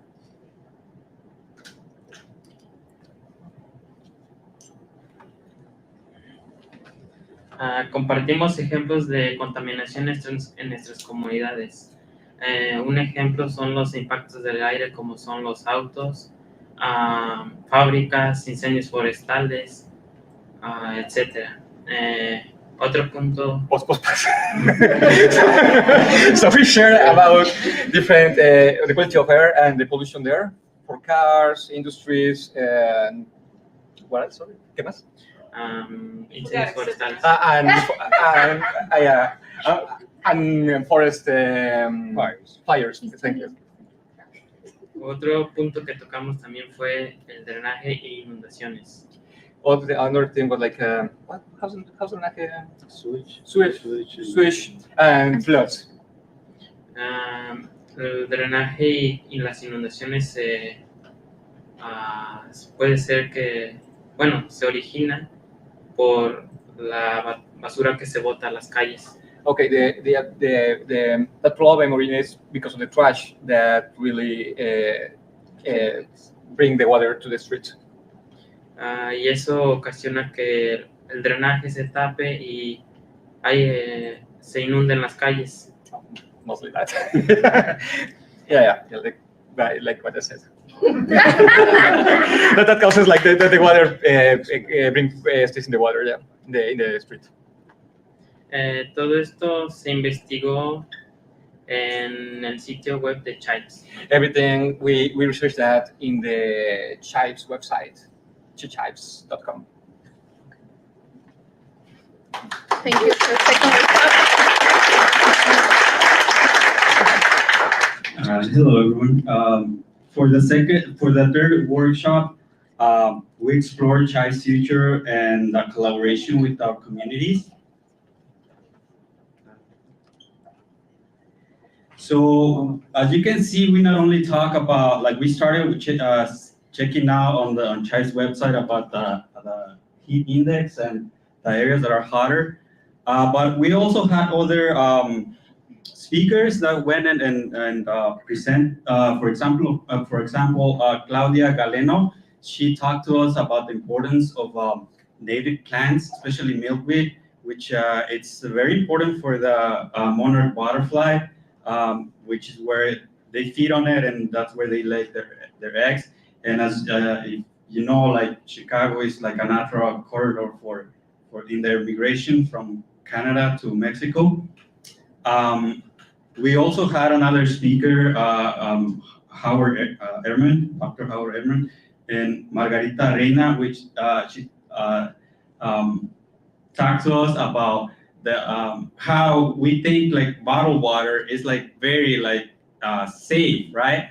And how we sometimes don't trust like tap water is like, you know, like Chicago water is really safe for consumption, but we assume right away that the bottled water is better, right? Also, we have Rolando Favela, which because we were talking about what do we need in our communities to make them greener, right? We need how come in certain parts there's not enough trees, right? So he works for the state of Illinois in the environmental. I forgot the exact name, but he works with the state. So he gave us like what do we need to do if, which is something I didn't even know. That if we need a tree in front of our house, we can reach out to them and they can let us, they can plant it for free, or like they can let us know if the area is appropriate to be for a tree to be planted there. For the last part, we had our students create these drawings and like bring photographs from their neighborhoods, and the idea was to incorporate them into the child's website. So that was the last part we did, and what's next is we are thinking of keeping that collaboration and actually furthering it and exposing the rest of our students for about the environment, which is something we lack. I don't think the youth in our communities is exposed to all this information. That it's very important for all of us. Thank you.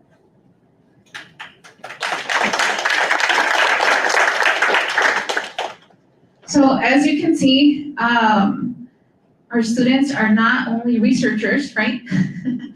But they also created some map designs of some of the information that they gathered.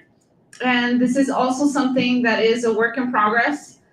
I heard everyone talking about like, being in the process and the baby steps. These are our pre-baby steps. So I'm actually looking forward to, like he said, continue collaborating. We are very honored by Jose and Marinia for this opportunity, and we look forward to being invited in the near future, and obviously to be able to show that we didn't just stop here, but that our youth actually went on and even followed in some of the footsteps of everyone that's in here.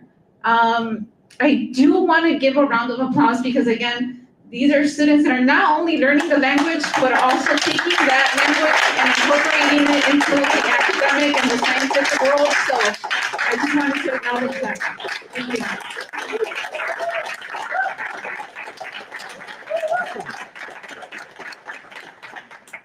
No more, they're gonna take my job. So also, as we said, nothing is non-representational. It's also how we talk about places, how we talk about stories. Child is also a part that to meet my now friend, but also mi paisana, Dulce Garduño, who arrived here how many years ago, Dulce? 25 years ago. And she, with Child, started talking her own story and the story of many Latinos in the United States. So she's going to talk about that. And yeah, so I will let her do the floor.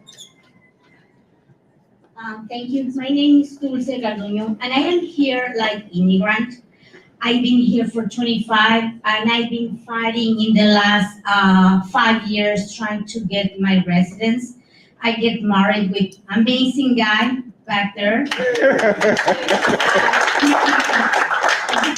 Before beginning with the presentation, I need to explain why I'm here. I'm here because I have 25 years ago arriving, and I'm coming just for vacations, and I'm here in vacations now, okay? So I don't want to miss any of my experience here, any. I've been working in construction, I've been working in designing, and when I was pregnant, I should working not just for me, for my kid, okay? So this is the difference, and I think so this is why a lot of people never go back, because we have a kids, and we come in here for the support of us kids. And if you thinking you don't want to do, ask to your parents. Ask to your parents. So we need to think about it. And it's very important, everybody here going in some point to be or was part to the other society. Everybody here. natives coming from other parts too. We call them natives, but everybody here in some point was immigrant or will be immigrant. So this is the most important thing for me, like be part of sanctuary city. Okay, a sanctuary city is a place that the policies designed to limit collaboration or involvement in immigration enforced by federal authorities, thus protecting undocumented immigrants from possible deportation or determination by immigration authorities. Its history dates back 1979, when the city of Los Angeles in the United States asked the police to stop questioning some people whose immigration status was being determined, like me. I am in the limbo now, and I need one paper. And for this paper, I can do anything. One paper, okay? And we did a lot of work, like pictures, like income tax for many years, a lot of things.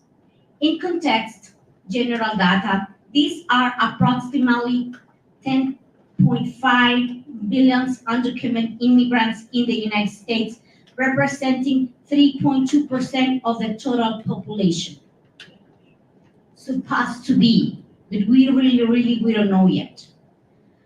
Most of these immigrants come from Latin America, especially Mexico, Peru, Honduras, Ecuador, and Venezuela. And everybody here should be welcome.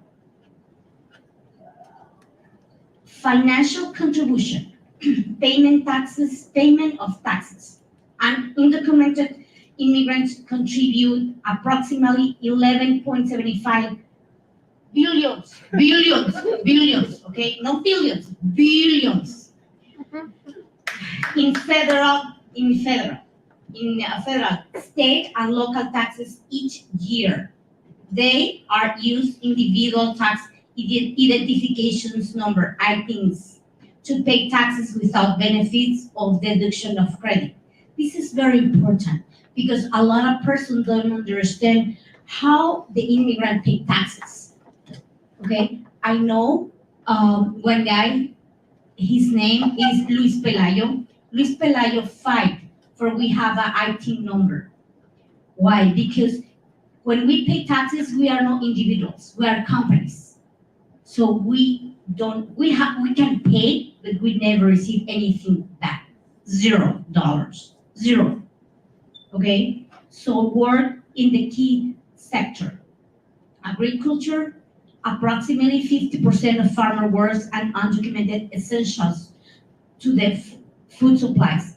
And sometimes I hear a lot of stories like they working more than 8 hours in diapers.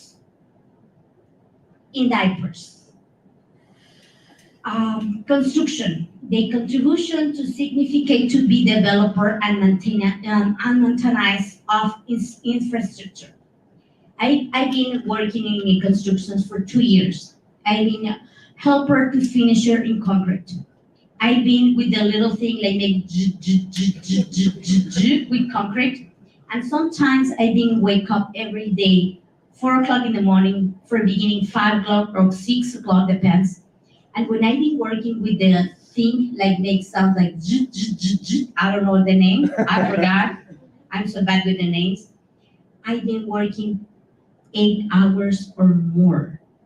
Why? Because the concrete here in Chicago has special chemicals. If you stop, you broken all the work. So the cars coming every determined hour, working. You can't stop.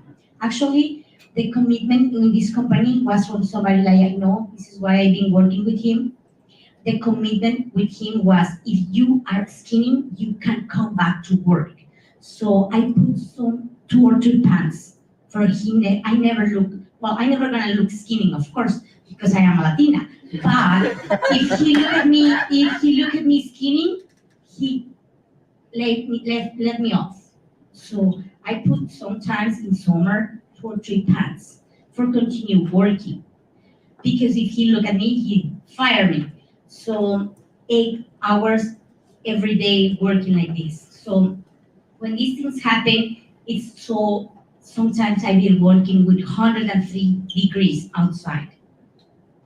And everybody here in this city, you can see the difference, south, central loop, and north side. If you go to the 103 Street, East KLM, back to the far south side, you can see girls, boys, very young, like my size, working, because in that part, the unions, they never go there. I'm checking. But if you see the difference when the workers around here, you see 15 guys in one little hole, right? And one is like, oh, it's a time for my union 15 minutes. And the other guy clean something, and the other one with a broom clean, right? These things don't happen in Southside. The people working, and they never stop. They can't, because the union and the thing is totally different. Now I'm gonna talking about housing. The immigration 25 years ago, and now it's totally different. Why? Before, coming one parents, normally was the father, and coming here for 1 year, they living in the little houses with many persons, maybe sometimes 5, 6, depend how many rooms had.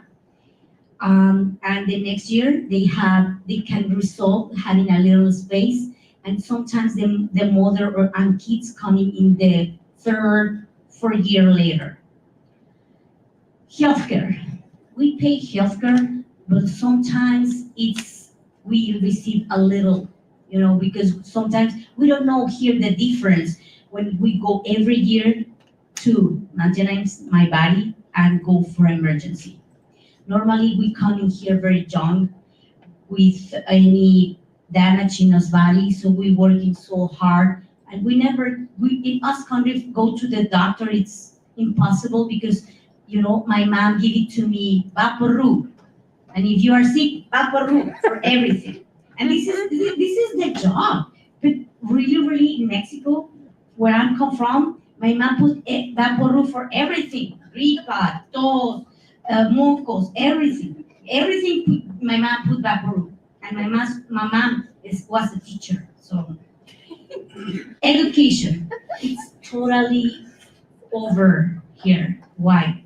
I've been here in CPS like mom, and I've been studying in Mexico. I have a degree, I'm graphic designer, and I can see the difference between my kid and me, and it's abysmal. Why? My kid, when he do something, he bring the calculator. I'm like, why you bring the calculator? Oh, because I want, no, in your mind. You have to do this. And he's like, no, the teacher say, no, I have calculator. What's gonna happen if you go to the market? Well, I have my phone. No. So on education in Mexico and in Latin America, it's totally different. And here, we need to be very careful with the things. Why? I'm talking with the parents like speak Spanish or other language, okay? Please be careful with these things, because it's not fair. Not for you, for the environment, for the kids. It's not fair. Impact and benefits. Safe and security. For the immigrants, it's practically 0 or a little percent, because we don't know the difference in go every year to the doctor or the emergency. And here we have 2, emergency, and maybe emergency. You understand what I'm saying? Urgent care. Yes, urgent care. Yeah. So we don't know the difference. So you can't go with HMO. Yes. So this is the difference and the bill is totally different. Right? No, you can't. They won't let you in with HMO. Yeah, it's totally different. Low paid work. I've been working in a Pilsen food pantry, And sometimes when the people come in and ask me, how can I get job? I'm like, with mucha suerte, very lucky, because right now we don't have too much jobs. And how I can get better paid? Well, you need to beginning, if you are new resident, you need to follow the steps. And the steps for them, it's too long. Sometimes it's 90 days for apply. And they need money. And this system is totally, completely broke, okay? But in Northside, you can have two persons working, and maybe you pay your rent, your bills, and you have, savings. You can continue with your life. This is the privilege. In Northside, have to work mom, dad, and dad have two jobs for pay rents, for pay everything like can getting food, and into the end to the month, bills and food pantry, it's there waiting to them. Community integration. This is how I am been working with. Because if we understand how works, how can coming be successful in this community, it's gonna be better for us. These things that I am gonna explain you, sometimes some persons here can understand and others ones no. We have a lot of privilege. For us, open the faucet and coming water cold and warm and hot, it's like normal. And we thinking everybody have these things. For some of them, no. Use the toilet paper. For some of, we understand what the difference, For some of them, it's impossible to understand. So this is the little things that I've been involved in the community, and now the other thing it's make me a little scary. It's like a lot of person coming and they don't know how ask resources for healthcare, specific, babies. They don't know how say, I need the abortion, they don't know. And sometimes the most scary thing for me, they don't know the disease. So we need to pay attention to these things, and facilities, social integration, economic education, how school-based programs, book clubs, hospitals, office, parks, etc. And when yesterday, we are late, very late for all these things. And I don't want to be more far, but appreciate the attention. Thank you. If you have questions for me, let me know.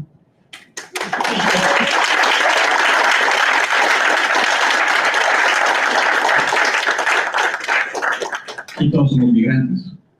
Todos somos migrantes, de una o de otra manera. There you go. So just to finish. There's a question here. Oh. Can I go ahead? Yeah. Go ahead. I just wanted to say this. So my family originates from Haiti, and I grew up in America. I'm very Americanized. But one of the most impactful things for me was actually my family at one point told me we should get an experience to actually live in Haiti. So I actually went and lived in Haiti for a little bit. And what you just said is something I try to explain to people all the time. It's like even something as simple as you plug your phone in, right? And you just expect it like electricity, right? And in Haiti, whenever there's electricity, you can literally hear the whole neighborhood saying, "There's electricity." Like you can actually hear people across the entire neighborhood saying that. And so when I plug my phone in here, I might think something's wrong with my charger if it doesn't, start charging. But in Haiti, you just, there's no electricity, right? Mm-hmm. It's like the very simple things that we take for granted that, a lot of other people just, they have a whole completely different experience. So, or even just hot water. Like we used to have to pump water into this container on the top of the roof, and then we have to boil some water so we can have hot water and mix it. It's a whole situation every day. It's a whole process every day just to have hot water. And one thing that changed the life you and your kids is it's send to your kid to your green community. My kid changed a lot he go to Mexico and come back because he understands now where they come from, why I did, and I will do a lot of things for him because these things change. Just amazing presentation. It's been a pleasure to know you and work with you. I also want to say about the calculator, and no, I'm for real. I thought I was gonna be a math teacher. I'm an epidemiologist. I love numbers and math and stuff. And I have little children that are somewhere around and not making noise, and I don't know if I'm sure they're fine. But, you know, and nighttime will tell. But the screens and the phone, you know, people, that is called, an epidemiologist, I don't know if it's epidemiologist, but it's true. They're what is called digital dementia. Yes. This is very, very true. So when you go on Google Maps, you're not using your brain. When you don't write the phone number and look at, ever I meet someone, and I know past the people I've met already, I ask them their name, what does it mean, how do you say it, like, because that's important. Because for me, I want to remember your name, right? But people don't do that. People like, oh, give me your phone, and like, no, I'm not very good. If I know me, I'm not great at the phone. But I can make some geospatial maps, and I have manuscripts with multi-level modeling, and I'm very smart. I don't do this stuff. My phone is somewhere, and Jose, I tried calling you because I left my thing at home, and anyway, you know, you didn't have a phone. Fine, I figured it out. But the thing is, you have to connect with people. And unfortunately, what people that are not so-called immigrants, right, because their ancestors were immigrants, lost how to connect with people. I met this one young lady in the bathroom. I didn't even know she was, even though I went to those meetings. I didn't mean it because I was talking to Dulce, okay? For real, right? Dulce? Okay, medium number 2. I said, this woman is beautiful. Okay, right? I had no idea she's been sitting talking to this. The connection is so important, and that's how we're going to change these maps. And so I just want to say thank you. So Dulce, thanks a lot for everything, and like, you know, I agree with everything you said, except with one last comment, like when you were talking with him, like, you know, I want like you said, you wanted your kid to go back to their roots, but not everyone has that privilege. My mom has not been back to Guatemala for 35 years because she's an immigrant. And so one of the problems of growing up here in the United States, especially in California, is that they really try to integrate English into first, like, you know, Spanish is my first language. And so what they would do is that they would separate me from the rest of the students, and they would make me feel really stupid. They would make me feel like, oh my God, why is she not getting good grades? Why is she not understanding English? And, you know, one thing that I struggled going to school was that my mom would say English at school, Spanish at the house. Because she noticed that me and my sisters were losing. Like, even right now, like yesterday, when I was talking to them, I was like, yeah, I have a very, like, white girl, like, voice speaking in Spanish because I'm losing my Spanish because of that. And, you know, just last month, my mom finally got her green card, and we booked our trip.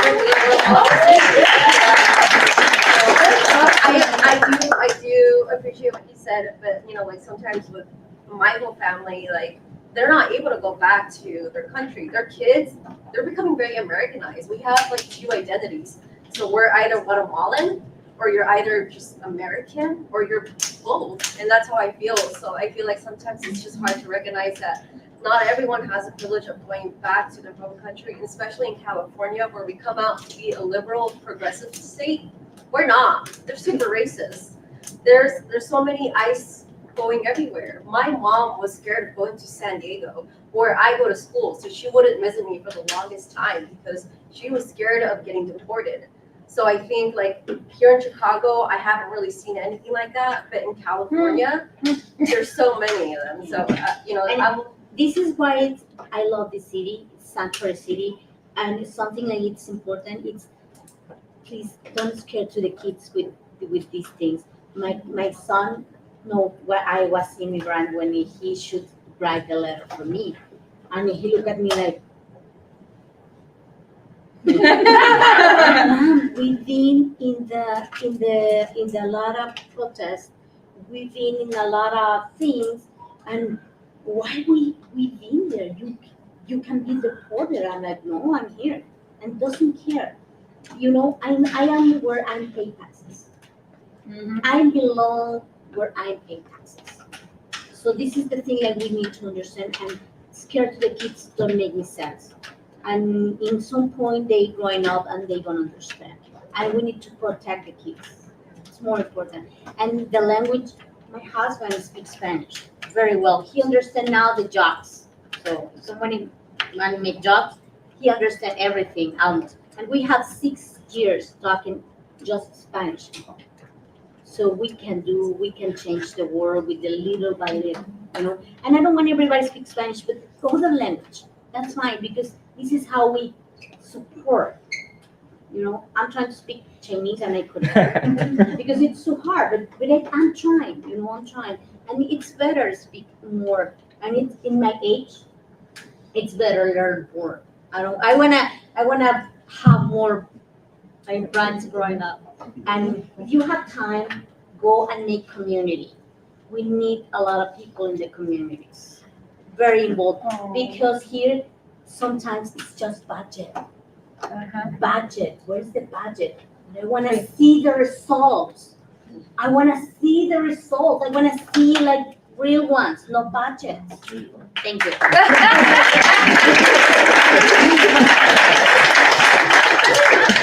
Well, thank you so much, everybody.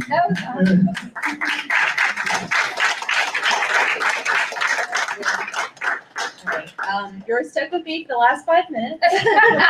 Thank you so much. I mean, again, another round of applause. Thank you so much. We're so appreciative. And many more thank yous are coming. So I also wanted to thank the SDOH enthusiasts. So if you're here as an enthusiast, please stand. Yes, thank you. Thanks, Celestine, you're back here too. Yes. We're super appreciative you coming here. And also advisory board members, please stand up. We've got several here. So thank you so much to these folks here and many more who are helping keep us on our toes. And feel free to keep on pushing us and challenging us and all of that. Also, thanks to the community talks from yesterday.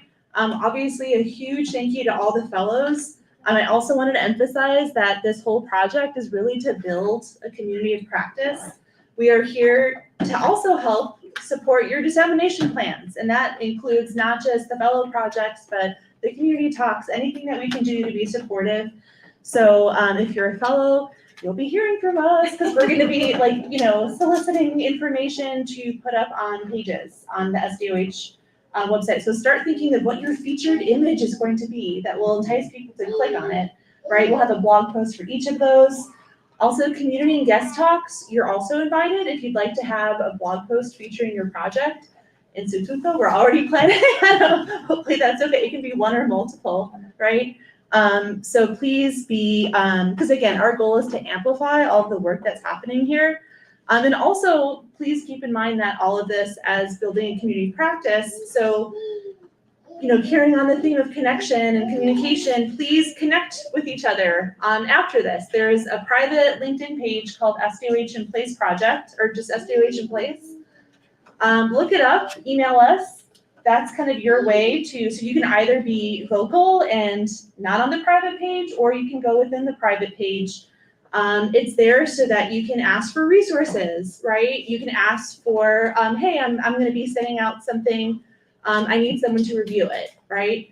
Grant collaboration, support. For the folks who are in the Fellows Program, I had introduced that mentor map. Now's the time to whip that out and update it, because hopefully you have a lot more folks that you can start to, add to that and that sort of thing. So please keep that in mind. And also I wanted to thank the staff for your support. None of this would happen without you. Seriously. Here's Catherine. So Catherine, thank you so much. Ashlyn, this is the start of your summer internship, so welcome. Xenia back there, Sarah. You guys didn't hear from a lot of these folks directly, but they're here and fantastic. Adam, Henying, Jose, Shuban, and am I missing? Well, I'm missing the top two, but okay. And then, of course, can I get a drum roll? Okay. Huge thank you to Mark and Kamaria, the lead of this whole thing. Okay. Seriously, and then also our star MVP, Austin. Have you seen Austin? Baby Austin? Thank you, Austin. I'm so honored that you chose Chicago to be your first city that you visited. Just become a Sox fan and we'll be friends. Awesome. And so any final thoughts? I thought maybe, because we're gonna have to take one big picture, but I thought this might be a good time from, the fellows. Are there things that you wanted to share as like, what was your favorite part from the program? Or maybe you're not a fellow and you're here as an enthusiast. Is there one kind of short, like 20-second version of a comment you'd want to share? Yes. 20 seconds. I'll beat that. I want to share, as an epidemiologist here, I was born in Uptown. I'm an Uptown girl, even though I'm from Columbia, New York. But please use me. I'm an epidemiologist, 25 years, been in public health for 31 years. These are phenomenal. I'm talking to you, the children. You are phenomenal. I work in Pilsen, so please, let's, I've already went up to your meetings. I missed one because I was on spring break with the kids. It's fun, but please utilize me. Use the city of Chicago. There's lots of resource stuff. I will give them to people, but the folks that are in Chicago, please use it. Other thoughts on fellowship program, the conference itself? Yeah. Thank you for giving me a way to communicate to my community. That's like I said in my presentation, I never envisioned my career taking me to programming a map, but hey, I have a new skill and hopefully it gets into some good hands. So thank you. And any new coders in here? Yes? Woo, okay. All right, Amina. My name is Amina Kareem. I was born and raised on Chicago's southeast side. It is known as the nation's toxic donut. Look it up. And it's surrounded by landfills and unregulated manufacturing companies. And you see there were so many disparities and poor health outcomes and comorbidities and just mortality rates that were just unparalleled throughout the city of Chicago. I moved into South Shore, which was a food desert for 7 years. And you start to compare, contrast South Side versus North Side. And so it's promising to see that there are a lot of data stewards that are not just collecting data, but you're also synthesizing it and integrating into social services, into social economic, social determinants of health.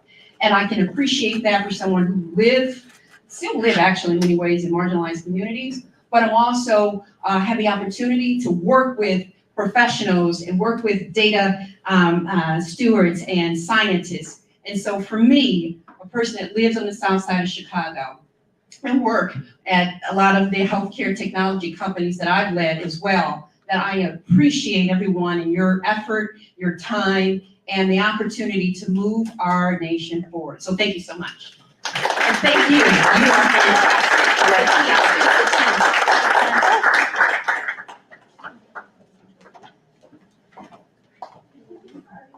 All right, our last words. Yeah, no, so I just really wanted to say how grateful I am for this opportunity. And I also want to emphasize just how amazing your tutorial actually is. So if those of you out there that aren't fellows, haven't gone and seen it yet, it is you guys made things that I had no idea how to do doable. I mean, I built my first app ever. It was just like, it was because of the SDOH support and the tutorials and all that you created. And so I just want to say a huge thank you to everybody. Thank you. So please grab some stickers. There's some extra notebooks. Really stickerify everything. There's going to be some food here that you can take away. We do want to take one photo with everyone who is wanting to be photographed. And final words by Mark. Yeah. A few more things. I know a bunch of you have like some traveling to do immediately after this. So real quick, we have LaCroix and like water bottles and orange juice still left over. We don't want to take any of that with us. Because I don't know if you'll know this, but parking is bad. So if y'all want some, get some. And then finally, for fellows, lightning speakers, or cha speakers, the Institute folks, everyone that gave up that talk, if you haven't gotten your mugs yet, please come see me. I have mugs for you. I also do not want to have to lug those mugs up to a few blocks. So that's it. Yeah, Mark.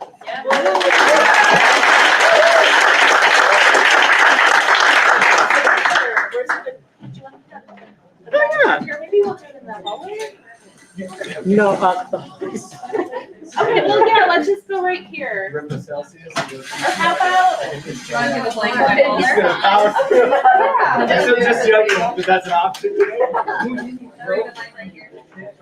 right here, right here.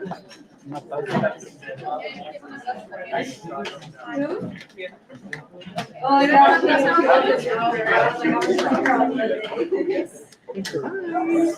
Come on, guys, all right, so line up against the wall.